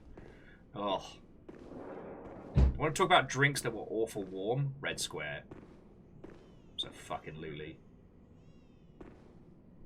Yeah, Red Square was vodka and caffeine. It was budget vodka, budget knockoff Red Bull in a 2-litre jug. It was bane of house parties. The thing is, I've always been a fiend when it comes to caffeine consumption for both necessity and for entertainment. Oh, okay, so wasn't this the place with the person we weren't supposed to kill first time round, yeah?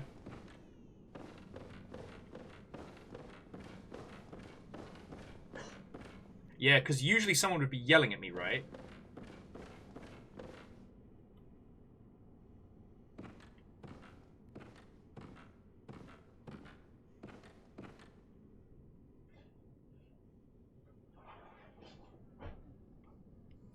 Oh, no. Miyaki Sakura says, anyone who gets sent here gets turned into one of those. Now, that I knew, but if we sent the little girl here, she'd be a non-hostile... Fear Arcade. She'd be a non-hostile NPC.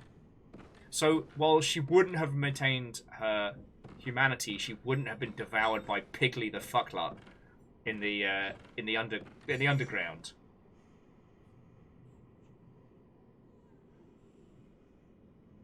Oh, so Scotty, actually, so I only learnt this recently. So the perception of absinthe's hallucinogenic qualities, which the wormwood angle is somewhat true, but was actually incredibly uncommon. What happened was, rich people, as it was explained to me, absinthe grew in popularity in Europe during a grape blight, where all of the main wineries had a fucking... I can't remember if it was like just a combination of shit weather or a specific strain of disease ran ragged through the varying crops. And so for a good few years, wine production just plummeted, meaning that only expensive people could afford wine. Absinthe is cheap to produce, and it gets you fucked. So that became kind of like the cool, popular drink of choice. To counter that, the wine industry started essentially a smear campaign that absinthe contained hallucinogenics, that it did all these horrible things to you. So while the green fairy theory does actually come from absinthe culture, the hallucinogenics and all of the downsides came from a smear campaign from wine, which is something they had also done to gin in years prior, when gin started ruffle stomping their profits. Because again, gin, real cheap to produce, gets you fucked. Ambush waits ahead, thank you. Alright.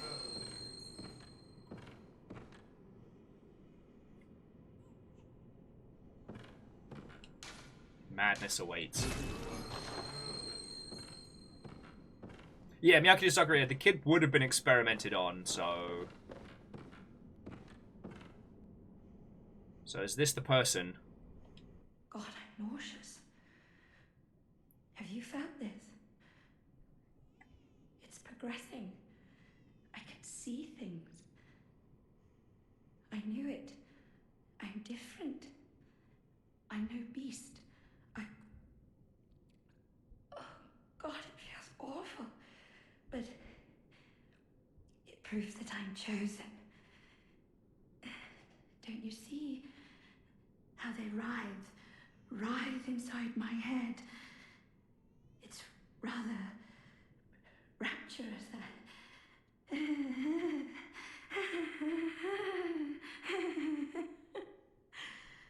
Yeah, this can only end well. Absolutely a choir member, and I believe the person who's been, like, experimenting on everyone. Alright, so do I need to, you know, smashy smashy, crashy crashy?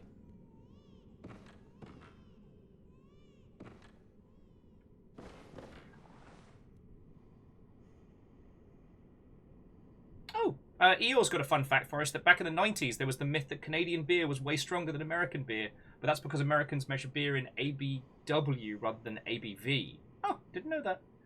Did they change that up?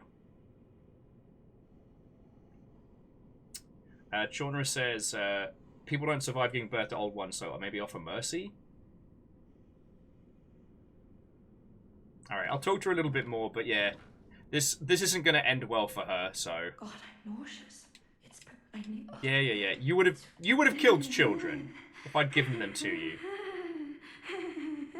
Oh yeah, and experimented on a corpse. Okay, so the smash her was the phrasing. Alright, well, we'll do it proper. So long, Fecko! Nope.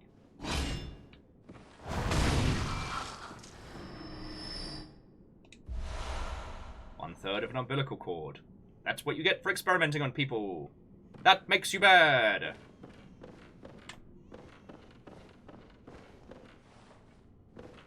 Oh, Eeyore, that is fascinating. And again, to those of you that don't drink, like, I hope you consider these conversations not to be a, like, you're missing it, but more like, it's an insight into another sphere. Because again, I completely respect everybody's choices. If you don't drink, fucking good on you. One of the reasons that I do drink is, I guess, to know oneself. And, I don't know. Mainly it's because I'm, I grew up in the United Kingdom and I'm an emotionally stunted bastard.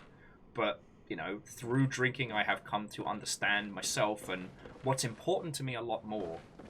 Now, the problem has been during lockdown is I've used it as a coping mechanism for, like, sleep deprivation and, like, that general sense of dread that one cannot fix at the moment, which is bad. So, I've been using liquid death and stuff like that to ease up on my drinking, but...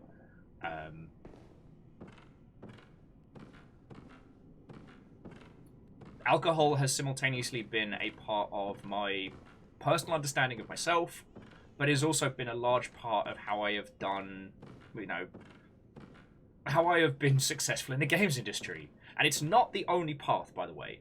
It's just, you kind of like, if you look back at the old anime styles, where, everybody gets like an elemental power or like a like a ninja bloodline type or a bankai or what have you. Mine is drinking type. And so I match with other drinking types and we do drinking stuff. And through the mastery of that, you know, I find my little like ninja clan or what have you. But like,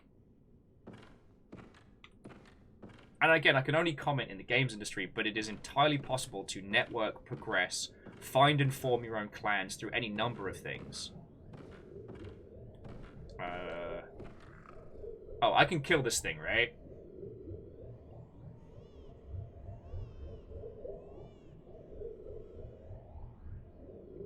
And yeah, so Chaunerus, we need all 3 pieces of the cord for the final ending, right?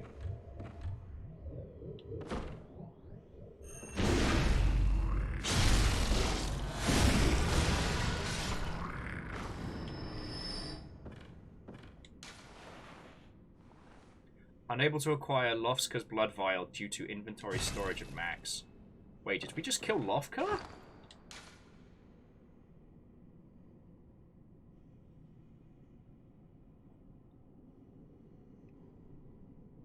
Was I supposed to do that? Did I just fuck up? Wait for chat to catch up. Alright, well, let's guzzle a bit of blood. Love to see it and take the next one. Okay, this is the state of actual Lofska. Alright. So what have we got left? We've got the story of the people in the church. We have Crow. And we're at the point where we could summon the final boss. We're not going to today. Because we need to beat up Crow. But still. Okay, so Moose says you need 3 and the game contains 4. Okay, that's cool. Oh yeah, no, and she was bad. Okay.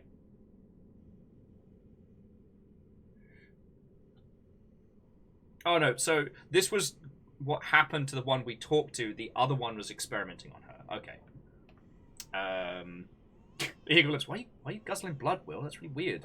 Nah, just trust me. Have a couple sips. It's great. It's great for you. All right, Uncle T, as always, like, thank you for all that you chuck in to keeping this going. The Yaldom is yours, so if you want to make a final decree before you leave, you're entirely welcome. But have a cracking rest of your weekend, friend. God, this game is incredible.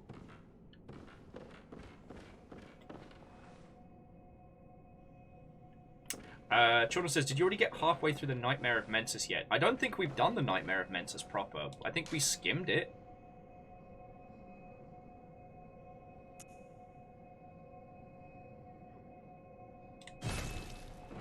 Okay, yeah. Moose, thank you. You're right. It was the original, that should be say Ivska or Lovska. The original person behind that door was a good person. They got experimented on, and the other person was pretending to be them. Because, yeah, at the beginning of the game, they say, hey, I have sick patients in here. I can't let anybody in.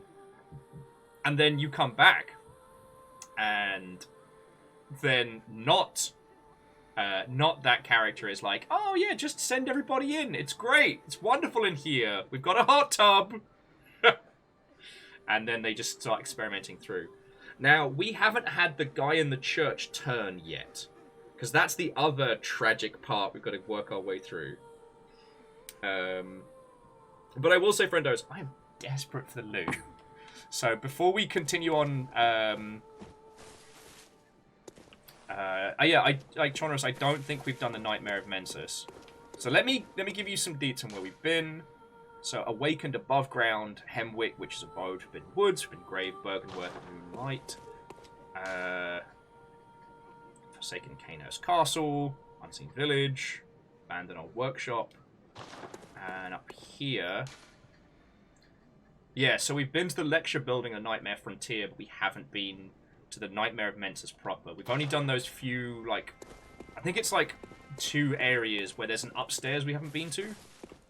So we could hit that next. Anyway, I gotta pee. So I will be back in just a second, friends.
Hey, friends. Thank you again for waiting, Naru. Thank you for throwing in.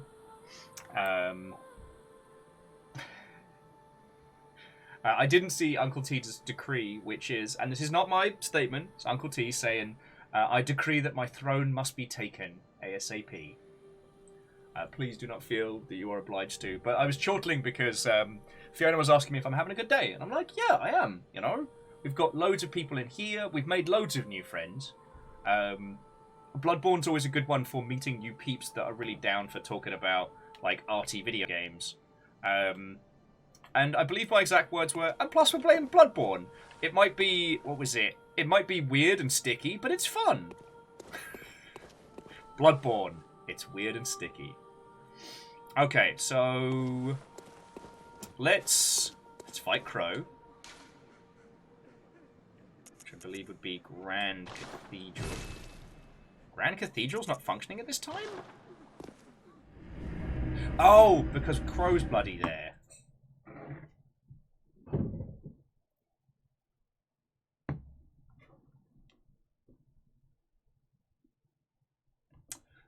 So Chorna says, how do I talk Will through getting the church workshop key in Yargul? Well, we've got access to Yargul, right? So after we've done some crow fighting, did we get the upper cathedral key? We did. Key to the upper cathedral ward. Alright. Most of everybody's still here.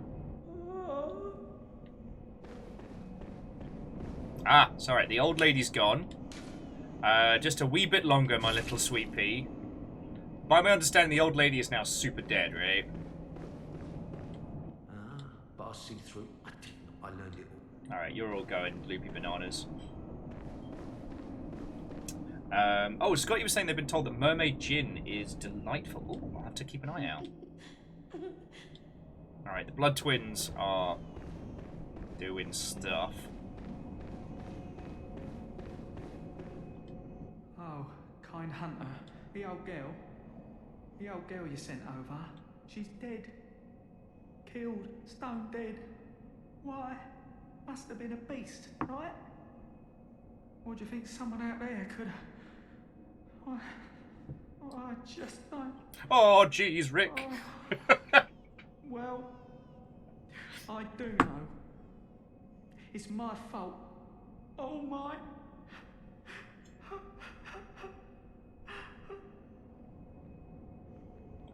Was it a beast? Oh. For those who don't know, it was absolutely him.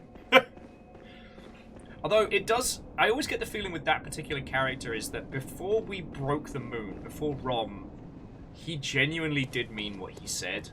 But eventually, once we fucking broke everything... Hey up, Squiggly! Once we fucking broke everything, he just cracked. He kind of broke. Alright, so there's the sedative. I forget where the usual quickest spawn point is away from.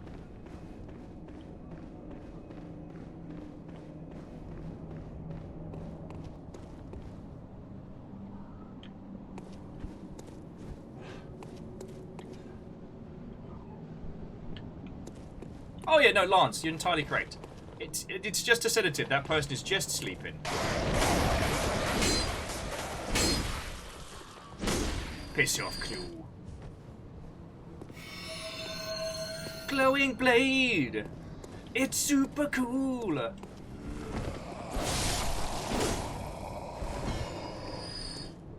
It's super cool!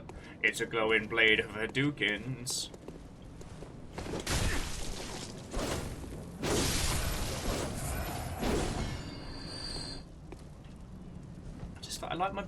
I like my big weighty sword though.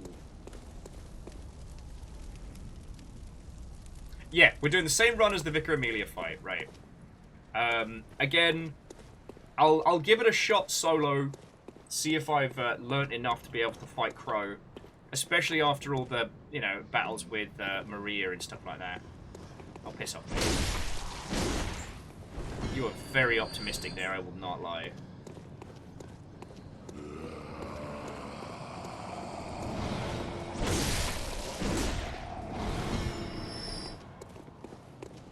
Hey, you bastards! Oh, that's gonna cost you your fucking life! I'm the hunter from London. We'll fucking get you! Sorry. Okay, so yeah. But yeah, so the Upper Cathedral key, ward key, so where are we taking that? Because if I get my ass handed to me by Crow, like, we can decide whether or not we're gonna keep going with that fight or do a little exploring.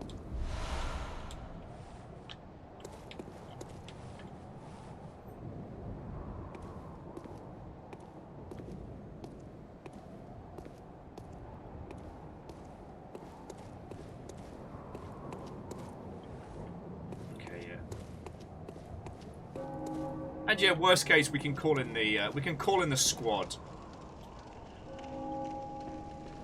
I just gotta remember if I've got what it takes to find this guy.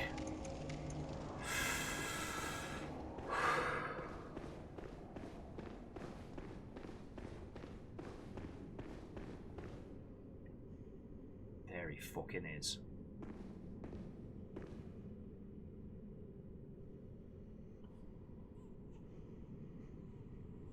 Okay, so Troner says it opens the door at the top of the tower you reach by going up the elevator in the cathedral that people are cowering in. Right, another way.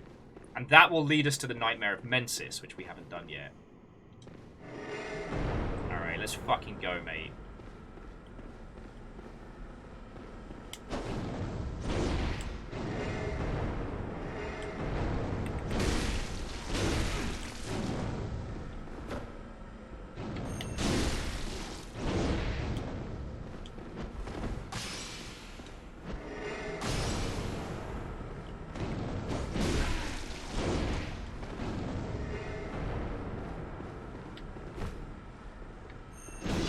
Shit, mistimed it.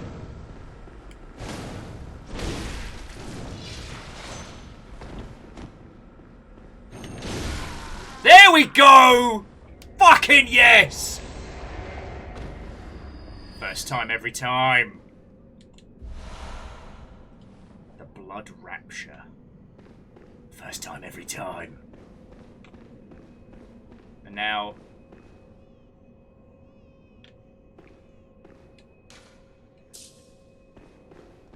I was prepared for me to get my ass handed to me for the next hour, so I'm feeling real good about that fight. In fairness, I feel like Crow was toying with us a bit there. He didn't do his usual, like, up in your face, close the gap. And there was a couple of times where he was just doing his trundle, and I'm like, you're in range of my big attack. Like, I'm real sorry, but this is going to end very poorly for you. Alright. BTW, you've officially addicted my eldest into saying feckin' we XT. Oh. Actually, so Keldra, I got into the habit of saying fecking instead of, you know, usual cussing, because when I started streaming for a living, I was really worried that if I kept swearing at my usual rate, that my progression of cussing would reach a point on the curve where I was saying very heinous things. And I don't mean heinous like, you know, offensive to different groups or demographics, but when I curse, I tend to use very descriptive language. The kind of things that make people... Yeah. I was to cussing what Bloodborne bosses are to the human condition, you know, the kind that make you scratch yourself and feel weird and gross for a day. That kind of thing. Very descriptive cursing. So I've tried to keep my swearing at a minimum while streaming, lest I become the monster. Anyway, I don't think our friendo's going to make it, but their work is done. Don't you ever listen to your elders? No. No matter. You did save my life. Oh, and Keldra, thank you for the bits as well, friend. I don't seem to be apt for this life anymore. My glory days were long ago now.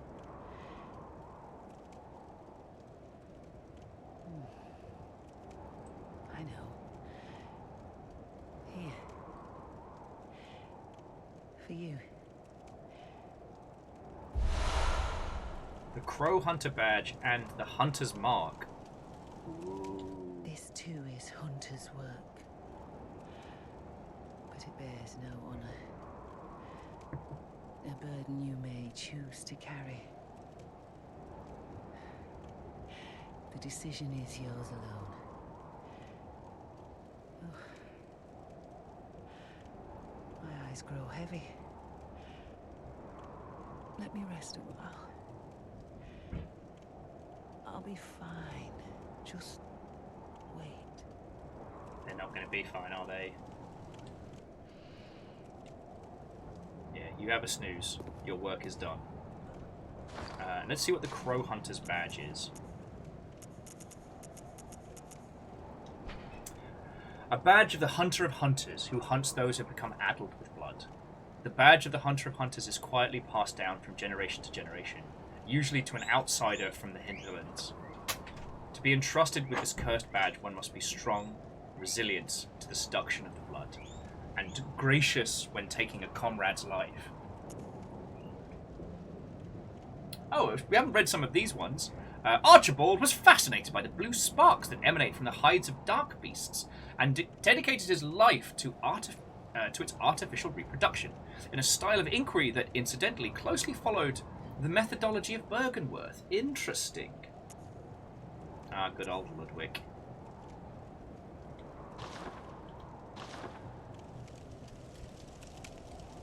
And Keldra, I think I've mentioned this before, but I'm deeply proud of the fact that eat farts with a spoon is something that I've managed to pass on to another person. It's just... I feel that a good swear should be evocative. A good curse should have a weight to it.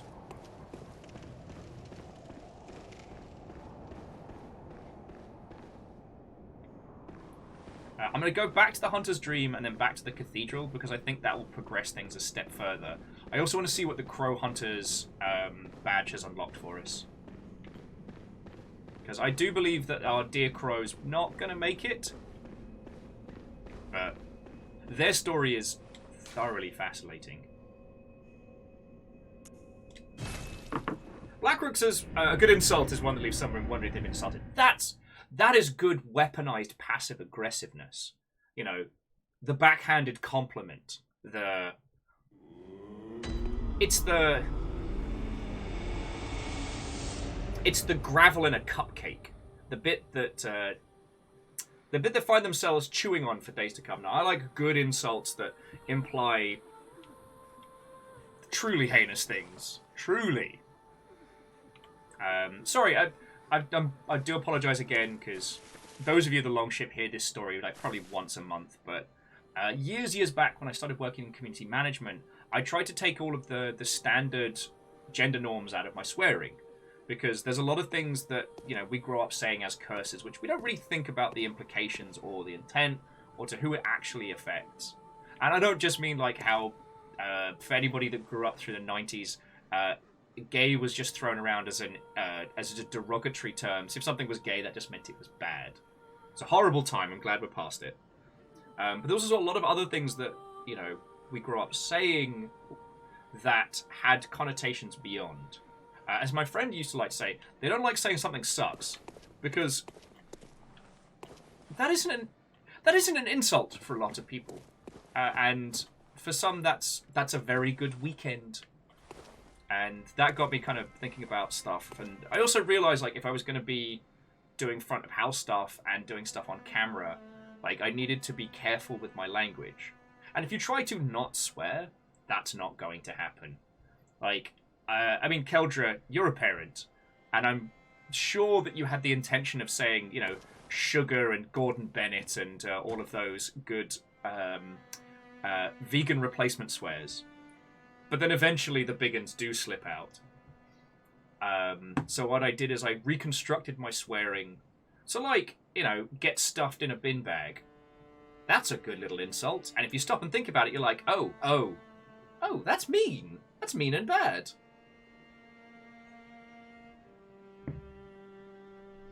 Like, so on and so forth.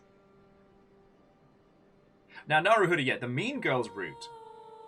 I mean, actually, I would say that Our Flag Means Death probably has the best example. Oh, no, the most fun example of passive-aggressive cussing. Alright, so let's see if we've...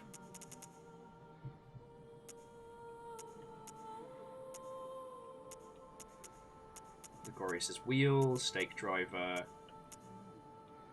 God, these weapons are expensive. The Blade of Mercy, is that... Splits in two when activated. This weapon's warped blades are forged with a side right, a rare material from the heavens. Most effective in swift attacks, such as after quick-stepping. I believe that's... I've forgotten her name. Crow Lady's weapon, right?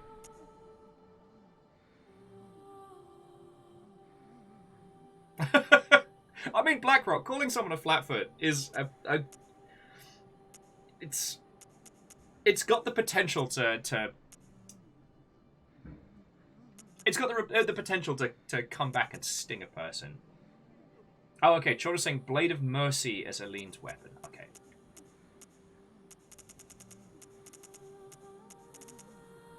Yeah. Thank you.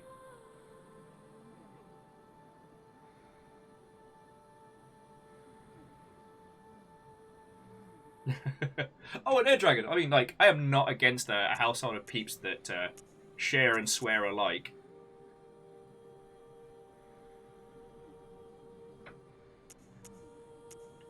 Not in the slightest.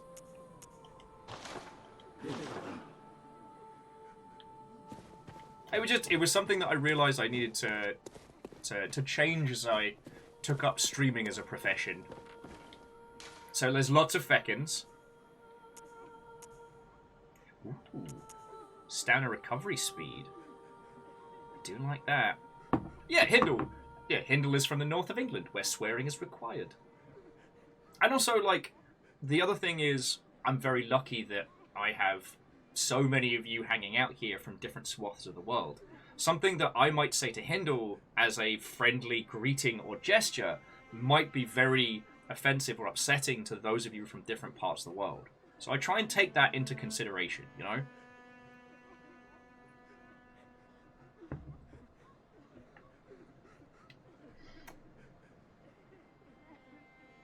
Yeah, you know what? I'm taking it. The Hunter's Rune. Maybe I'll finally earn my my Bloodborne tattoo. I understand it's a very mainstream tattoo to have, but...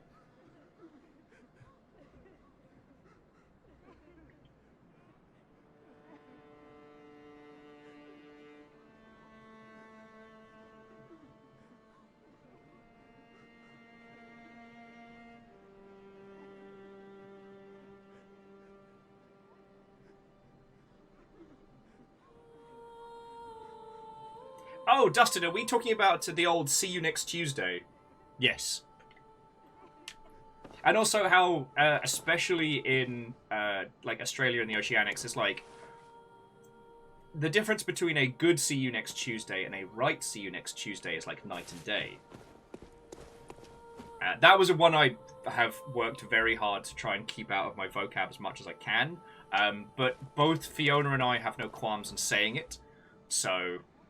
It's really hard sometimes. And in the event that I do drop C-bombs and it is something that upsets you, please, please, please know I fight. I fight against it daily, not to yell it at peeps. Alright.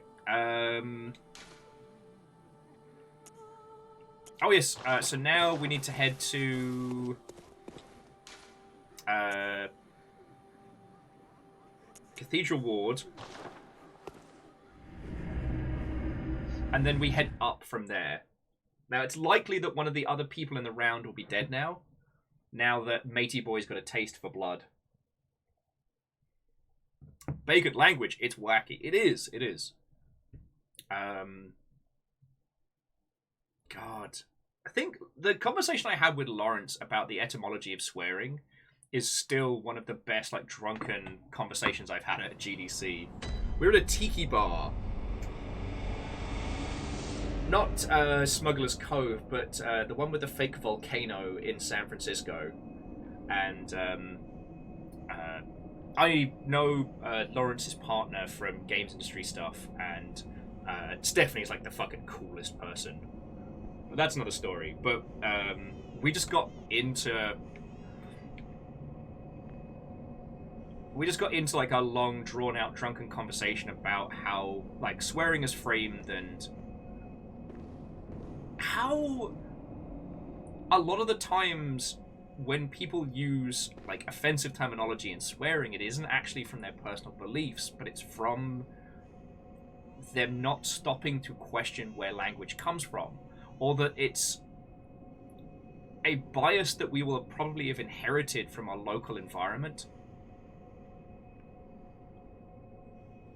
And that's one I think about a lot. Because there's one particular term that I grew up using all over the place that I did not realize was incredibly racist.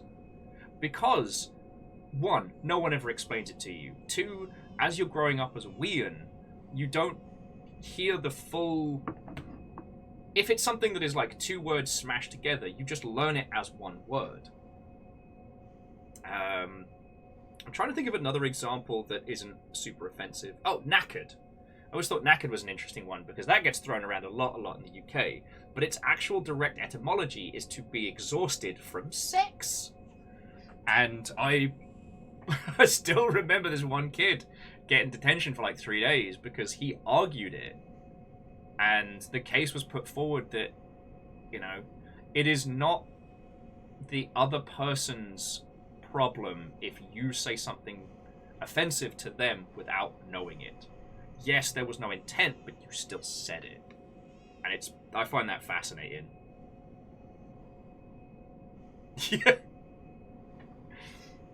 But I think, like, Hindle, I think the effort is always worth it to have more peeps.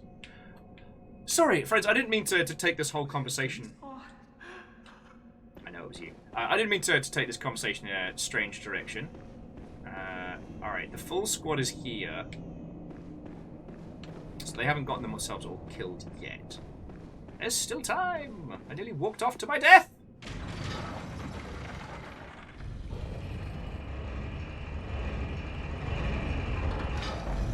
Oh, yes! Fucking Cagehead guy! Oh, I remember and hate that guy! If he's a dickhead this time, I'm bringing you all in. It's not that I need help killing him, it's that I want him extremely dead. Also, shout out to House Order, who have been delicately decorating the pint glass for most of the afternoon.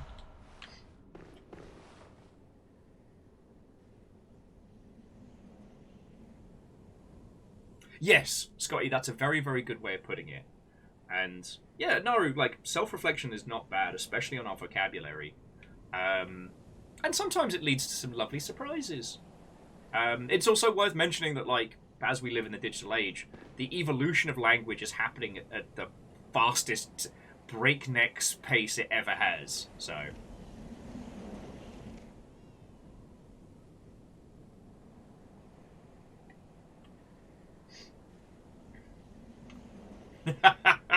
Ah, yes, Miyagi-Sakura, I remember.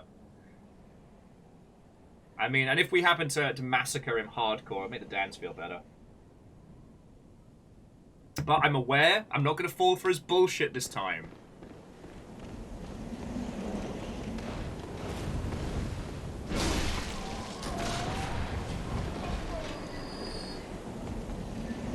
I kind of feel a bit bad for the human peoples at this point, because that guy just hit me square.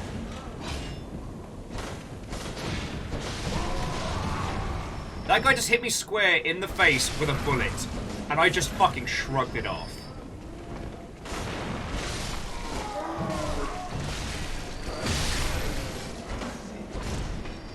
Like, I know we talked about this in previous episodes, but we do have some new people, so I think it warrants restating. It's like, yes, these people are slowly transmogrifying into beasts. But they just watched one man with a sword the size of a boogie board just tear through. Like, dude just took a shot in the face and went, "Please, sir, can I have another?" It was damn near like spitting the bullet out with our teeth. Yeah, Chora's right. At this point, we have killed multiple of their gods, but this is what's so fucked up. Because of the weird time-looping nature of this and the dreams and everything, this is the first time they've seen us. To my understanding, each time we go back to the Hunter's Dream and come here, it resets. The night begins again. And yes, we have items, and yes, we have experience, but from that person's perspective, that is the first time they've seen us. I think about that a lot. It's a curse! It's a damn curse, I tell you!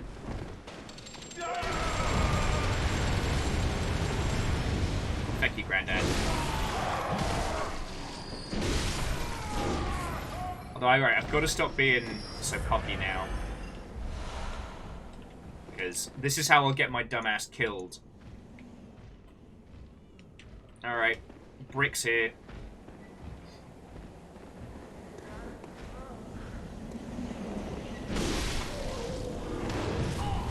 Ow.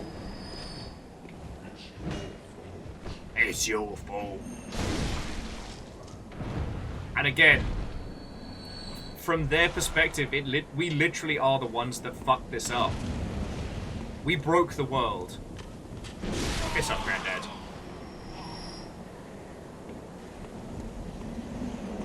Because, yeah, previously we'd go down from here, and that's how we got to the old Hunter's Workshop and the hidden areas and stuff. But now we have the key for up. Hindle says that they once watched a video about how crazy it would be for a normal person to fight a video game protagonist. Someone who takes bullets and stab wounds like they're a mild annoyance, and who can wield huge weapons, and as an expert with them instantly, yes. To an extent, I think games like... I would definitely say Resident Evil 3 Nemesis hit that feeling on the head, at least early on. Nemesis feels like they are moving around at their own volition. Oh, what's this? The sky and the cosmos are one. Signed, The Choir. Ugh. No, and you creepy fucks at the choir doing some weird shit. But yeah, Hindle, seeing a normal person doing that level of stuff would be terrifying. I did like the film Guns Akimbo touched on that a little bit, or at least how regular people would observe. Beware of the wheelchair! That's a fine message. How normal people would react to video game violence. I don't want to rehash the conversation we had yesterday about Far Cry 3, but I thought that was a very good meditation on the same subject, that the kind of violence that a video game protagonist exudes is ridiculous.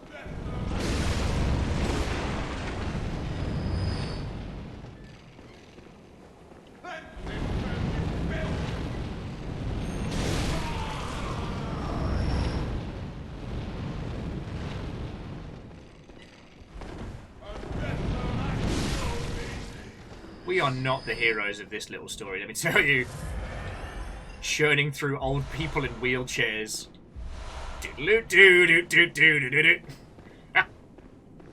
It's me, Tony Megalovania. Alright, yeah, so now we have the key for here. Yeah, Hindle, like the person who has no issue slaughtering away through hundreds of people, shrugging it off like it's nothing.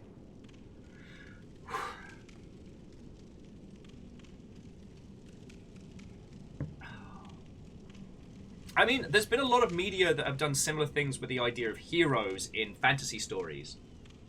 I guess because I've got Terry Pratchett on the brain. Caffeine! Oh my word! I mean, you're not wrong in any way, shape or form, but it caught me right off guard. Over on VG247, Jim Tresina put up an incredible video about the wonderful legacy of Terry Pratchett. It's a great article and it's a beautiful video. Just, it's got a lot of feels in, so like, be aware. But it reminded me of the whole arc of, what's his name? It's not Conan the Barbarian, it's like Connor the Barbarian or something. Oh, those are some twitchy trees, and what the fuck is that?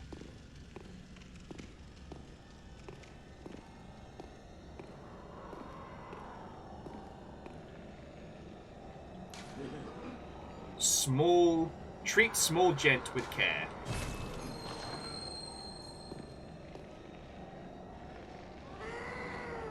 Oh, you are having a bad time. You also make me want to have a fucking shower. Ah, right. Well, it's gonna get gooey up here. But no, the idea of like no, don't be a no. Bad ankle biter. Oh. No. Stay there. No. No. Stop it. No. Why are you even climbing these bloody stairs? God, it's the snail of instant kill, isn't it? Alright, it's part of the old blue elixir. It's a fucking tonberry. Hey, oh, bastards!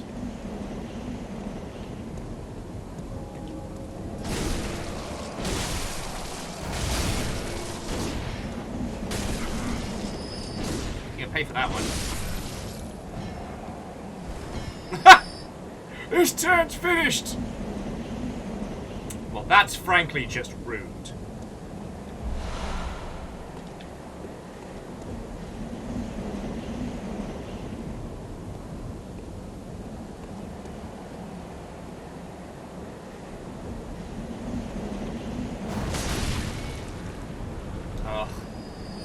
You guys make me want to shower.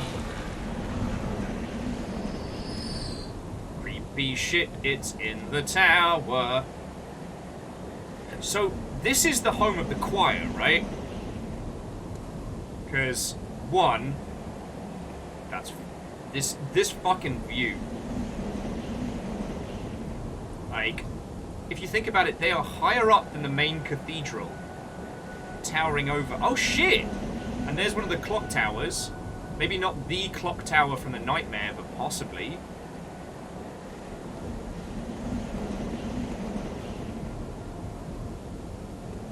It's the Chorus House of Terror. Okay. Sorry, again, I'm trying to remember a lot of this at the same time as we're playing it. But one of the things that Bloodborne does superbly is its architecture. And I will say, out of all of the different factions that we encountered throughout the playthrough, the choir are the most self-serving, in my humble opinion. Like, I'd love to know what you'll think, but if I had to point to one, no mercy for insight. It's all thanks to superior being. Oh, I feel like max insight's going to get me in trouble. Grief awaits ahead. Oh, good. Yeah, it's also feckin' wimpy up here. So this is both their lab and their home. The choir are the ones who really fuck with stuff. Okay, now, correct me if I'm wrong. The choir were kind of active before the Holy Church started, and they somewhat interacted with each other. No mercy for children. Despicable healing church. Oh. Well, it's time to whack a... Whack a baby.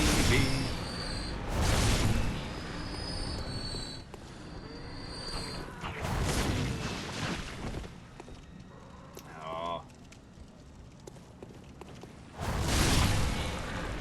Well, looks like we brought the right weapon with us. Moose says the choir is the faction you get to feel good about killing. Yes. So yeah, so by my understanding, the choir were formed around or just before the start of the Holy Healing Church. And they are all about just trying to ascend to godhood through any means necessary. They give no fucks about people, experimentation, or otherwise. Now, the choir have been involved in stuff with the church and have helped form some of the weapons and practices that hunters have used, by my understanding. But again, it is all for their own intent.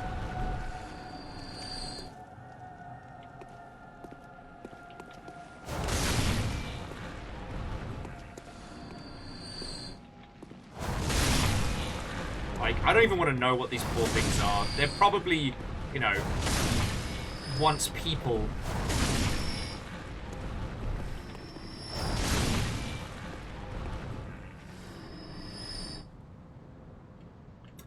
Hindle says that the choir are the elite of the healing church. The ones originally in charge. Okay. Well, this is one of those ones where I need to do a little bit more research, because by my understanding, the choir were about during the early Byrgenwerth era, before the split and the foundation of the Holy Healing Church. They were involved, but...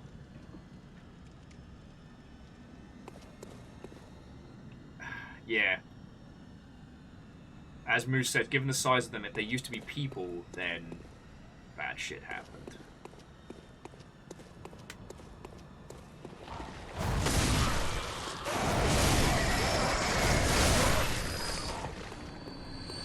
Because so far as I... hang on a second.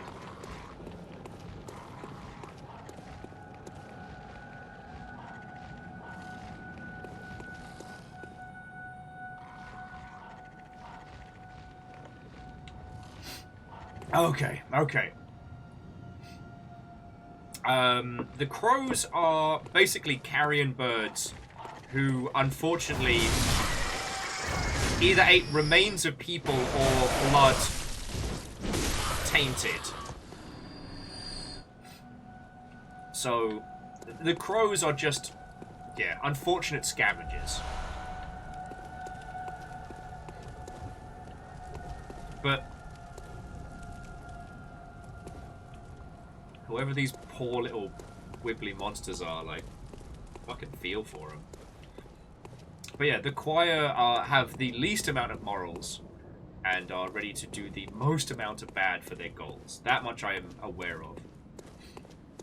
But it was just, whenever What's-His-Face... yeah, figured. Whenever What's-His-Face split off from Byrgenwerth to form the Holy Church, it was with the intent of using the blood to do some good. That's the thing I keep coming back to. And the choir were just out to... well, yeah. Well, this strikes me as a difficult fight. This feels like an ambush. Ah! Miss me!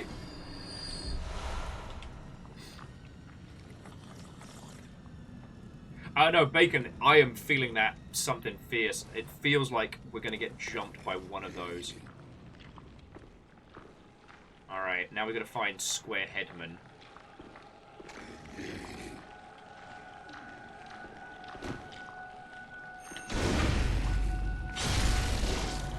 Explosion! Where the fuck are you? Now, if I remember rightly... what ends up happening around here is one of the scholars with the cage on his head ends up playing basically taunt and go fuck yourself with us around this weird little maze.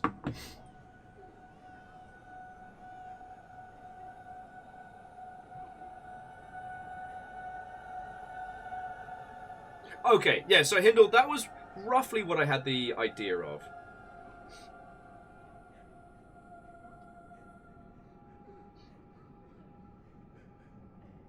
And yes, getting into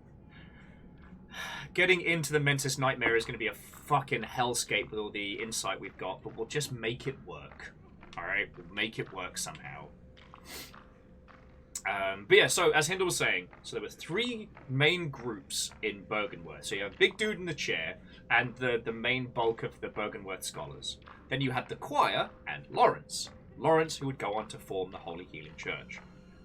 The choir left with Lawrence, and admittedly they weren't called the choir when they were hanging out there, but they left with Lawrence and were like, yay, church sounds good! And then basically operated in the shadows. Okay, and Hindle was adding that after Lawrence died, it was the choir that turned him into a martyr and used him essentially as a way to run things. Oh, I'm fucking lost already. I know you're in here, you bastard!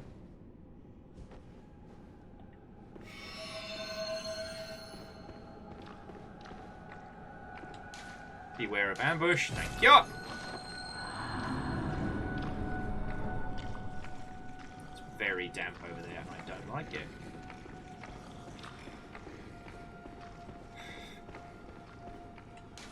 Treat ambush with care. There's always a bloody ambush.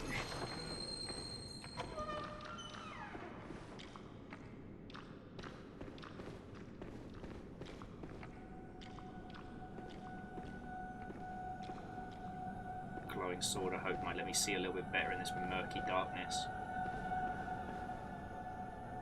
Oh, man, they're just pouring on the Res Evil vibes. God, there's so much of this I don't remember.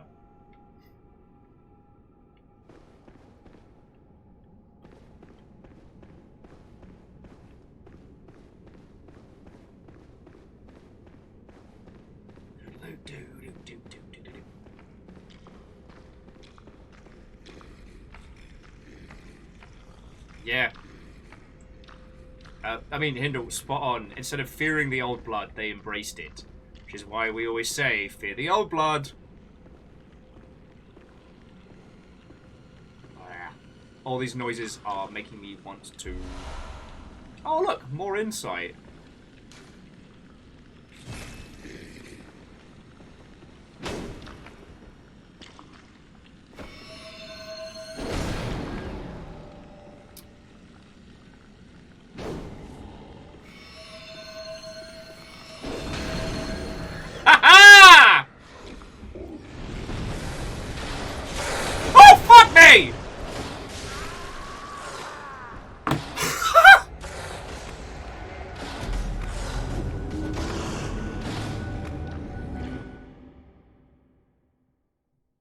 Okay, class. Now, who wants to point out what mistakes that I made there?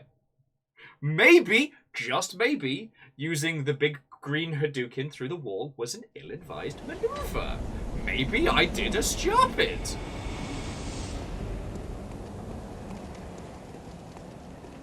I'm gonna get me bloody echoes back.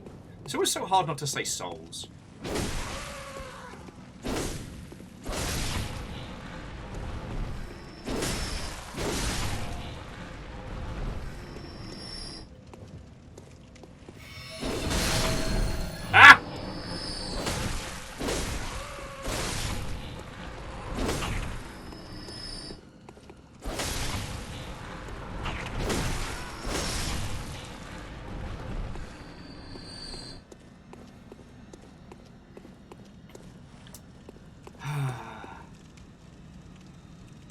Oh, okay, so Jordas is saying that the Blue Eyes dags will be farmed for the chunk equivalent. Okay.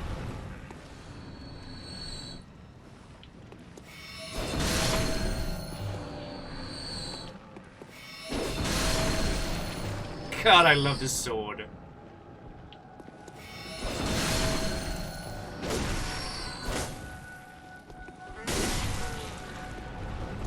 Oh, you did not just eat me with frenzy!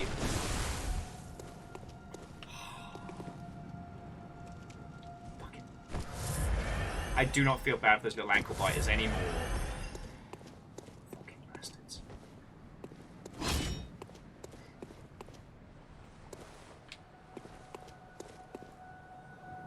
Nah. Don't worry about crows. But yeah, something tells me the Blue Eyes Angry Doggo is something that I do need to worry about.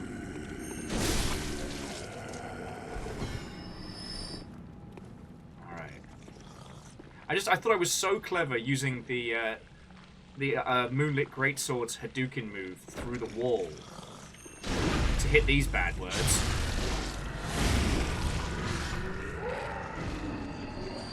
But I was so clever. My noises make me want to take a fucking shower. Alright, bastard!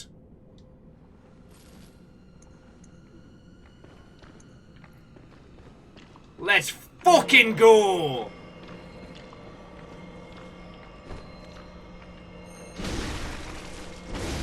Ha ha ha ha!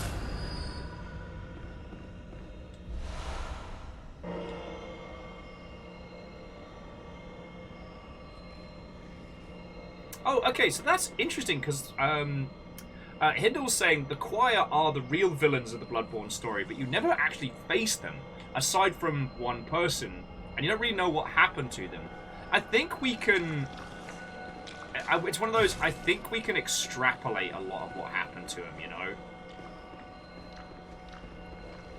You know, we know the experiments and the attempts and, you know, them coming close to succeeding.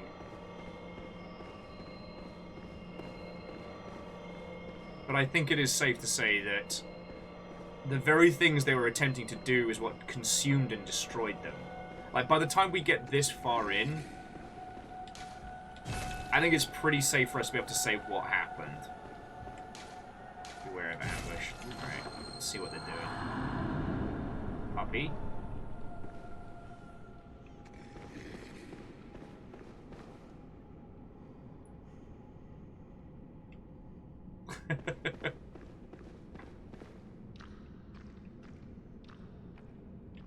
Alright.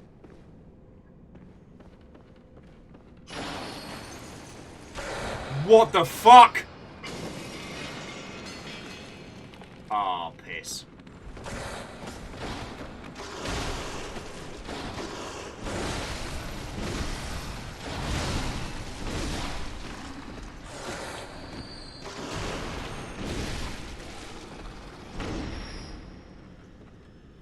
Fuck, now there's so much of this I forgot. When you think about it as well, friends, this might be the first time throughout the game that Bloodborne goes for actual jump scare horror.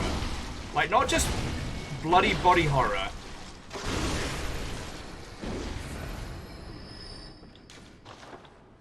But like actual, I'ma make you jump horror. Wolf Infestation is the name of my metal band. Love it. Oh, and Lost Flowers, I hope I said a proper happy birthday, but if not, happy birthday. This isn't the place I would take you if it was your birthday. This is...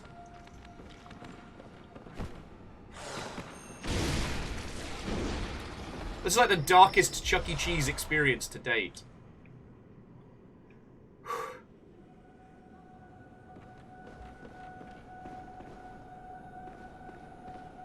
I know you want me.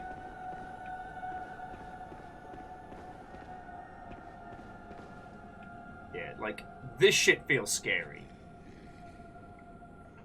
Oh no, Miyaki Sakura, like, jump scares are much more effective when not used excessively.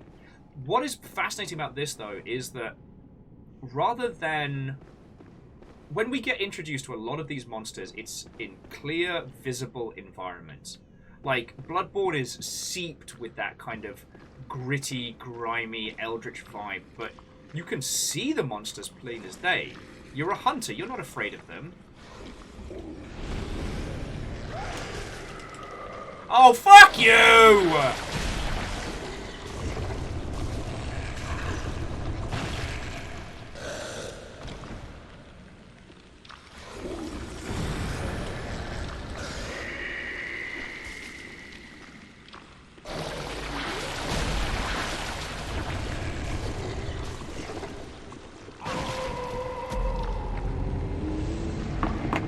And there I get drunk like a fucking Capri-Sun. I am calm. I am zen. I am the instrument of the hunters. I know how to kick ass. But yeah, Chaunerus, it burped me up, cast fucking grab on me, and then was like, I'll have a little more. I'm not quite full. Did you see how much insight we just lost? Fucking malformed mind flayer.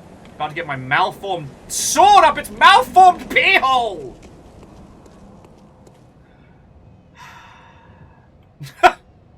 You got Kyled. Is that what we're calling this? To drain somebody like a Capri-Sun?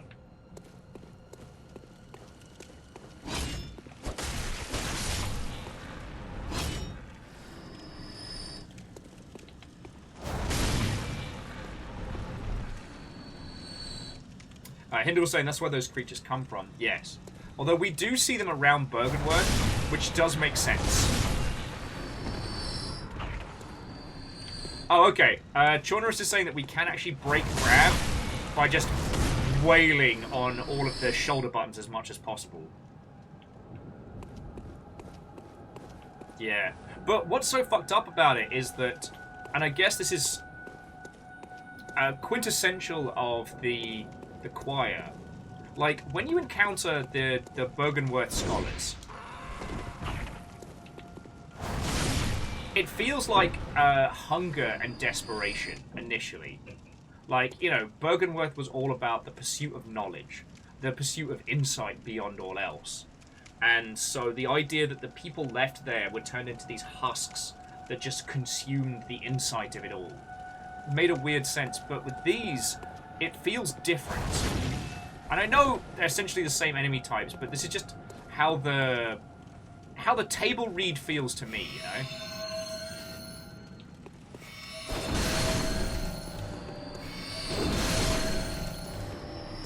It feels like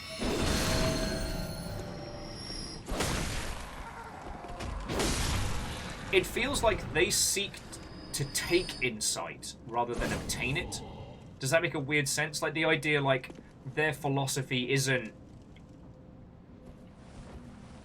to truly know the insight of the world, but to steal it from others.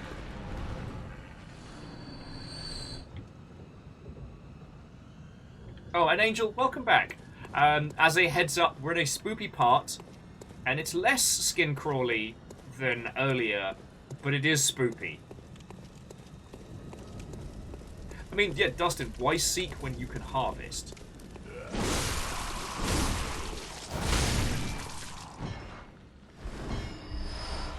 Moose is saying perhaps a knowledge is for us and us alone. I don't think that's an unfair read. Or the idea that from what they've done to themselves, they lack... From what they've done to themselves, they lack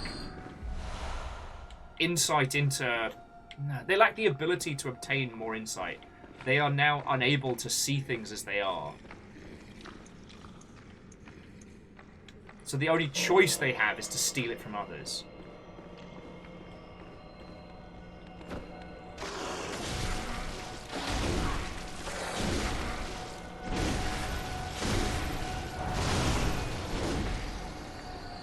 That was nearly very bad, and that would have been a lot of blood echoes lost.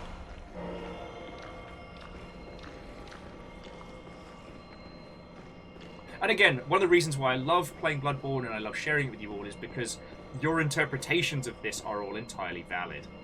Now, if you'll excuse me, I'm going to fight 1,000 fucking werewolves. Alright, bastards! Let's fucking go!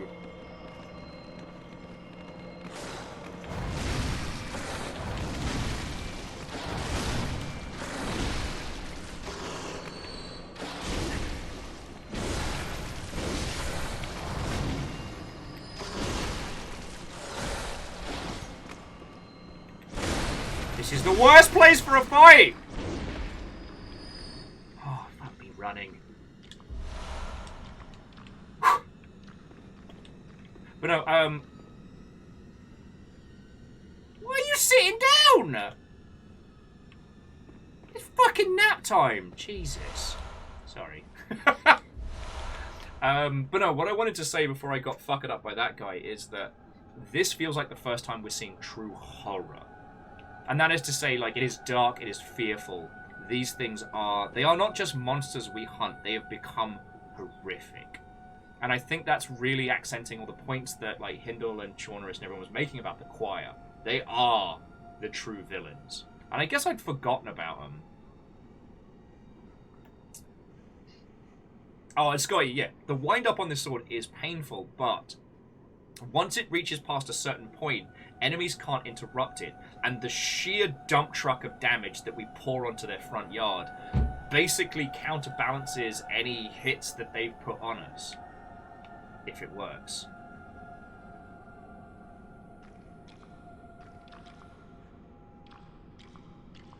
Oh, yes, and Hindle, that's a real good point. Like a member of the choir we've encountered today, that person literally tried to use their own body to create an old one.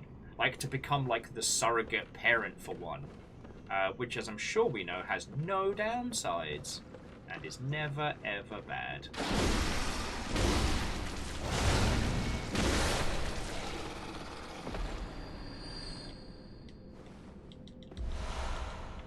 Lots of shards here. Lots of shards.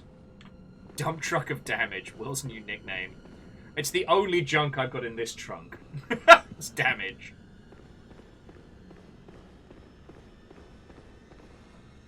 Where are you, fucko?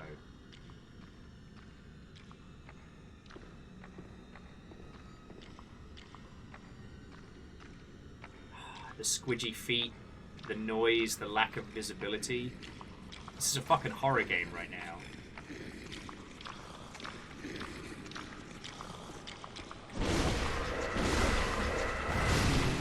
Get fucked on! Sorry. After that long conversation about cutting my swearing, and I'm like, fucking get some! Alright, where the fuck are we going now? I feel like we should back up and spend 80k of blood echoes, but I mean, it's life for that little spice.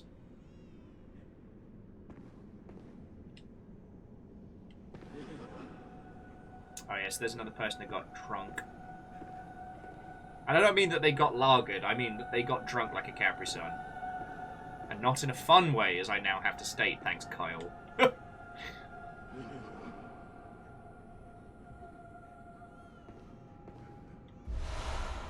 Cosmic Eye Wandering Badge. What in the hot fuck nuggetry is that? The badge of an elite member of the choir. The eye signifies the very cosmos. The choir stumble upon an epiphany, very suddenly and quite by accident. Here we stand, feet planted in the earth, but might the cosmos be very near us, only just above our heads? Oh, goody! There's a shortcut on the main floor that so you open the main door. That sounds great, let's do that. It also doesn't help that our insight is so high we have infinite crying baby. My least favourite character in this.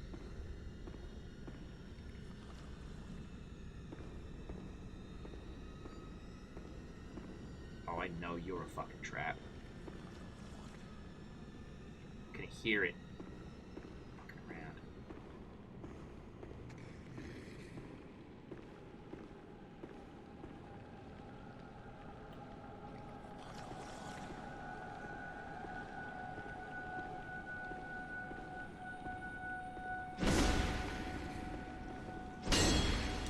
Looked like an invisible wall.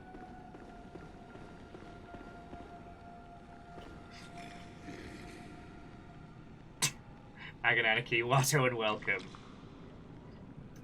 So Hinder was saying that the School of Mensis is the faction that you see in Yargul.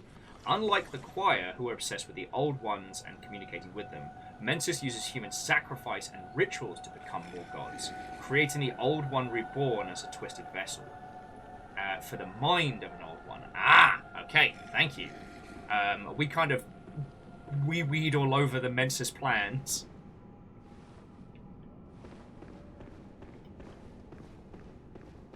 Alright, so this little back alley here is an absolute no mercy for a horned beast. Yeah, okay.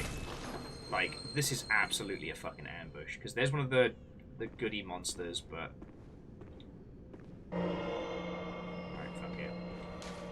Aware of ambush, alright. I'm aware.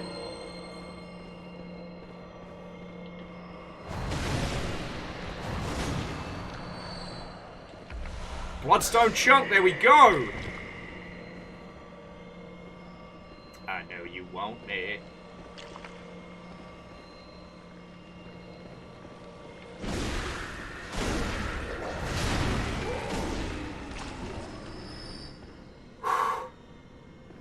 Okay.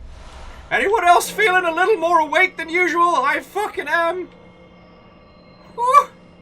Yeah, I'm taking a fucking breather for a second. Woo! Bloodborne!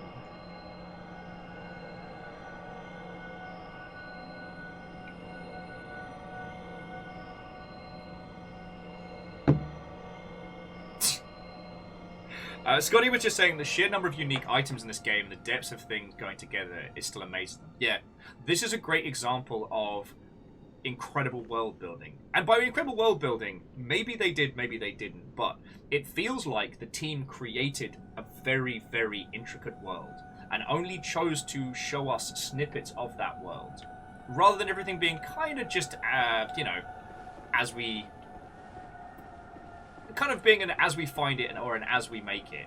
A lot of the time, you know, story and world building is something brought in much later.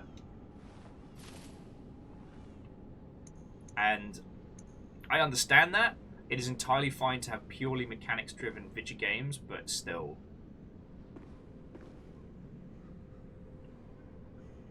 Oh no, Scotty, a BAFTA well earned, for sure. I don't know if I was a member of BAFTA when this dropped. So,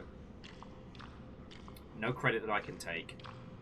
Whilst I'm rushing this fucker down. Come on, come on. Big sword! Big sword! Big sword!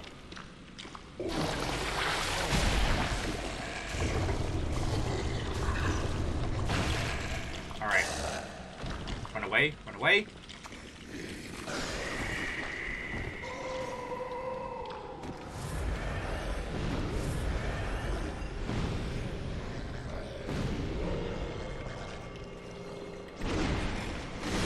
Big sword! Yeah, take that, wizard nerd. Oh shit, weapon at risk?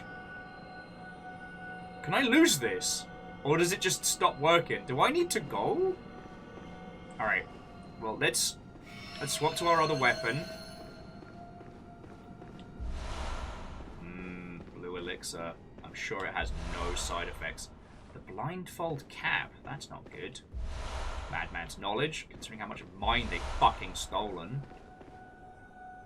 Alright, it just stops working. Alright.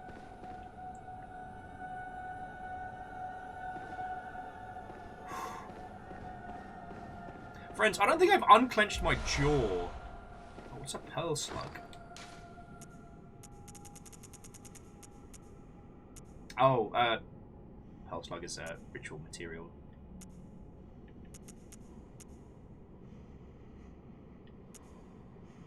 Okay, so I actually have to concern myself now with preparing stuff.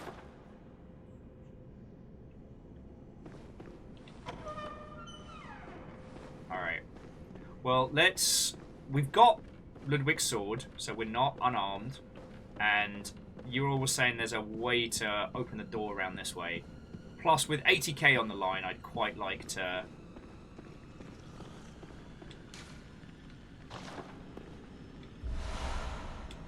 Blood 5. Locked. Piss. Alright.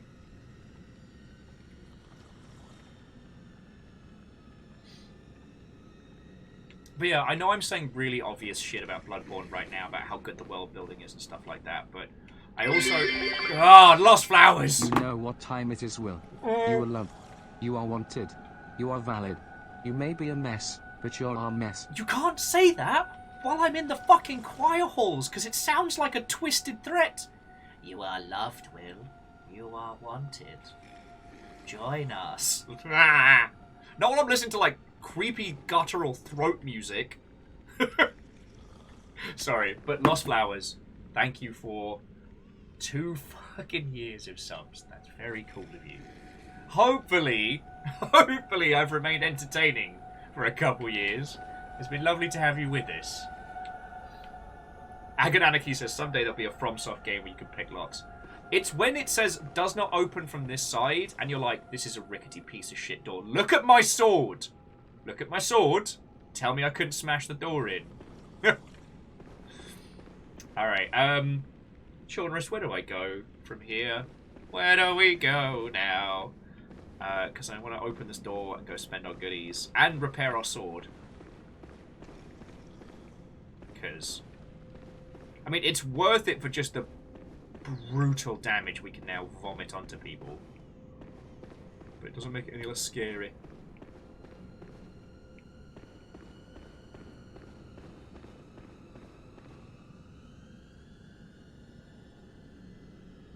Okay, key should be nearby. Alright. Time for levers. But yeah, so Mensis are the ones who worship the Amygdala and created statues to them that you see around Yharnam. Okay. that makes a whole bunch of sense, because it's fascinating that as you head towards the churches and places of worship, there are statues of the big tentacly kiwi-faced monsters. And that I thought was always strange because it doesn't fit the iconography of the Healing Church, and it's not something that regular people would be able to observe. Like a couch. So it means that they must have been put there for some reason. And I did find that rather fascinating. If you see any statues around here, they are of kin. Oh, so all of these ones. Yeah, you can see underneath they've kind of begun their transmogrification.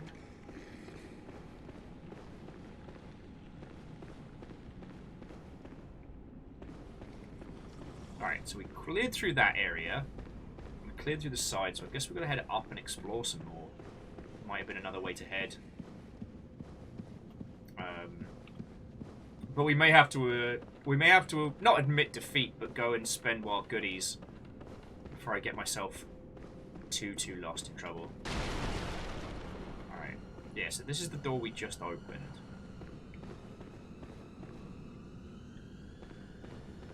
So down this way will be closer to the entrance. Okay. It might have been up the main staircase. Oh, okay. Because I was so busy fighting werewolves around that way, I might have missed it. Ah, no, here we go. Thank you! Remember ambush.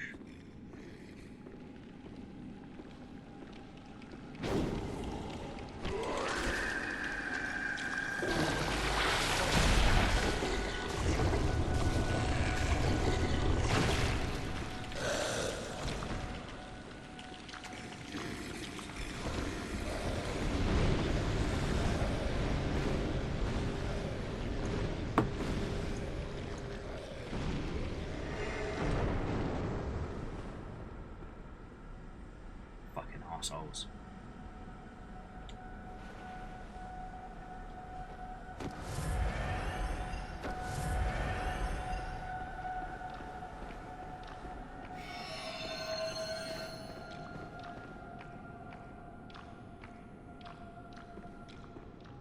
Yeah, it's super gross. It's super gross. And they're just turning me into a great big sippy cup, and I don't like it. Oh, Colby is playing Bloodborne for the first time and is about to fight the Cleric Beast. Good luck. Fight well. Have fun with it. I know this is a weird thing to say, but Bloodborne's one of those games that once you've played it through, you'll miss it. So, enjoy it. Take your time. Looking into some of the plot lines isn't a terrible idea, but honestly, if there's anything you feck up, do New Game Plus. With all the goodies, with all the shenanigans, and then you can look up all the stuff you didn't do. I don't remember as much of this section as I should do, and it's fucking horrifying.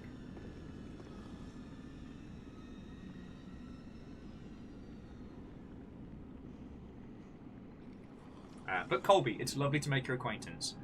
If you need people to summon to help you with boss fights, Hindle, who's hanging out here, and a couple other people are really good at this game. So if you do find yourself getting stuck and frustrated, we've got hunters that will help you. I'm not very good. They've been bailing my ass out of the fire all bloody day. And also, Colby, like, aim for it around about blood level 80, but do get the DLC because it's very good.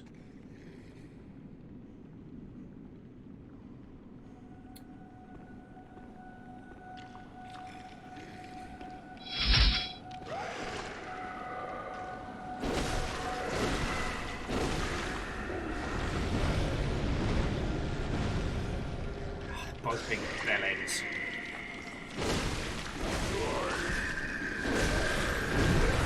No! Fuck!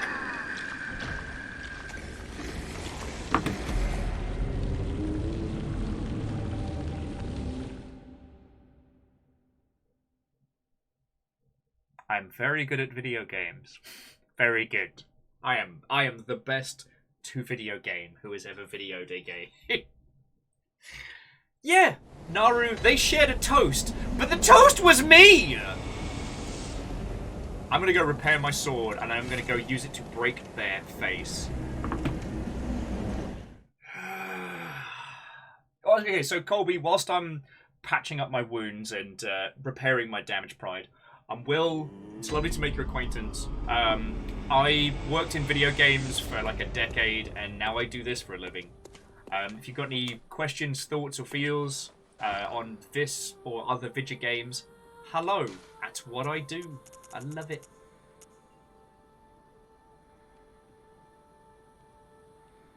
No, and Chaunerus, it was fine. It's just that I had to stop using our to gain unspeakable blood echoes. Fuck yeah. No, it's because I didn't have our main weapon repaired. So, like, Ludwig's was getting pretty close, so I was... As much as I'm enjoying the Moonlit Ultra Greatsword, I know Ludwig's blade better. We're better friends. Ah, we still don't have a Blood Rock. Okay, a Time Warp says that my pride should be damaged as I've died to those two too many times. And Boku-san saying, it's unpleasantly like being drunk. Hindle says, Will, if you need a hand to get to this area, I'm around. See, I'm in two minds, because Hindle, obviously, you know, love playing games with you. And getting an extra hunter would be rad. But I do want to take our time on this one because, like, I don't remember this area. And I have a feeling that these halls have a lot more surprises to offer. But also, because the choir, you've been dropping lore in chat as well. The choir are the closest to true villains in Bloodborne. There's so much to unpack. And I guess you're right that the first part of this is pretty punishing. Just... I want to wreck it!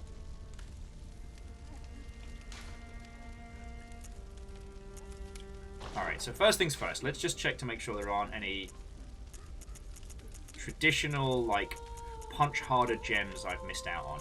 I mean, the other cursed gem would be great, except for it reduces attack damage against kin, and I believe we need to be punching them pretty bloody hard. Besides, they know what they did. Oh, but we can beef up that physical damage. Love to see it. That's the other thing I like about Ludwig's blade, is that all you can upgrade is strength. And it's great. Oh, Naru. Oh, well, Naru, thank you for inviting your sister over. I hope you're all having a bloody good weekend.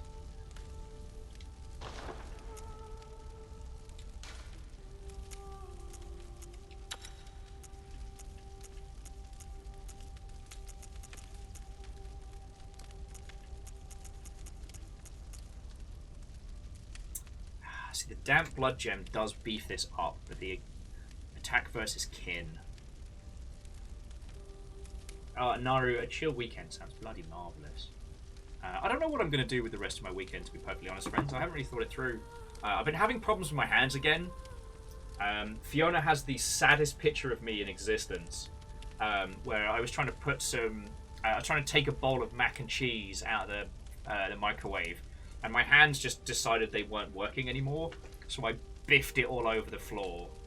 I know, it gives mac and cheese and bacon and like extra cheese and more cheese. It truly was a great loss.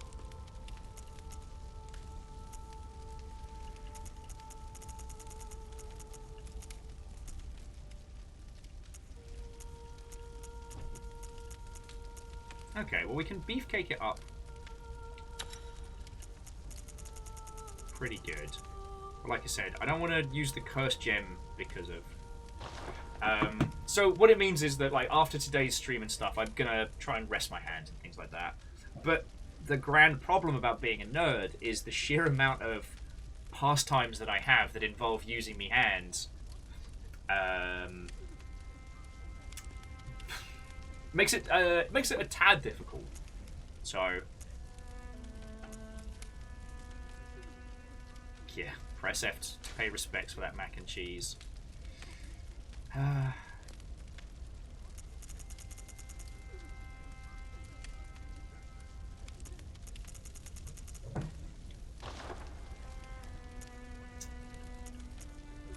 Just a final blood chunk.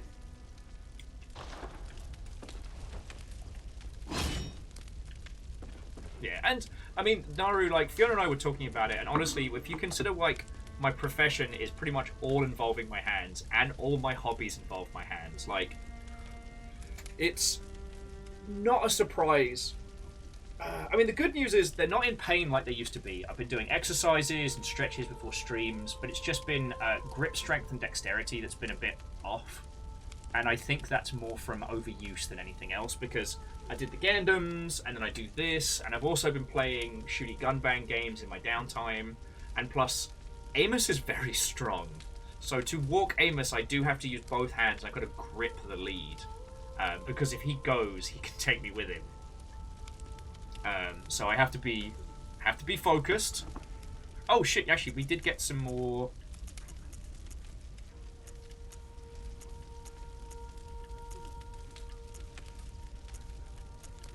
Yeah, we got a lot of damage reduction. Oh, here we go. Frenzy resist. We can get that later on.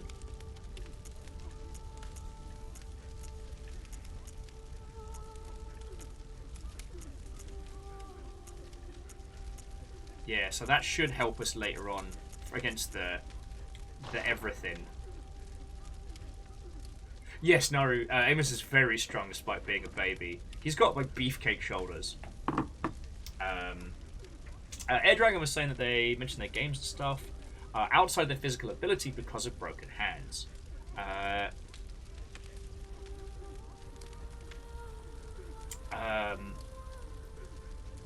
Air Dragon uses liquefied emu or emu, blue emu. Well, my hope is just to be able to give him a bit more of a break and a rest after tonight. So, I mean, on the plus side, like, I finished my two little guys. I finished the brothers. And if I showed you all this. So, both of the Uniqlo Gandams. I just got to put some stickers on red. I got cookies! Alright, I'm sorry, friends. I don't mean to be a flex. I don't mean to show off how spoiled I am. But Fiona just made cookies, and I have fresh cookies now.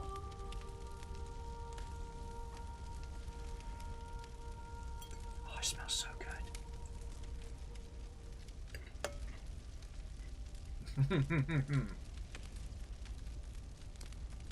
Fiona, we got to start making these earlier in the day so we can dunk on Rilu. Make Rilu hungry. Not dunk on.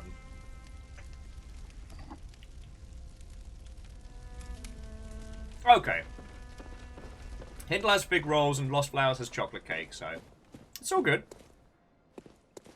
And Miyaki Sakura, I was using wrist braces for when I was having problems with like the back of my hands and stuff, but yeah, at the moment it just seems to be strain.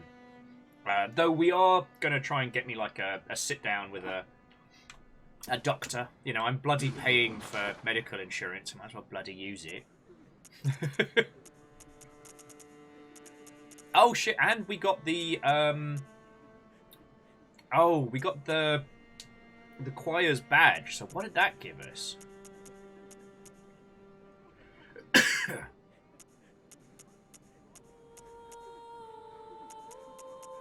Okay. Wait, is the Rosemaris, is that different?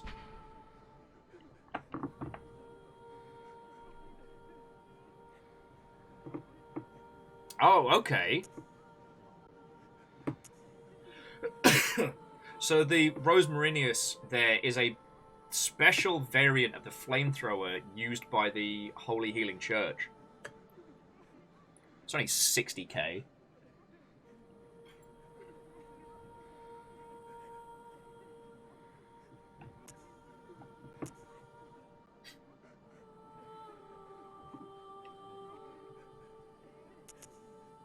God, we haven't even used the cannon this this run.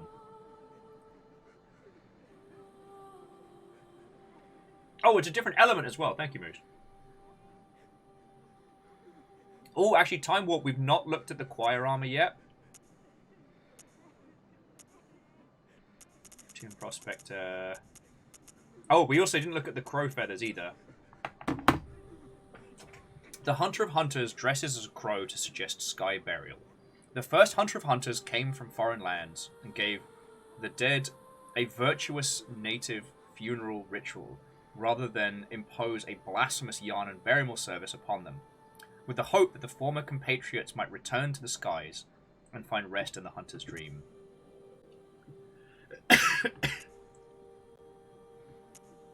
Okay. Just find the... Oh, okay, they might be for sale for insight. God, we've lost so much insight today. Oh, okay. We should have picked it up just around.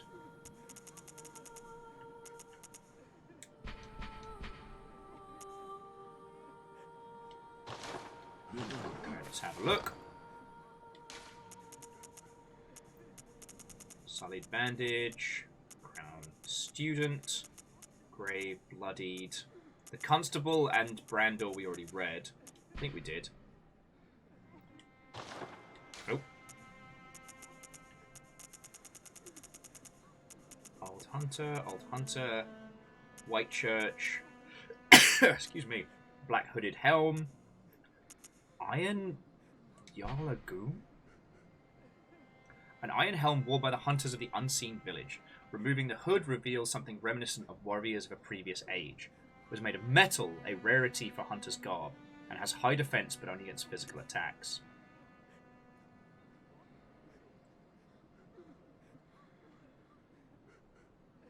The hunters of Yargul answer to the village's founders, the School of Mensis. Ah, these were hunters of Mensis. Hunters in name only, these kidnappers blend into the night wearing this attire, and the ropes on their garb served as both to protect the wearer and restrain foes. Oh, that is fucking up.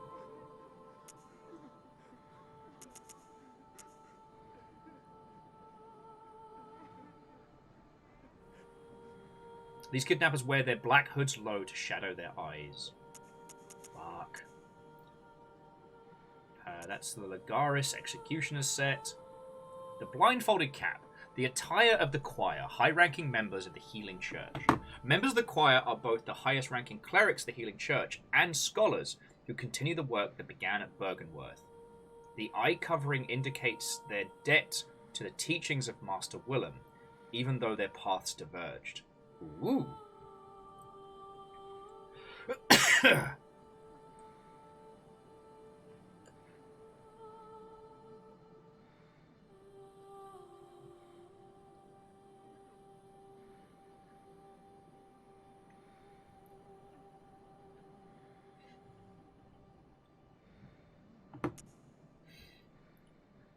Okay, so choir garb. Again, highest members of the church. They're both healers and scholars. Together with together with the left behind Great One, they took to the skies in search of astral signs that may lead them to the rediscovery of true greatness. Interesting. I mean, as we continue through this, we'll probably see a little bit more, but yeah, it definitely feels like, along with like personal ascension, they were looking well beyond the realms.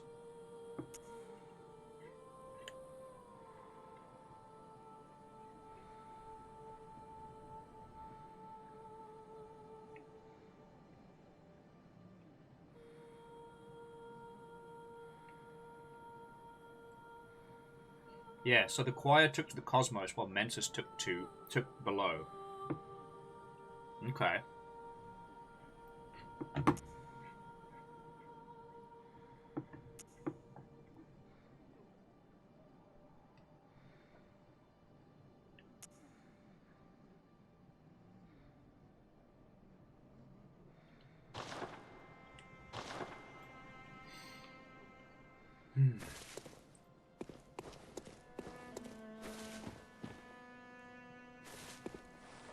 Okay.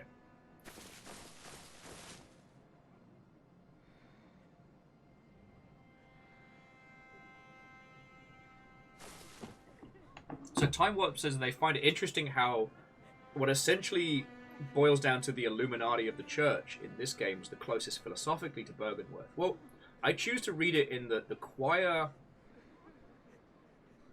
The choir were also seeking insight, enlightenment. They were seeking, you know, ascension, but they just had no fucking qualms. Like, Byrgenwerth weren't exactly the fucking goody gummy bears of this world, bouncing here and there and everywhere. But at least, like, there were still limits to what Byrgenwerth would do. And I think we see that...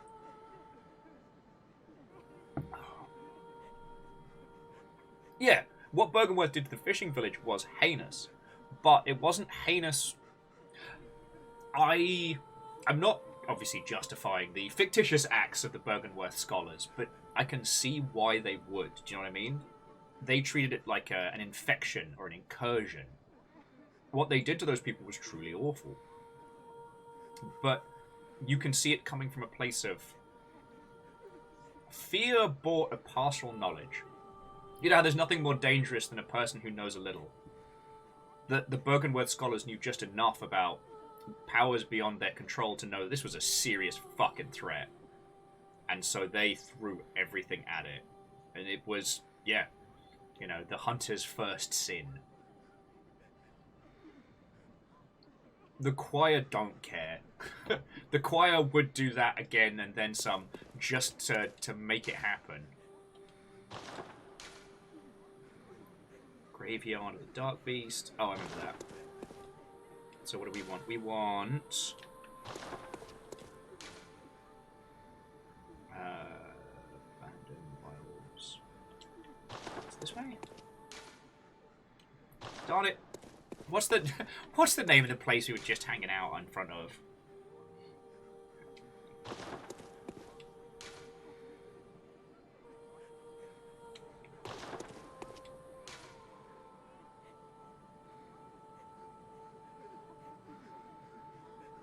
Church of the Good Chalice? No. Fuck, I'm lost. So jumping back in, so Byrgenwerth was the origin of the ideologies.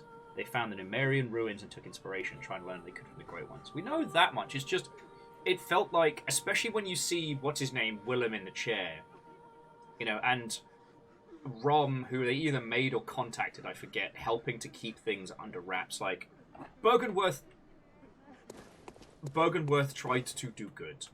Much like, you know, the main elements of the Healing Church tried to do good. If that makes a sense. Upper Cathedral Wall. Thank you, Time Warp! I get fucking turned around all the names.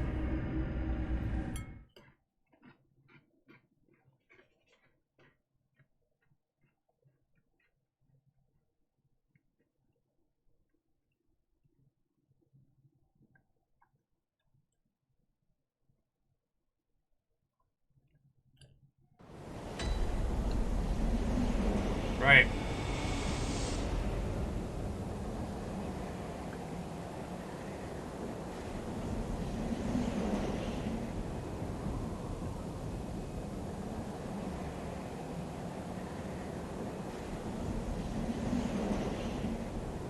Okay, so that's the timeline. Thank you, Hindle.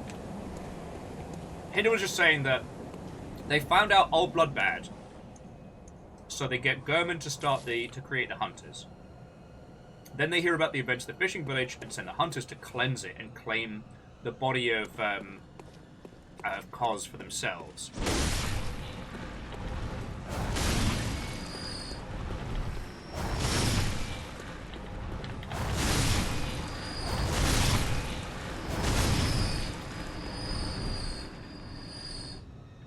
I do not feel bad for these little buggers. Now I know they can bite me and cause frenzy.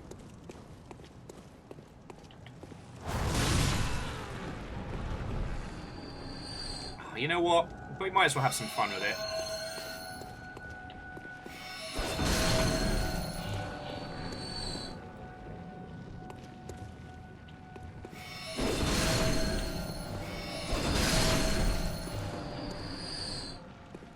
Yes, I know it uses silver bullets, but it also doesn't stop being funny.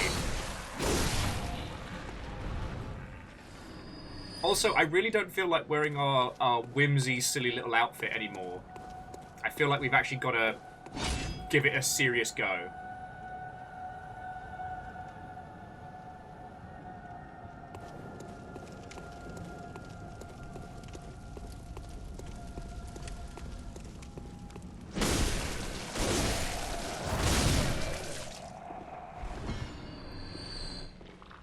Guess who's back? Big sword's back. Your soul is mine!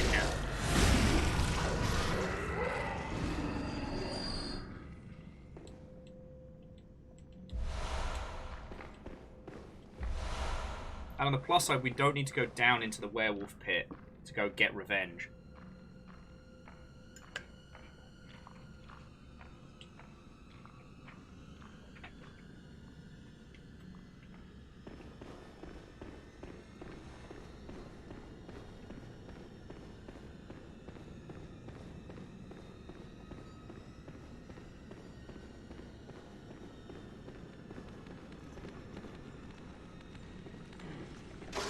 Oi!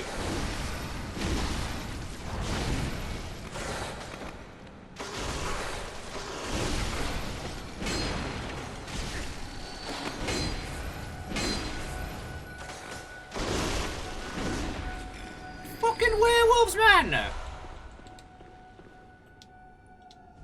So rude. So rude. Okay, we got this. Ow.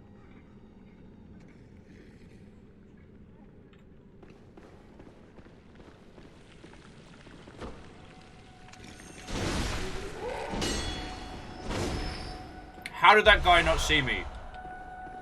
That dude could have fucking ruined my day.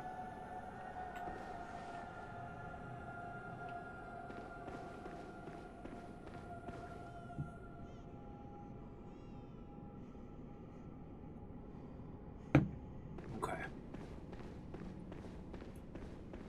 And remember, friends, beware the old blood. Actually, the old hunter bone is definitely the tool to use against these fuckos. On the plus side, though, we have 100k souls on the line here. Like, I don't know if he was checking his phone or something, Time Warp, but that Squidlian guy did not. Okay.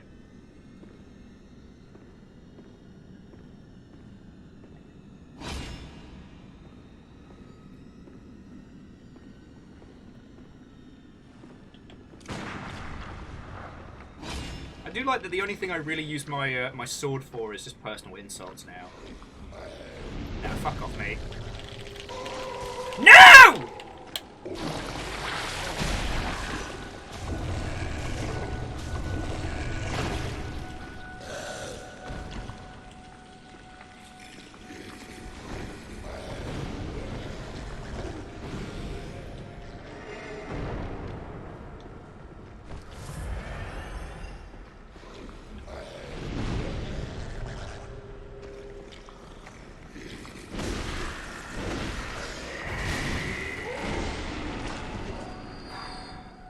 These guys just chew through your inside. And there's still another one of these fuckos out here.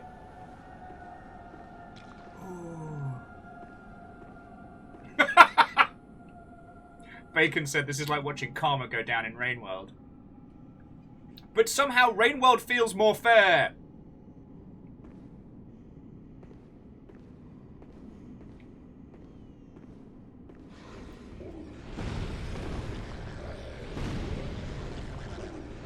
I know you won't, mate.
Orphanage key unlocked. Oh, good. Now, what do we say about Bloodborne? It gets worse!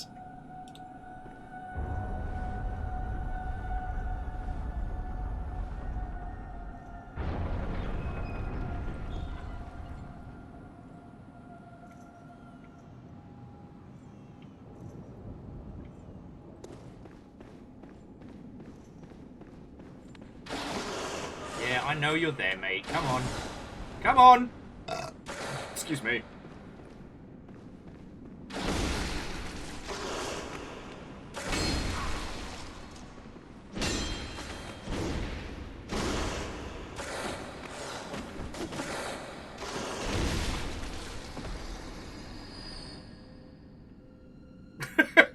Yeah, Slifter, I'm real glad you've been here. Also, Ket, how you doing, friend? Watto and welcome.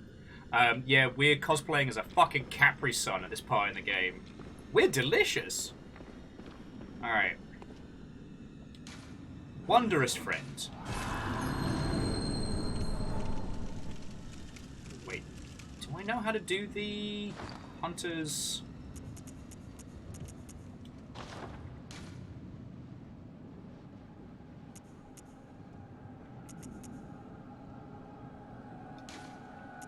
Do I know how to do the... No, I don't. Okay, talk. Ah, make contact. Now, by my understanding, make contact's a very powerful one.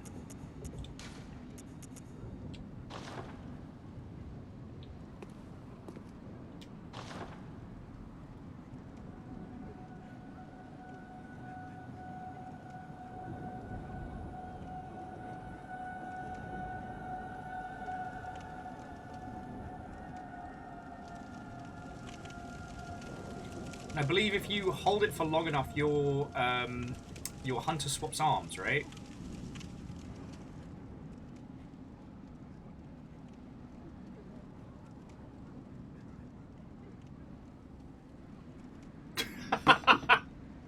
Kit says they're doing pretty good, chilling after a day, and suddenly really thirsty. Yeah, I wonder what done there.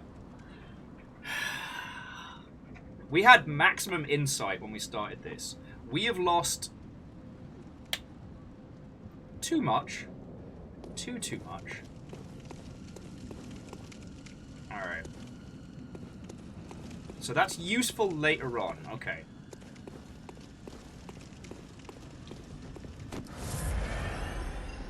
Alright, so we need to...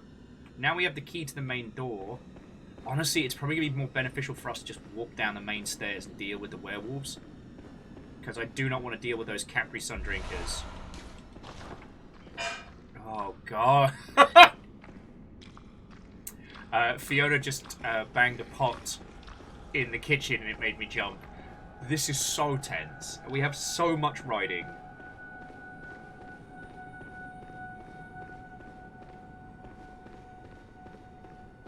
But yeah, so, Ket, I hope things are going good with yourself.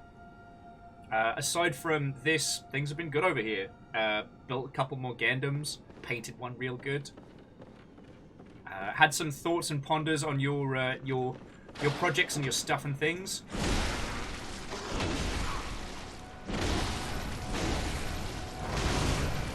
And I'm looking forward to being able to tell people about it when you're ready to announce.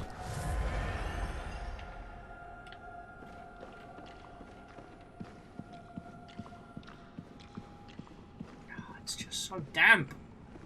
Oh, I need a fucking bath after tonight.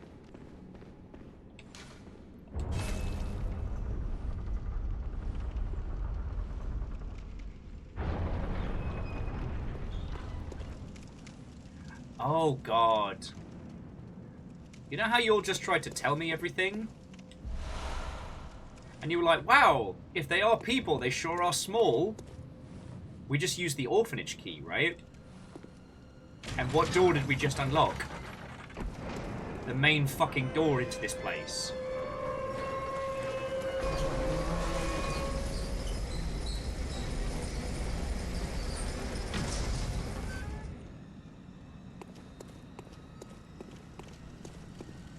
We're in an orphanage.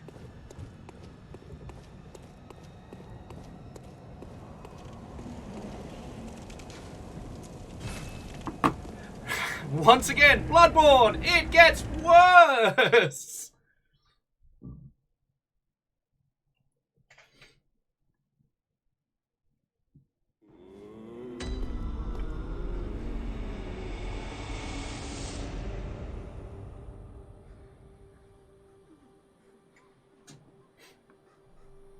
Well, actually, so Kev, I did have one thought, but I know you're not doing a crowd-funded project, but it struck me that Fiona and I are rather good friends with Anya Combs, who was over at Kickstarter, is now at BackerKit, who understands that space well. Perhaps there's a way to do some cross-promotion there. Because, like, getting a big push at the beginning and then pushes at, we'll call them key points, like the once a month type thing is going to be that's going to be the big trick. And yes, the best kind of orphanage where they don't skip on the human experimentation. Well, what is it? I mean, it sounds like a dark version of that the meaning of life skit. No, human experiments for you all. Very well. Let the echoes become. Let me stand. I am Beefcake.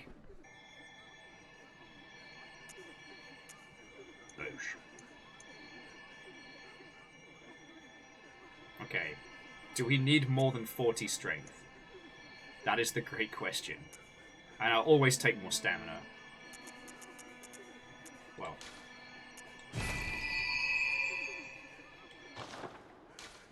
Farewell, good hunter. Still got 30k to spend, so we'll just repair all the damage I've done to me big sword.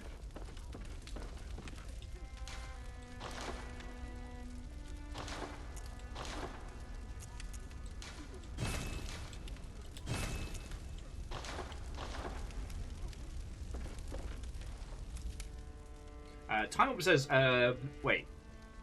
This was creepy. I can't get mad at FromSoft for reusing it in Sekiro. So Time Warp, like, Sekiro to... This to Sekiro. Oh, thank you so much. Some water? Oh, I'd love some water.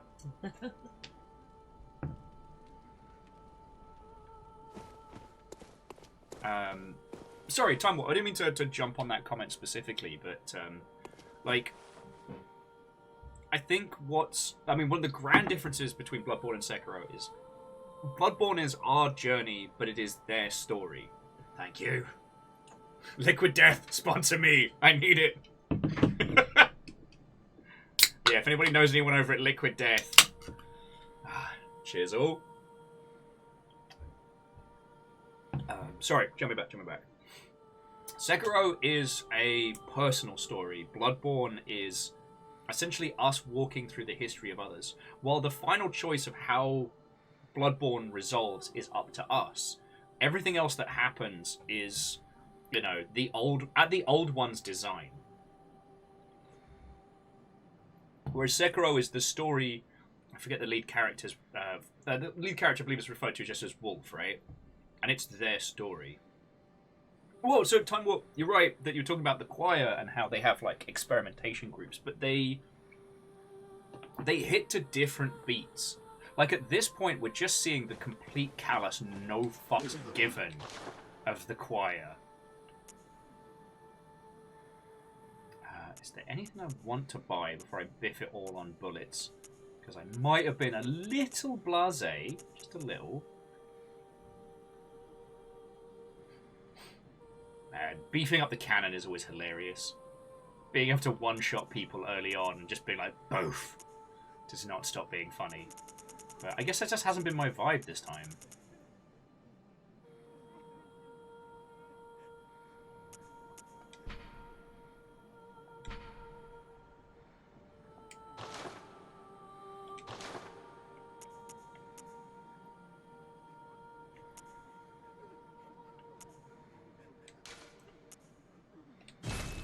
There we go. Now we've got our bullets back, because we're actually using bullets now for the old Hunter's Bone and the blessings and whatnot.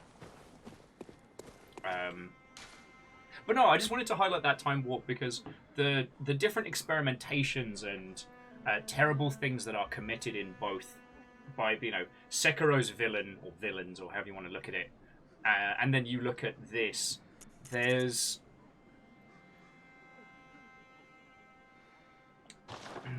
I'm sorry, I'm not following my thought proper.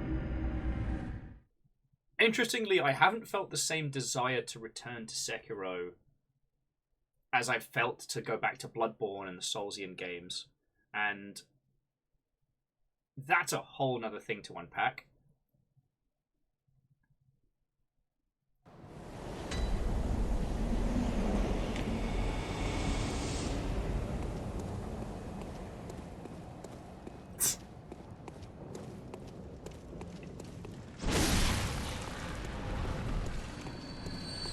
And I'm not gonna go in there.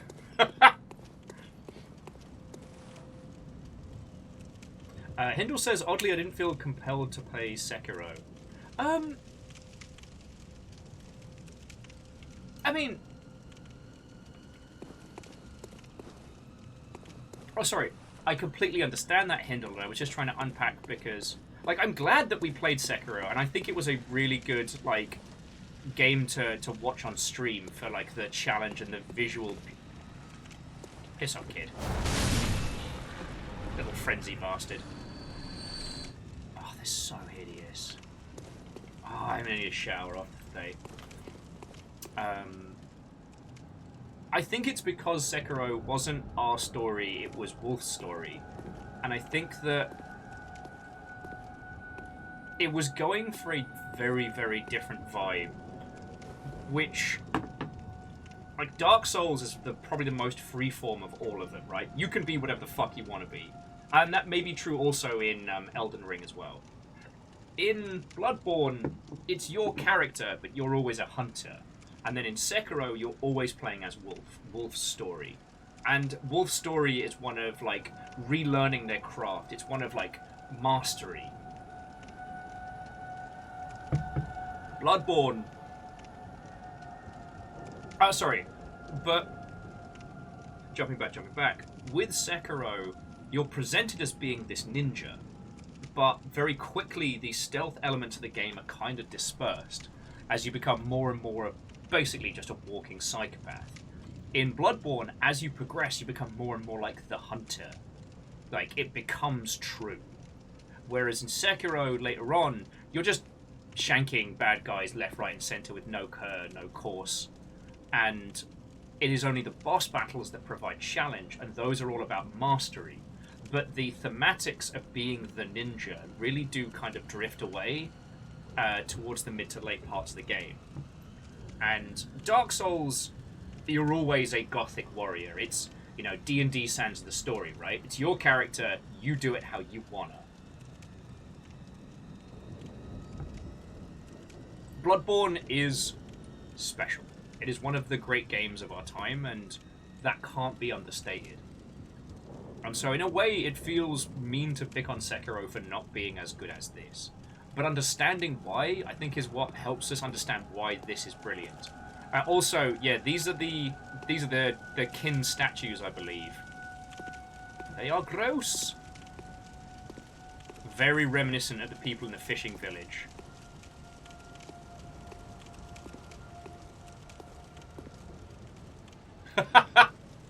Hindle saying that Bloodborne's their favourite, but simply because they live in Eldrick's Victorian Grimdark. Yeah, all the eyes. And it was something that people commented on with, like, the hyper-over-barnacleness of the woeful malformed thing. Let us cleanse these foul streets! Remember, reinforcements call. Oh!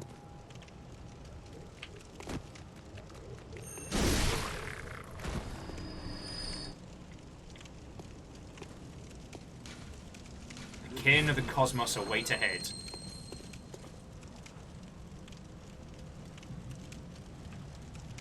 Time for more bobbleheads. And yeah, Time Warp. Sekiro rewards controlled aggression. In a way they didn't really understand until repeated playthroughs, yes. But the other thing was there was no way to simply become stronger to overcome your problems. In Bloodborne, if you're getting your ass handed to you, you can just hang out in a... Oh, shit! Oh, shit.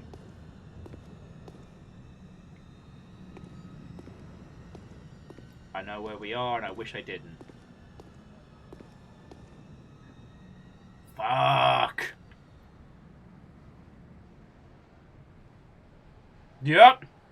Look familiar? Boy howdy! Piss.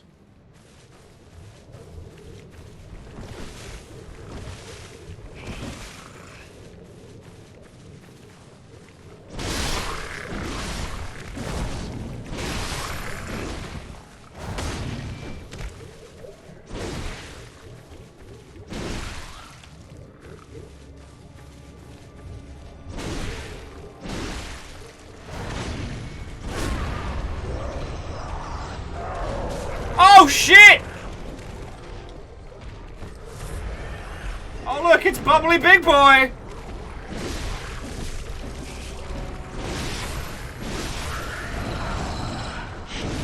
I'm gonna need you to do the dodging thing and the not getting your ass kicked thing.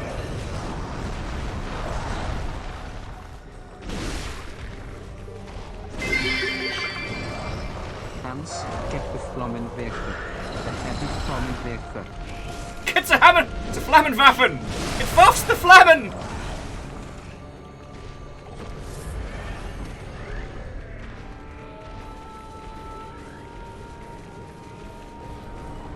Hey kids! Wanna see that buddy?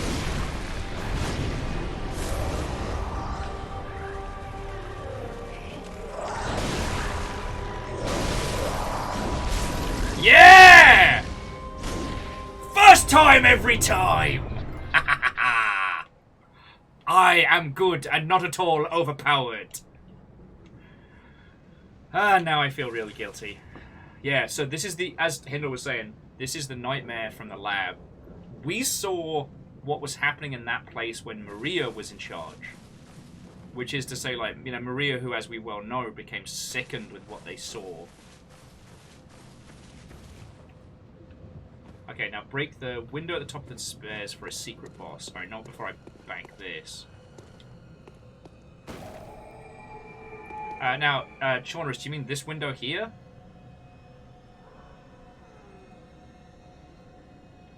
Or head up the stairs, left or right? I'll hang here for a second whilst you're giving us some...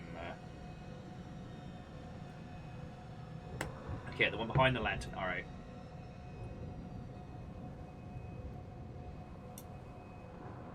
Yeah, these are children of the choir experimented on from a different time. Fuck. You know, right? Reeks of the kin of the cosmos.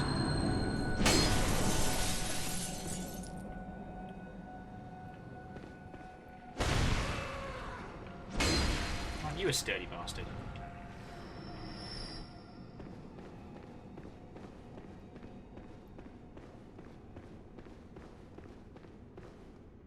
The flowers are used by the choir to make the kin. A call beyond. What the fuck is a call beyond? Create a small star explosion. One of the secret rites of the choir.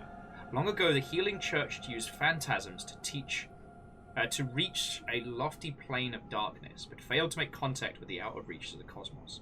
The rite failed to achieve its intended purpose, but instead created a small exploding star, now a powerful part of the choir's arsenal. At times, failure is the mother of invention.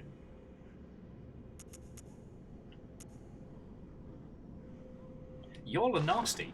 Y'all are nasty. This is why we can't have nice things. Make me run around here killing children. I liked it better when I thought the Wobbly Bobblies were just people of the choir who'd kind of fucked up.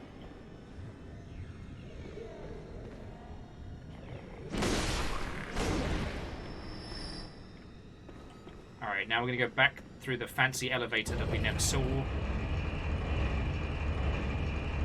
Whee!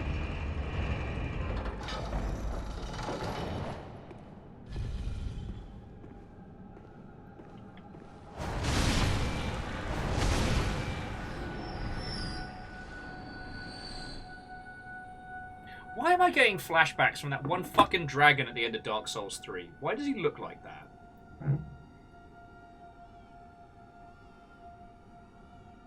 And yes, we are absolutely back at the Grand Cathedral. Oh, but I can ask some... Time Warp's like, have fun with this.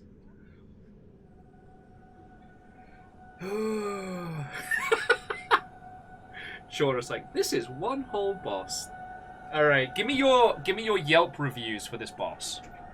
I want a star rating and I want a Yelp review before I go in there. Hindle says walk in and do nothing. Alright.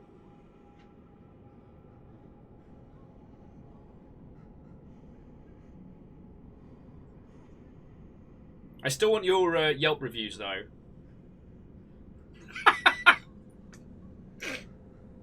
Time Warp! No! Vagina face out of 10. Ah, I see you've met the... what was the one from Dark Souls 1? The Gaping Maw? How many Yelps is that? 0 out of 10. Very unwelcoming host. 1 out of 10 stars. Please help me escape. We might have to do this for future bosses. Gaping Dragon, that was it. Alright, I'm gonna take Hindle's suggestion. I'm just walking in. Fingies off the triggers. Altar of Despair.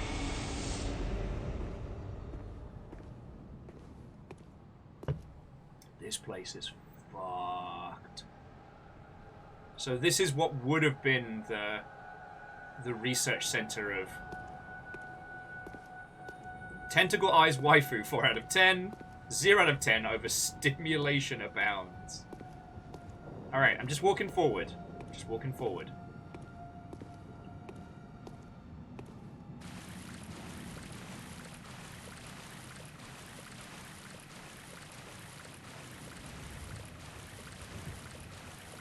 Why does everything in this world make me feel like I want to take a fucking Brillo pad to my skin?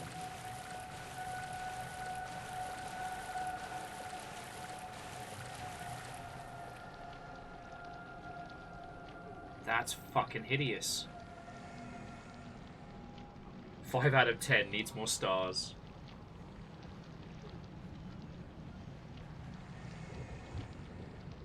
It's snoozing.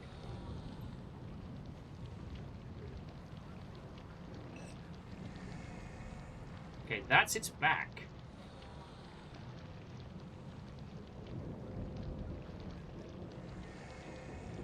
Bacon says use the make contact emote. Any suggestions? Okay, so just saying this boss is truly optional. It doesn't attack us until we attack it.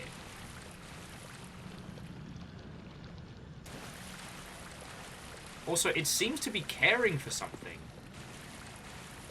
Like, it looks like one of the baby... Either like one of Rom's kids or like a baby Magdala?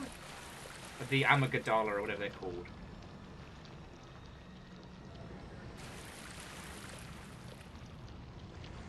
Fuck me, this thing's hideous. But yeah, it's like it's caring for the corpse of...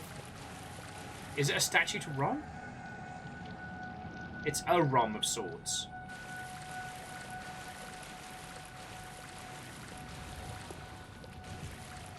So that's the physical form of Rom. Alright.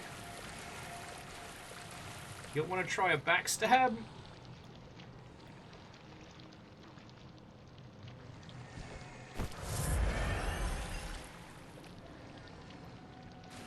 Oh, so this is one of Rom's kids. Shit. Well, now I feel bad and gross.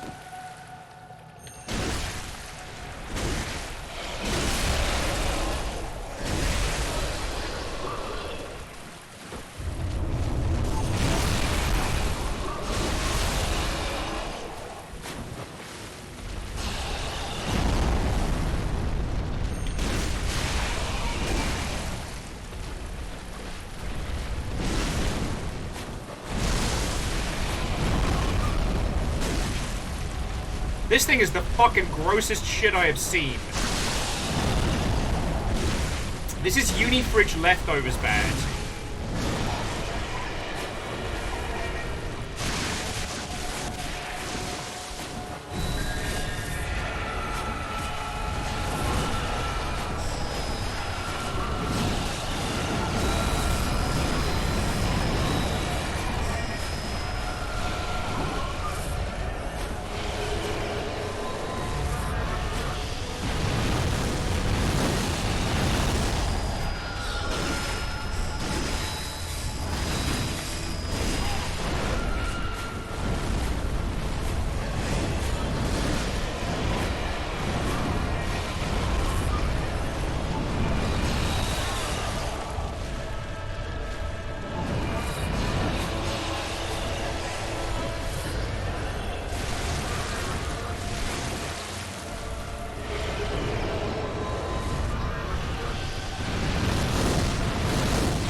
Fucking hell!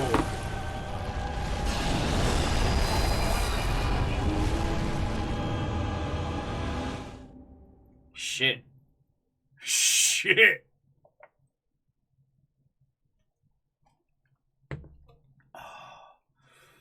Blade Nora.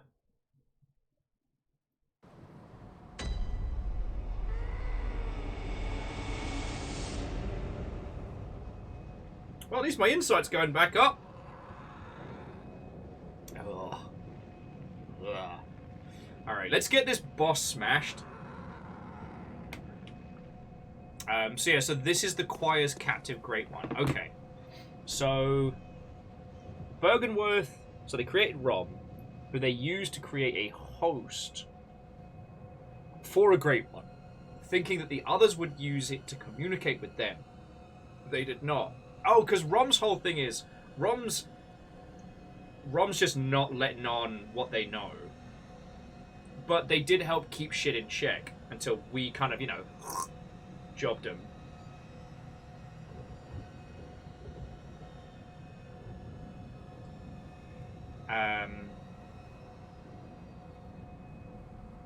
Also, I have an item with this boss's name on it.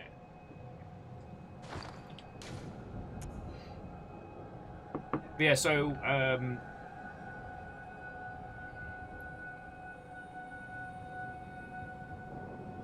yeah, so Ghosty is Hatrack. Much like much of Bloodborne, I do feel like the bad guy.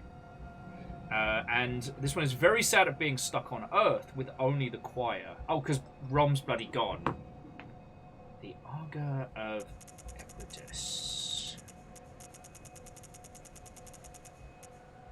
Oh, shit! Partially summon a remnant of the Eldritch Truth encountered at Bergenworth. Use phantasms, the invertebrates known to be Argas of the Great Ones, to partially summon Abandon Ebritis. The initial encounter marked the start of an inquiry into the cosmos. But that needs 18 to use. Now I forget, is that one the one that just lets you do like a tentacle attack? Ah, okay, and all of this is tapping into Ebriatus, or how you pronounce it, into their... Yes, abandoned. So abandoned by the other old ones. God, I love this game. So this whole thing is so fucking fascinating.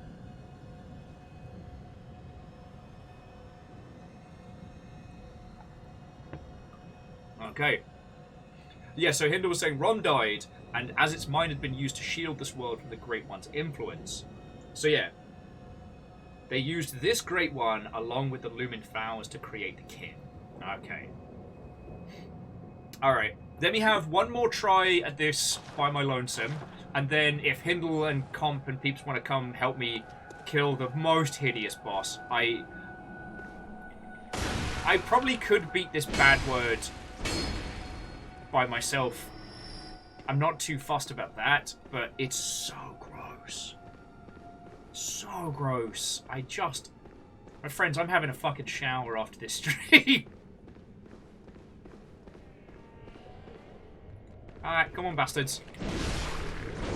420 YOLO, blaze it. 420 YOLO, blaze it.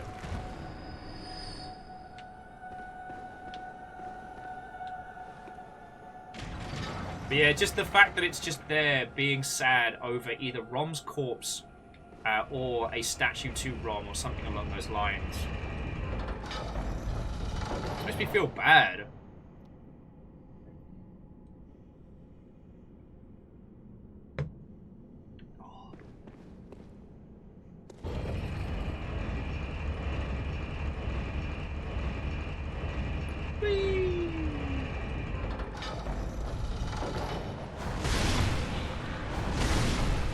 Oh shit, we can summon a hunter friend with us.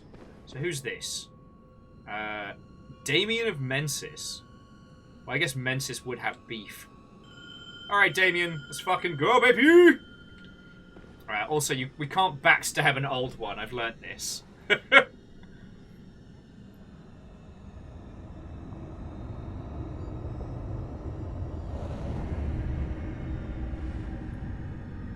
You're going to be a problem later.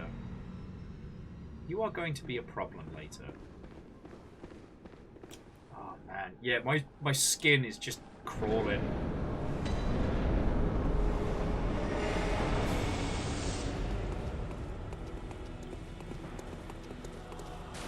Oh, don't mind me.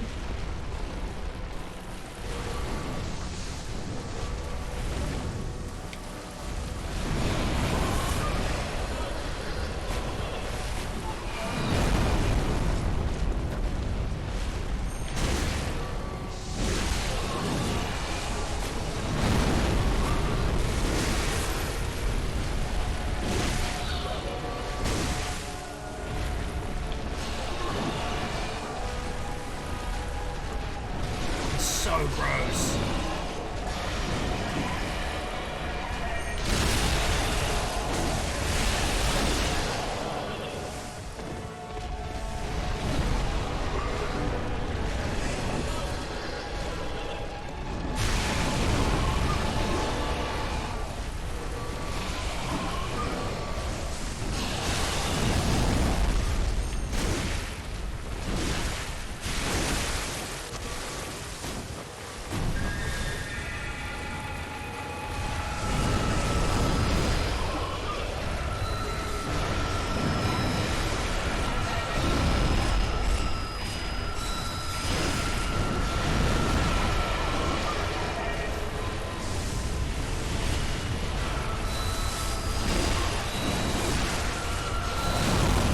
Oh, that was my face. That was my whole ass face.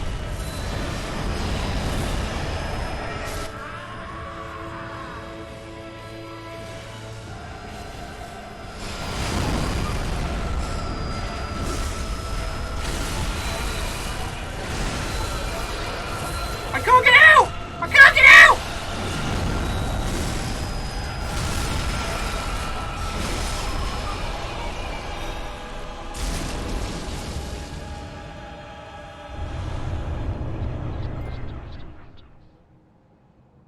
I'm not drinking from that chalice. You couldn't fucking pay me to drink from that chalice. And I haven't been known to do dumb shit for money. I am not drinking from that fucking chalice. Oh.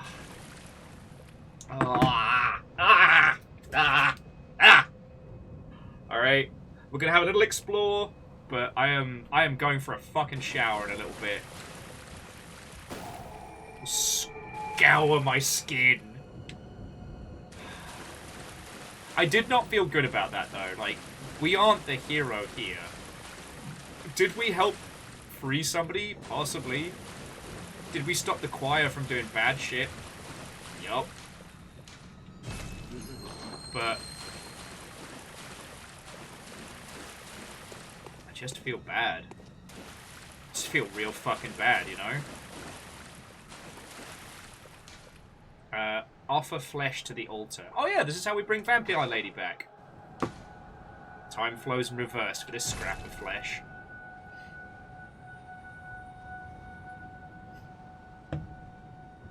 Clank says, would you drink from the chalice to own Twitter? I would make the muskrat drink from that chalice to own Twitter. That's what he would do for his penance to get out. Oh yeah, right. Now we can bring it back to the castle. Which I don't know if that does anything more at this stage in the game, but oh boy.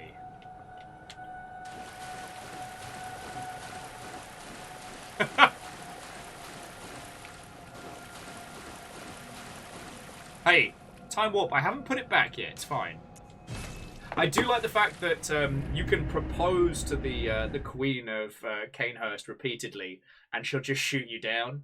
She keeps giving you tasks, and if you do them all, she goes, "Yeah, nah, I don't." It's along the lines of like, "I don't marry the help." That always cracks me up. Okay. Welcome. What is it? Very well. Let me. I mean, if we put one more point in Arcane, we do get some fun, spicy stuff.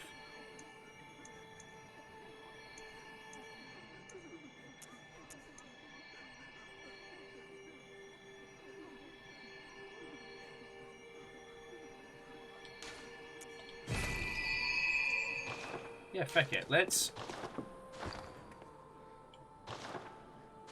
Oh, that was it, Moose. Yeah, I don't want to care for anybody mortal. I mean... While definitely more accurate.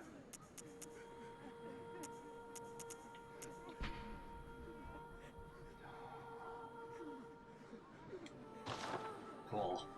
Oh.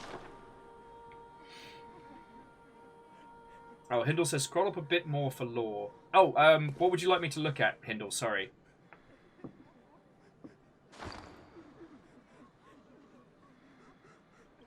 Hindle was also saying if you look around the arena, it does seem like Ebritus has been the one making statues. That is a fascinating thing I hadn't really considered because they had hands, for lack of a better thing. So, Hindle's saying, so Ebritus, or however you pronounce it, my apologies if I've been butchering it, but along with those small slug-like things are celestial children, either made by the choir directly or from the old ones impregnating captive women. The choir were trying to create a new Great One and give Ebritus a child, as all Great Ones are cursed to lose their child. Oh, that's where we get into the bits. It's like they're cursed to be childless or potentially to... Oh, is it like it's... or be abandoned by them? Shit, I'm trying to remember now.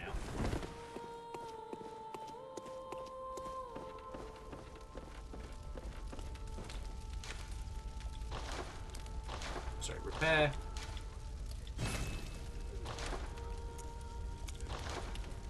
Still no blood chunk. Sorry, blood rock.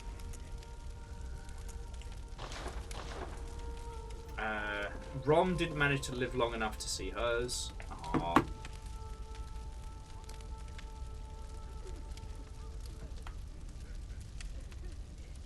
So actual forward progress is behind the One Reborn, at the bottom of Yagul. Nightmare of Mensis is the only place you haven't cleared out. Yeah, because we haven't got to what's his face with his fucking head in a box.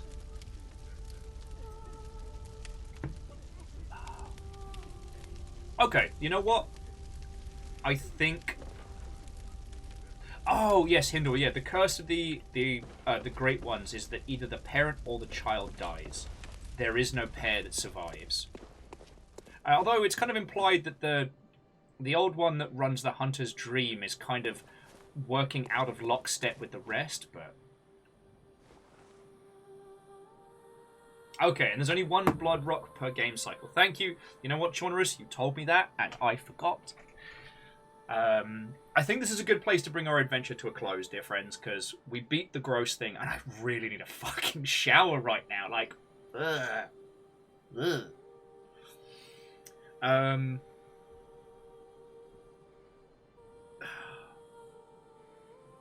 Because yeah, we've still got the midwife to beat as well. Or is that the one we do before?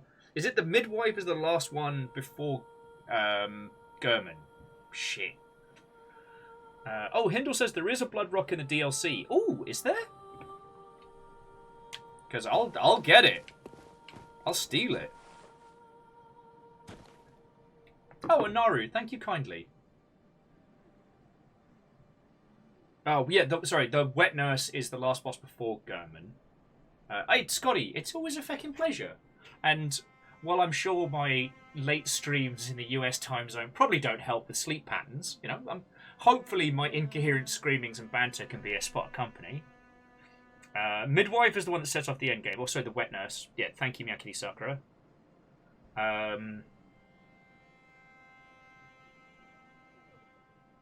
Yeah, Chaunerus. Yeah, we've got Mikolash, wet nurse, German. Then we're going to do the moon presence, and then roll the credits. Then, yeah, we've completed our further education of Bloodborne U.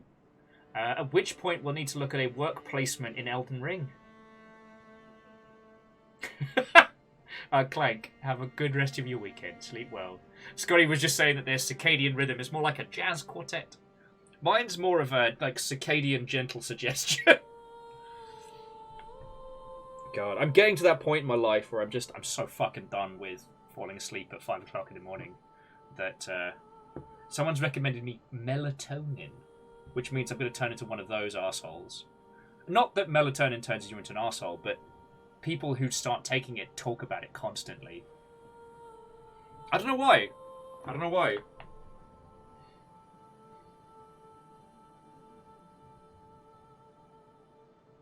Oh yeah, no, Hindu. Like motherhood and birth is very much like the recurring themes throughout Bloodborne.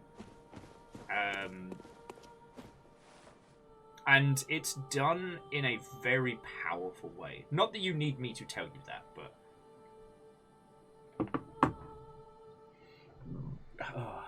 but yeah, is there a Blood Rock in the DLC? Because I can pop on over and get that.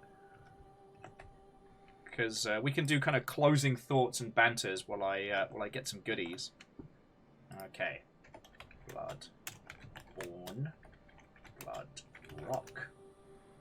I really wish Google would pretend like it wasn't listening to me.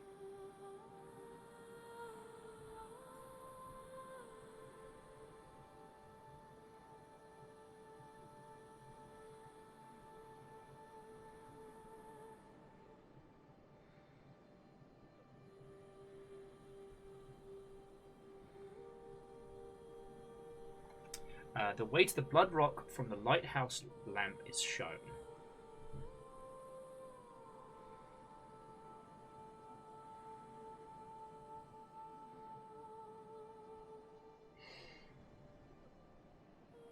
Okay, that does seem like a lot of... That seems like a lot of work. That's a lot of work. Okay.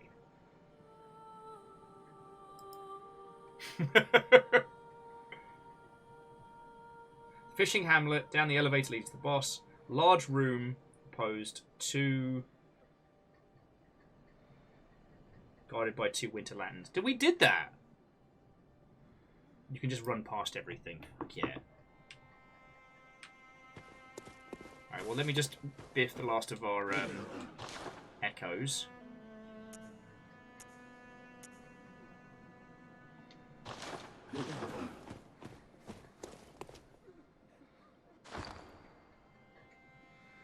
Oh, I did kill everything, I just didn't grab the rock.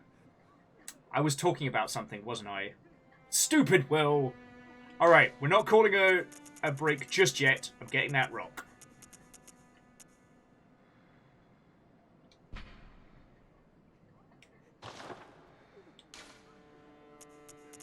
I'm going to use an inordinate amount of blood so I can get one more...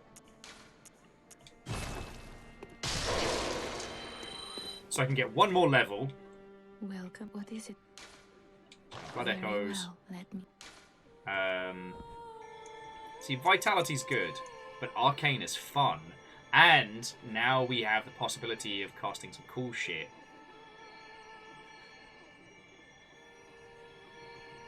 Because the thing is, we can start beefing up Arcane to now create a bastard build with the glowing greatsword. Farewell, good hunt. Okay. We've got yellow tabs. Alright, so then we go to Well, I guess we go to the coast. Just head back up. We can down those 2 winter lanterns dead easy. Job's a good one.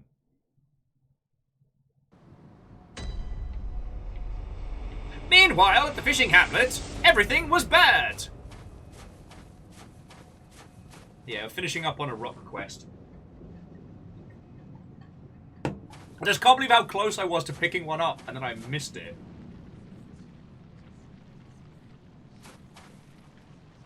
Yeah, Hindle, I couldn't agree with you more. You know, the story of Bloodborne is fascinating because, yes, it boils down to a group of scholars disagreeing about how to understand the unknowable.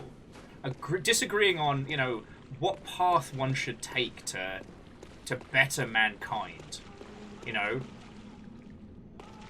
For one team, it's all about the, like, incessant,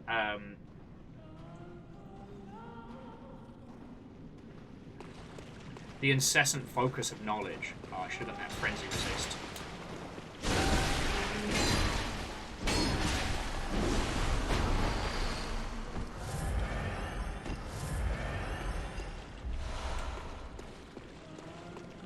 So we went the other way.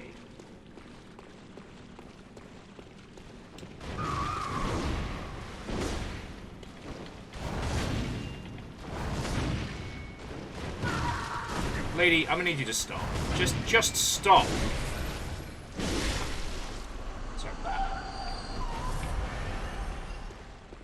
No, wait, this is the way we came down, isn't it?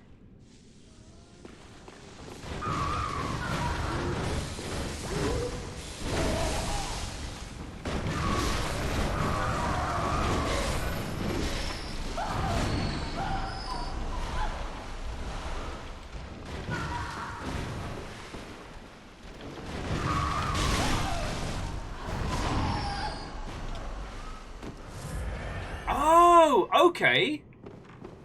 So that's it up there. Alright. Let me go grab it. Then we can start either killing or running away after. Because I looked in here and I was like, oh shit. This is just the place we were at earlier.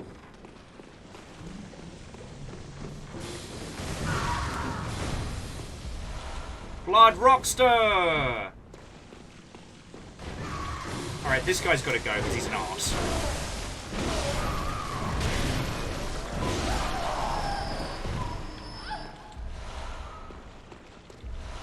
What? He is an arse.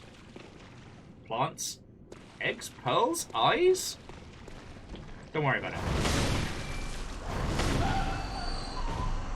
Lost Flower says, did you drop the big nightmare eye into the abyss? This is Bloodborne. I don't know if you're talking about a thing I was supposed to do, or some kind of weird euphemism.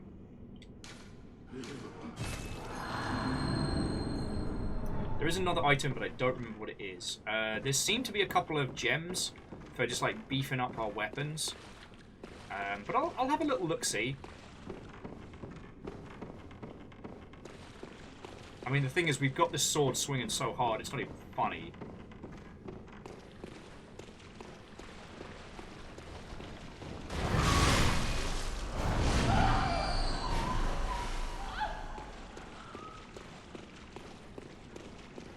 Flower says, you'd know if you did. Oh, okay. So we haven't killed Mikolash yet. That's when we deal with the Brain of Mensis. Thank you. Oh, shit. I got spun round there, and I didn't remember which way it was to the fucking back. Did not want to have to deal with a Winter Lantern. Alright. Let's beefcake this sword! Oh! Power thirst this.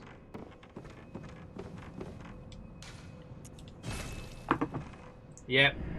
Ghosty, we're back to the cosplayers. Yeah. But that is a discussion for our next Bloodborne session. Though here's what I'm thinking, friends, is perhaps we finish up on Bloodborne U before GDC, because GDC is in like 2 or 3 weeks, And then after, we'll take a little bit of a breather from FromSoft titles, and then we'll begin Elden Ring proper. Because... Oh yes, Naru, this will be on the final exam. I want someone to do me like a little graduation certificate. But then again, I haven't had time to do the class of 2020 yearbook, so... Here we go. Ludwig's Holy Blade. It only costs 640 echoes for max. It's ridiculous, but... Yay! Trophy earned. Weapon Master.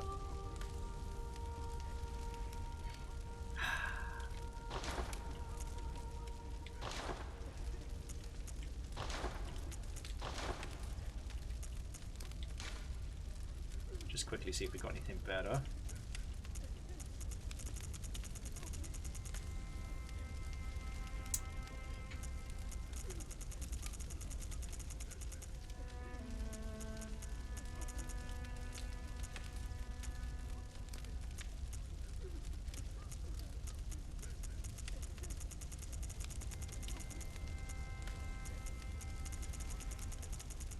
So how many cursed gems are there, I wonder? Like, I wonder if we can just, like, go out and farm those.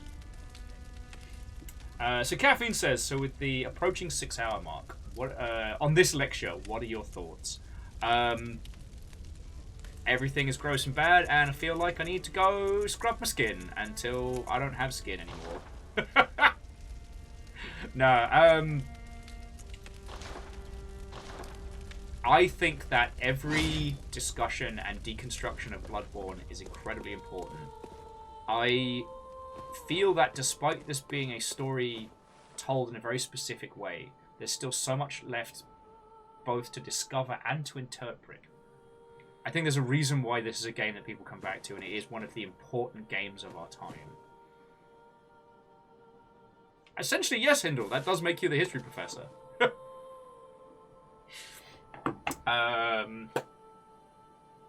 Immortal N, again, just need to scrub some skin. I mean, I did employ the help of friendly hunters to put down an orphan, so I'm not the goodie in this situation. No, but I think that's the thing that always warrants stating and restating when we have these Bloodborne sessions, is that your thoughts, your feels, like, ways in which you interpret the art and ways in which you see things is entirely fucking valid. And I... Ah, shit. Ket, you've rumbled me. That's how I'm going to end up looking like a Bloodborne boss. The skinless ginger. But no, like, how you all choose to interpret this, how it makes you feel, is still so worthy of discussion and deconstruction. I don't think that everything has been said about this that can. And especially with games, it takes a while for us to understand which games are truly great. What will we still be talking about in 10, 15, 20 years? What will we still be thinking about and deconstructing and discussing? That is one of the things that this has wholeheartedly. Oh yeah, no, Naru, I'm going to roll credits in a second, because even despite your blowing the doors off last night, there's been a whole bunch of bits and a whole bunch of subs, and I do need to say my thank yous before I totter off into the evening night. Is Professor Hindle better or worse than Doc Hindle? Well, Professor Hindle's never killed me. I also like how you spelt it phonetically, Dr. Hindal. Alright. Friends, I hope you all have a fucking brilliant rest of your weekend. I don't know in what capacity I'm going to be about. Depending on how my grippers are doing, I might not be on for video gaming and stuff. I might try and take a step away from the PC, but I'll try and keep blepping. Also, for those of you that did the true or false in Discord, after stream, please update it to let us know if it was a true fact or a false fact. You can just, if you don't have time to write it, just like edit your message and add like a green or red marker to let us know. Or if you want to explain whether we were right, and if we were wrong, how we were wrong, please feel free. Alright. But I hope I've said this enough. I really fucking hope I've said this enough, because it's been so good. I'm getting to experience new things in Bloodborne, getting to re-experience things that I love, and getting to share it with you all has been fucking amazing. So, thank you. I get to do that because you lot throw in bits, and you donate money, and you let me pay my bills doing this. It's the fucking best. And I am incredibly grateful to you all. So, thank you. And with that in mind, I'd like to thank the following people very specifically. Don't know why I'm doing the voice, but apparently that's just where we are this evening. Oh. Okay. So to Vanderbeest, to Keldra, to Wolfcrad, to Punspector, to Cerebral, and to Bacon Avenger, to Clank Crusher, and C222, to Caffeine, and Scent Zero, J-Post, and Naruhoodie, Angel Kalina, all of you, and Keldra Yatera. Sneak less than 3. Thank you so much. Like, bits are what let us, pay bills, buy food, and keep the animals going. So, thank you. Caffeine and Rhymes with Moose, we are moderators today. So thank you both kindly. Colby AMV, BlackRock, Boku Nanori, and Raidentem were our new follower peoples. And I do hope you'll come on by for other streams. You know, we're here Tuesday through Saturday. And to Frederick Durst, Lance Icarus, Naru Hoodie, Dark Will, The Viking Nugget, Neo Shadow, Restless Roots, and Lost Flowers. Thank you for subs, or gifted subs, as you do. And to The Real Hunter and Reborn Nora, thank you very much as well.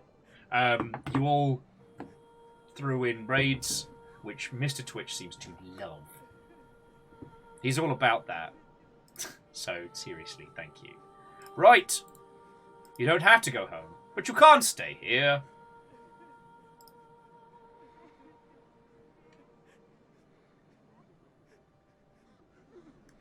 Oh, wow. I guess everyone's having a very quiet evening.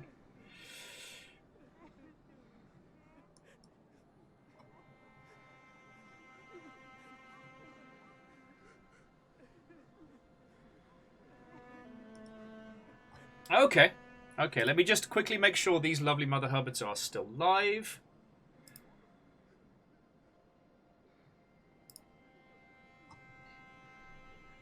Oh, and flowers, like, you know I love doing this. It's fucking brilliant. So, like, thank you for being here.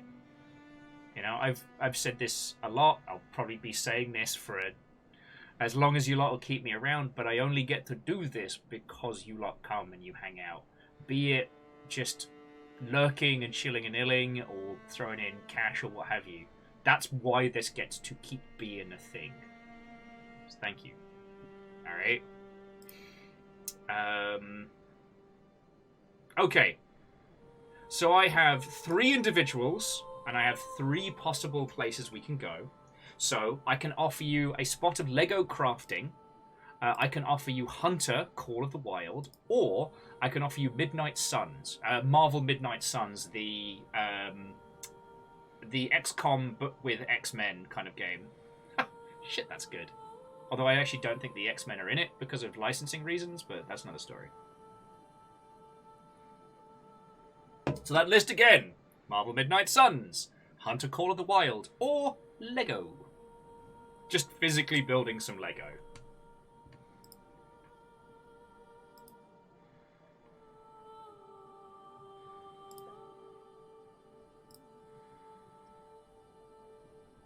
Angel would like some Lego.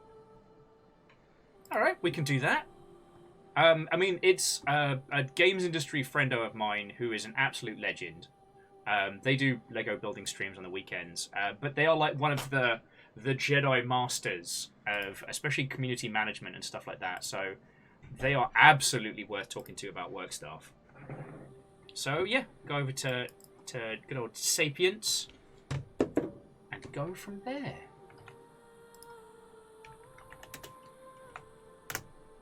Right. Have a wonderful west of your weekend, friends. Blah, blah, blah. Ah. Have a wonderful rest of your weekend, friends. And, yeah, if I don't see you sooner, I'll see you on Tuesday. See you next Tuesday. Didn't even think of that. Makes me the buddy. Right, if you need me, I'm going to need a fucking shower scrubbing myself. Ah, Bloodborne, why are you so gross? I'll see you all later, and good night. It's just so gross.